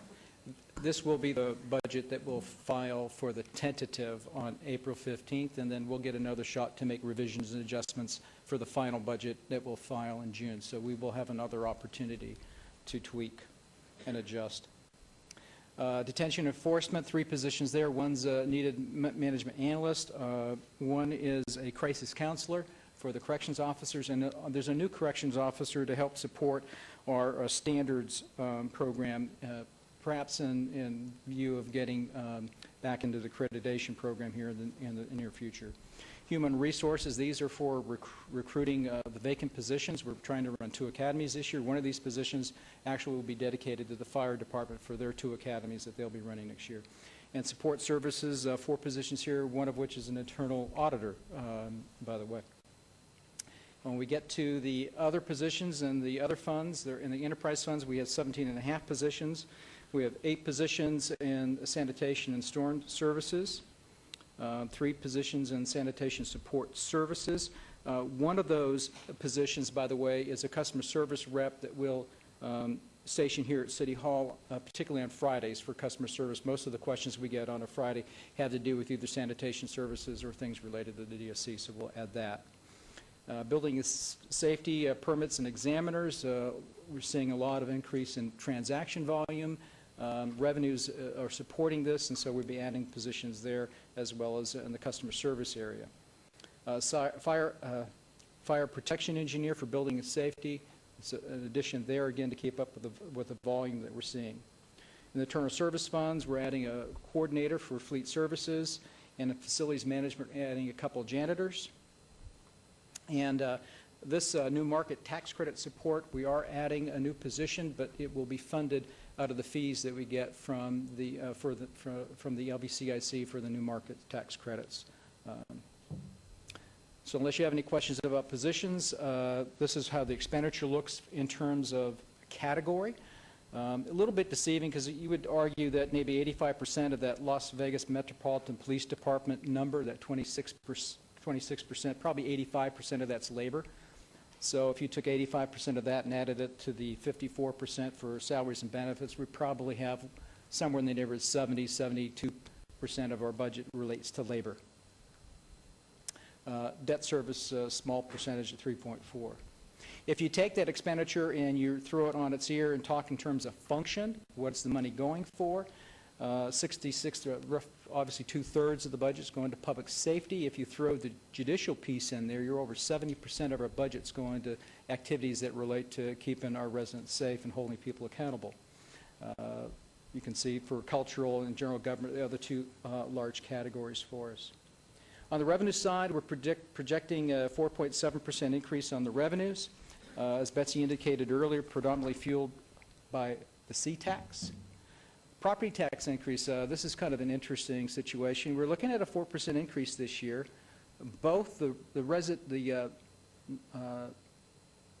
non-commercial residential cap is still 3%, obviously, but the commercial cap, the non-residential single-family owner-occupied, is 3.2%. So it's a little bit higher this year. With that, assessed value went up 11%, but our tax revenue is only going up 4%, and the reason for that is we're abating almost $20 million of property taxes as a result of the caps. That's just a general fund only. If you looked at the fire safety initiative piece, that's probably another just under $3 million for that. So, there are some interesting bills up north that are dealing with some of those issues that we've been behind and working on. License and franchise revenue, a significant increase there, predominantly because of the MME, medicinal marijuana areas, and charges for services pretty flat. When we look at our revenue, again, nothing too unusual here. The consolidated tax piece is growing. At the bottom of the recession trough, it had dropped to like 48%, and property tax, I think, was as low as 16.5% or so. This is a slide that is a sort of a pictorial of what Betsy was talking about. If you look at the red bars are the expenditures, the green line with the diamonds is the revenue, the dollar scale is in millions, and in fiscal year 2012, we had expenditures in excess of revenue. We were in the black for 13, in the black in 14, projecting in the black for 15 significantly, and the budget we're filing for 16 is $1 million into the black. So 16, if it goes as expected, should be the fourth year in a row that we're in the black. You can see the negative towards the left. So interesting enough, we are almost back. We are back where we were in terms of nominal dollars. But I will tell you, if you look at the FY16 budget, if you inflation adjusted that, assuming about a 2.5% inflation, the $16 number for revenue is only worth about 84% of what the dollar number is for fiscal year 8. So we're still behind, which is why you still have 20% fewer positions and why we're trying to restore as we can, but we still don't have the revenue to restore all of our services. This is the budget as we intend to file it. You can see 14-15 actuals and estimate for 15 and our 16 tentative budget. You can see on the bottom that our fund balance is still in excess of our aspirational goal. Those are some of the resources that we'll be looking at to reprogram into the capital plan that we'll be talking to you about on May 6th. Betsy, do you want to cover the budget takeaways? Sure. I'll click for you. Thank you. First, just the key budget takeaways for today, I believe, are one, that we have a balanced budget. It's the first one we've had since 2007. We've exceeded our revenues have exceeded our expenditures by the goal that I set for our staff when I first became city manager of 2 to 5%. We've improved our bond ratings, as I mentioned. We've restored hours and key positions to stabilize our service levels. I think the survey results that you saw this morning bear that out. We've also got the opportunity for renewed investment in capital projects, which is really kind of exciting to have the opportunity for that. And we've seen significant results in each of the priority areas, even though they were just established a year ago. So I feel like we're doing really great things with the resources that the taxpayers entrust us to manage. I think we have been able to hit on some of the key priorities that you've identified for us after listening to the community and hearing what you hear out in the community. And I'm really proud to present this budget to you today and look forward to your feedback. Congratulations, just great. It's really great. Commendations to all of you. Just really great work effort.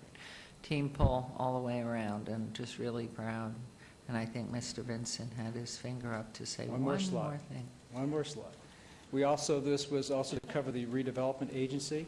This is the tentative budget that we're looking at filing for the redevelopment agency, and this is another interesting story. You'll notice that we're forecasting significantly higher revenues for fiscal year 16, that we might have to tweak that number as we get into the final, but we believe that the way that the mathematics is working on the allocation for the redevelopment agency increment, that we might see about $500,000 to $1 million more than we originally thought, and that's what's reflected here. You can see the set aside. Other revenues we have now, in addition to the note payment that the city is paying for the RDA for the improvements that they made to the Fifth Street School, we have the historic tax credits from the Mob Museum. We are at the point now where we can begin to repay the RDA for the $20 million that it gave to the Smith Center in excess of our commitment. That'll be coming back to us via the excess rental car taxes. We still have the Fremont Street Experience income from that agreement, and we still are using, obviously, some of the RDA reserves that we had put into the City Parkway 5. So that's what that other income is. You can see that from the operational perspective, the $1.5 million for program expenditures in 15 versus the 3.8 in 16, that's more of a swing in timing than it is any real different budget. If you added those two together and divided by 2, you'd get close to around 2.5, 2.6 million, somewhere in that neighborhood. So we're seeing improved fund balance here. We're seeing that when we look at the total revenues, total expenditures, we are in the black. As Betsy mentioned, the bond raters, we're looking specifically at the RDA revenue-supported bonds, and they did upgrade us from a BBB- to a BBB, so they're recognizing as well that the revenue seems to be turning around. So this is another good picture for us. Just real quickly, the next steps, I mentioned April 15th is the tentative budget. We'll come again and discuss the capital program on the 6th of May. Our budget hearing is on May 19th as required by law. We'll file our final operating budget on June 1st, and then on August 1st, we'll be filing the 5-year capital plan that'll have more detail in it. So I just want to say I want to thank, again, Betsy and the supportive staff and you and your policies. It's been a harrowing 6-7 years, and we're really glad to be on this side. This is a good story to tell. It's hard for me to be too optimistic, because if I do, Councilman Beers reminds me I'm a CPA and I can't get too optimistic. But this is really a good story, and I'm just pleased that the city has been able to weather through this as well as we have, and it's in large part because you supported the policies that we put in front of you, so really appreciate that. Well, your leadership's been great. And Betsy, what is the projection for the 5-year capital improvement? How many billions or billion? How many? That's a little bit of an unfair question. It'll probably be, typically we have revenues that are going to be in the 150 million that we can plan on. So if you do that by 5 and then throw another 100 million that we're probably throwing in this year, I mean, that would be a conservative number. So it's close to 750, $750 million to $1 billion, somewhere in that neighborhood. It'll be a big number. Billion. Like Okay. 3/4, maybe a little bit south of that. Yeah. Mayor, I might just add that all these people that are sitting here, they're the ones that made those underruns happen. They're the ones that were very conservative in their application of what you afforded them in these budgets over these years. And my hat's off to each and every one of them. Well, and also stepping to the plate to let your belts be tightened. Oh, yeah. So it's good to let it out a notch. We thank you very much. Any comments, questions here? Good job. Thank you. Good job. I think that's all the way around. Thank So I you. believe you just have to make a motion to accept the report today so that we can file the budget. Here, come with it. Mayor, I'd be delighted to make the motion to accept this absolutely fabulous, positive report that you guys have presented to us today. Thank you. There's a motion then. And please vote on that motion. And that motion passes with great glee and appreciation. Thank you, team, everyone, and we're just really, really happy about this. I want to announce that we have students in here from Bamboo Sunrise Foster Care Support Group taking a day off from spring break to be urban explorers. You want to raise your hands? Is that something? And Michael Flynn, the Director of Operations and Chaperone, we are proud. I have to tell you, these young people today are visiting locations throughout downtown in 4 teams as part of a scavenger hunt. That's awesome.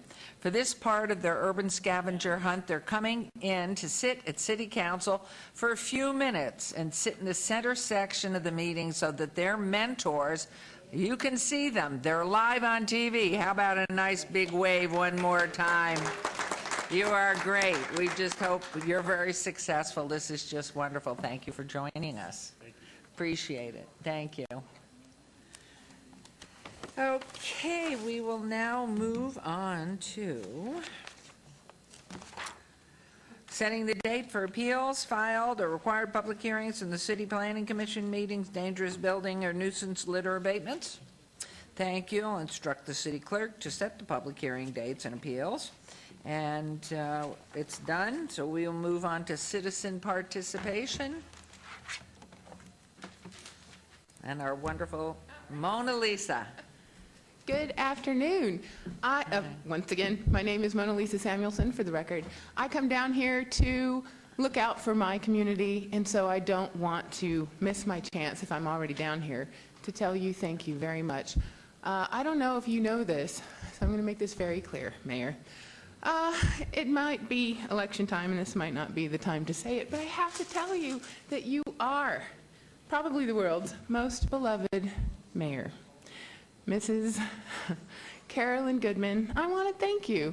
You are something very special to this city. Thank you. As is each one of you. Councilman Coffin, you don't know how many supporters and how much love you have there out in the community. Councilman Barlow, people don't like politicians until they meet you, usually. You are like a game changer for a lot of people, and so I want to thank you for that.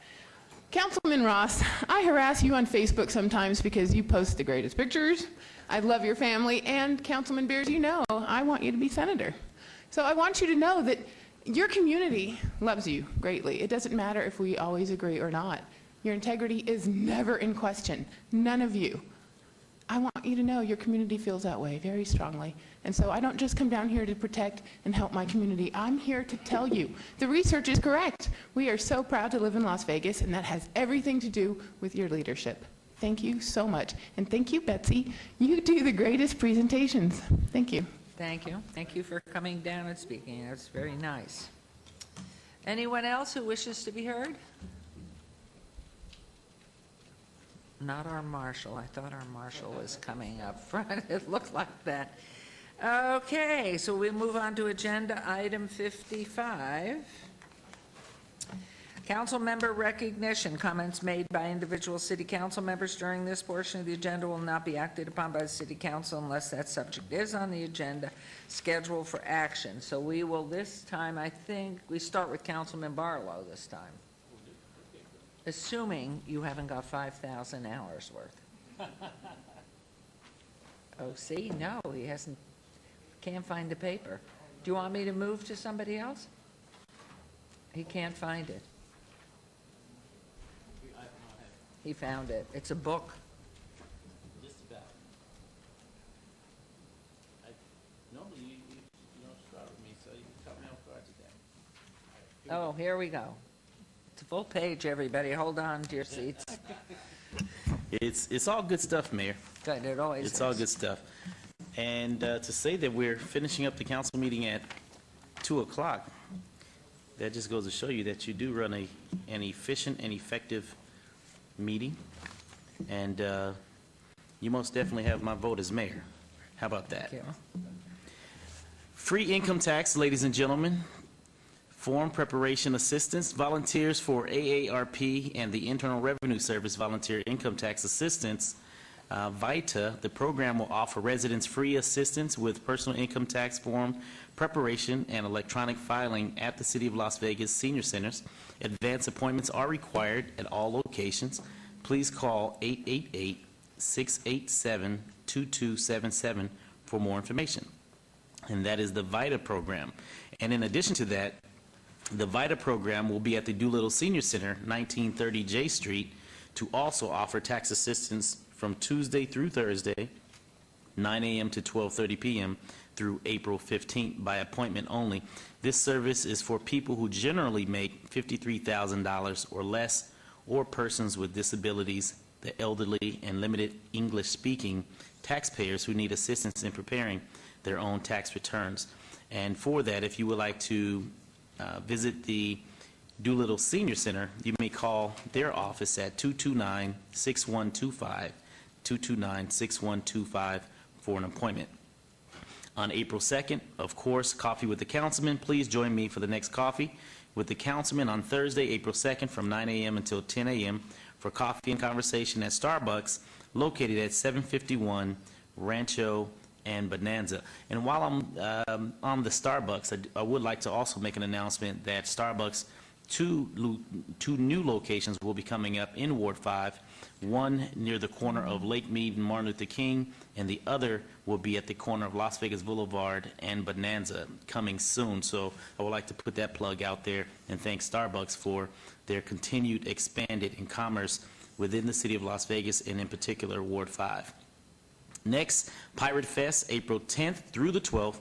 The Pirates are returning to Lorenzi Park from April 10th through the 12th. Pirate Fest Las Vegas 2015. The event will be bigger and better than last year. This is a hands-on, family-oriented, sponsored event in conjunction with the City of Las Vegas.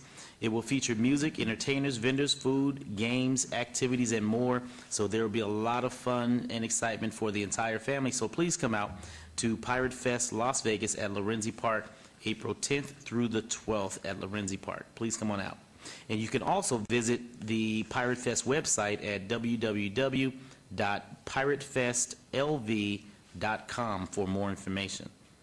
The Sheet Metal Local Number 88 Apprenticeship Program is looking for qualified applicants to earn while you learn a career in the sheet metal industry. Applicants must be at least 18 years of age and have proof of a high school graduation or GED equivalent. Applications may be completed in person with all documentation the first Tuesday of each month.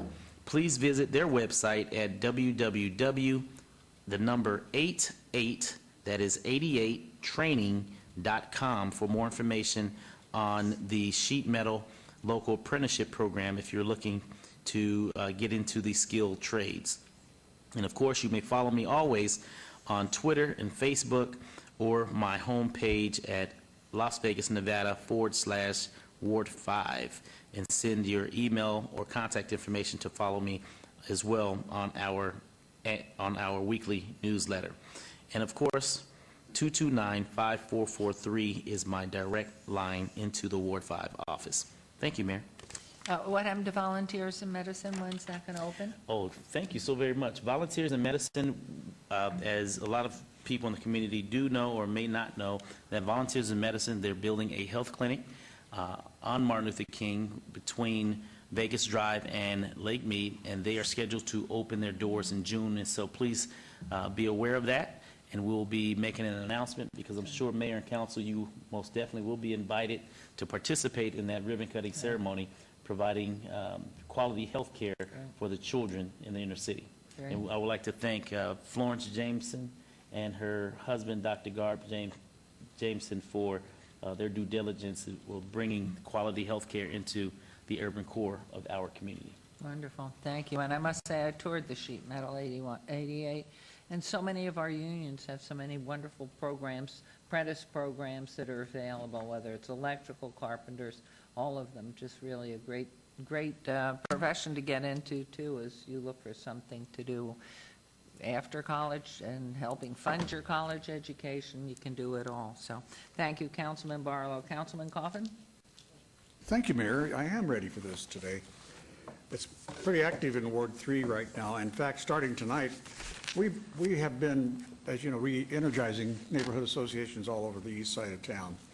And tonight, at 6 o'clock, at the Innovations International Charter School at 1600 East Oakey, we're going to be having a neighborhood meeting, topics on the crime enforcement, code enforcement, crime, and other neighborhood issues. That's a very big deal for that neighborhood near 16th, 17th, and Oakey. And on Saturday, the 11th, at 6 p.m., we're going to have a neighborhood meeting at Stewart Place Park. I know it'll be nice out there. We had a movie there last year, and we're going to have another one there this year. But in the meantime, April 7th, a neighborhood meeting. And Stewart Place Park is located at 4700 Chantee Avenue, east of Marion. People down there know where it is. And following that, a movie at dusk. So a big party, a big meeting, and then a movie, Despicable Me 2, which I can't get over Despicable Me 1. It is so great. And I hope that I can get hold of some of those goggly eyes that Councilman Ross has to use it, since he's always ahead of me on these movies. That's a great little park, by the way, and one of a number of teeny parks on the east side of town. But we want to make sure that it's well attended, and so folks, come there April 11th for your meeting of your neighborhood association, the unification of all this, including Neighborhood Watch, and then the movie. On the 16th, coming up in just a couple of weeks, the Arts District, which is downtown, the 18B, is having its annual 18B Day at Boulder Plaza, which is a little park with a concrete base, no lawn, obviously, but it's meant for arts, and it's right there between Main and First Street, right next to the Artifice Bar and the arts, right in the heart of the arts area, just one short block north of Charleston. So that's going to be a gorilla cage from noon till 10. We're going to have artists live painting. That could be interesting. Melody is on stage. Melody. And then there will be speakers from all over the place. But the speakers will not get in the way of the fun. Trust me, my words will be very short. Then, for all of you who are filing taxes, or sorry you have to, we're going to have a shredding party at the Huntridge Theater. That's at Maryland Parkway in Charleston. So if you've got your income taxes filed and you want to get rid of the old stuff, don't put it in the trash. Bring it to the shredding party at Huntridge Theater in our parking lot. We say the limit is 5 boxes per vehicle, but if you have more and we're not too busy, we'll be able to take a little more than that. This is a great thing we do in partnership with the wonderful organization Opportunity Village. Saturday, April 18th, 10 a.m. to noon. That's 10 a.m. to noon at the Huntridge Theater. Thank you, Mayor. Thank you very much. Councilman Beers, you're next. Thank you, Your Honor. We're going to try something new this weekend. Calzones with the councilman. Going to be Saturday from 11 in the morning till 1 p.m. at Bambino's East Coast Pizza, Lakeside Village Plaza, 2555 South Durango. We're told by a Ward 2 resident that lives down in that lakes area that this is the authentic New York garlic good stuff. So we're looking forward very much to trying Bambino's East Coast Pizza this Saturday morning. We're going to do coffee with the councilman a week from Friday, April 10th, 7:30 to 9. We'll be out at the Coffee Bean and Tea Leaf at the Lakes Business Plaza, not far from Calzones, not far from Bambino's. It's at 9091 West Sahara. And then we're going to do a shred event for the folks out on the west side of town on Saturday, April 11th, from 10 in the morning until noon at the Ansan Sister City Park. Ansan is right next to Johnson Middle School. The street address is 7801 Ducharme Avenue, but it's a block west of Buffalo on Ducharme. And there's a light there at Ducharme. On this day in music history, it wasn't that Woodstock was held. That, you'll recall, was in August of 1969. But 9 months after Woodstock was held, can you imagine what might have happened? No, it's not like a birth wave. It was the Woodstock movie premiered in Hollywood. Actually, a little known fact, one of the film's editors was Martin Scorsese.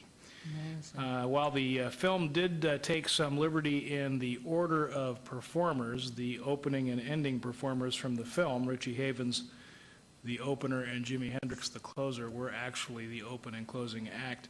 One of the acts is Las Vegas resident Carlos Santana. Wow. And that's all we got, Mayor. Thank you very much. All right, I'm nervous, but go ahead, Councilman Ross. Well, thank you. Oh, wow, and it matches your tie, too. Do you look set? Look at this. There is a reason for this, and I'll get to that. But first, I want to make a couple of mentions. I want to thank everyone. Councilman Bartlett already mentioned the Jump for Scouting this last week. I want to thank Joe Mitchell and Jenna Bruner from our offices who jumped in, all the wonderful people who helped raise money for the Scout Reach program, which helps inner-city scout units fund their programs to keep boys in scouting. Also, Mayor, you and I and Councilman Coffin are donning these fabulous buttons on our lapels today to highlight that Eldorado will be here next month. Before you know it, we'll have Eldorado here. You're So having your picture taken. Is that why the cattle horns? no, they're not cattle horns. Now some fun stuff, and then I'll get to why I'm wearing this fabulous Viking helmet. This Saturday, April 4th, is our spring celebration, and this, of course, you all know, the City of Las Vegas partners with Clark County, Clark County's Family Services Division, to put this major event on. It's free for anyone who wants to come out and get any information on foster care, how to adopt some great kids. And Mayor, those kids you just recognized, those kids are part of the foster programs as well. There'll be great presentations, amusement rides, a farmer's market, the petting zoo, jump houses, music, horseback rides will be out there, and we've really partnered well with Horses for Heroes out there. To be part of this and make them part of it. All of this costs absolutely nothing. It's going to be noon to 4 p.m. Floyd Lamb Park at Tule Springs. Everyone knows where that is. It's the city's largest park in the city. And the reason why I'm donning this fabulous Viking helmet is because Movie in the Park. Our series have started again at Centennial Hills Amphitheater. Our next movie in the series is How to Train Your Dragon 2. Thus, Councilman Beers, my helmet. Because I know how to train a dragon. It is Friday, April 10th, 7:30 is the time, or when the sun goes down, I'll start that movie. It is free for families, so bring your chairs, your lawn chairs, and your blankets, and some food out there. We'll probably have a food truck out there, and it's just a great time, free for families. We were packed to capacity the last movie in the park. And you will continue to wear that helmet when I'm you're going to be out wearing there. this helmet at that movie if I can get away with it, yes. And whatever else my staff So and you're my wife... identifiable. Yeah, whatever else my wife and staff have up their sleeve for me. Also, a reminder that early voting started today in Centennial Hills. Today's April 1st. It starts today. It's all the way through Friday from 9 to 5 at the Centennial Hills voting trailer, which is off West Tropical Parkway and Centennial Parkway. And for more information on your voting location, Election Day is Tuesday, April 7th. Please, everyone, get out there and vote, and certainly vote out in Centennial Hills if you get the opportunity. Now, for a more serious note, Mayor and council members, our continued partnership with Nevada Child Seekers. We do have a missing young lady. Her name is Michelle Archilla, or Archilla, depending how you want to pronounce it. She's 16 years old, 5'4", 145 pounds. She has a scar on her left lower lip. She was last seen March 6th. And this is interesting because she's actually from Goshen, Indiana, but may be headed to Southern California through Las Vegas, Nevada, or Pasco, Washington. She has a scar on her left side of the lower lip, dark beauty marks at the end, at the left eyebrow, and another on the left cheek. Last seen wearing a short black coat with fur lining, dark blue black floral cardigan sweater over a gray camisole, and black sweatpants and black mid-calf combat boots. So please, if anyone has seen this young lady, please contact the Goshen Police Department at area code 533-8661. Or Nevada Child Seekers at area code 702-458-7009. Let's see if we can get this young lady back to folks that want to care for her. And you have some visitors. And Mayor, we have another group of scouts. Can you guys come down here in the front row so we can get you on TV? Are these part of the scavenger hunt, or no? No, this is not. Just coming to visit you in your They're coming to beautiful visit outfit? us, actually, Mayor. You and the mayor and the council. This is part. Come down in front, boys. And what troop is this? What? 747. Troop 747. Who's the SPL? Senior Patrol Leader? Who's your Senior Patrol Leader? You are? Why don't you come up to the microphone, Mayor, with your permission? Please. You can push a button there. That's good. Oh, He's you got got it. It's on red already. It's on. What's your name, young man? Grant Tingy. Do you want to introduce your troop? Everyone's names, or? Sure. We're Troop 747. First, over here we have Andrew Tingy, and then I forget your name. Jake, and Zachary, and Jaden, and Harry, and Trevor, and Ethan, and Jack, Adam, Jonathan, and I always want to call him Jaden because he looks like his brother, Dylan. And who are the adults with you, please, in the second row? We have Mr. Brad Peterson and Mr. Durpan. Thank you very much. Mayor, if I can, just point out, boys, look up on the monitors to see the camera again. Wait, there it is, right there. You see it? Who do you see up there? I see me. There you go. All right. Now, Mayor, they can watch this rerun. 5 times. 5 times. Thank you, Mayor. Thank you very much for coming up and introducing you. Thank you. And thanks for all the things that you're going to be doing in the rest of your lives. We look forward to you all getting older. It's wonderful. So I think this is the open part. Is there anyone else who wishes to speak under this portion of the agenda? I have nothing. Councilwoman said she had nothing. Our next meeting is Wednesday, April 15th at 9 o'clock here in Chambers. And if there's nothing else by anybody, thank you, staff, as always, for all that you do, keeping us online and doing, and up front here in our clerk's office, and everybody else has been working. And Mr. Riggleman, I gather Jace Radke finally got that report up online. And there's an icon. What do? They go city website. You want to say what they're to do if they want to see that wonderful report, please? Yes, ma'am. Mayor, for the record, David Riggleman, Communications Director for the city. If people would like to see our citizen survey, they can go on the city's front page of our website. It's lasvegasnevada.gov. On the right-hand side, there'll be an icon that says 2014 Citizen Survey, and just click right on that, and you'll get the highlights. See, we got it up and on. This is terrific. Well, thank you very much, everyone, and our meeting is adjourned. I want to make a special note of Christine. I never saw you.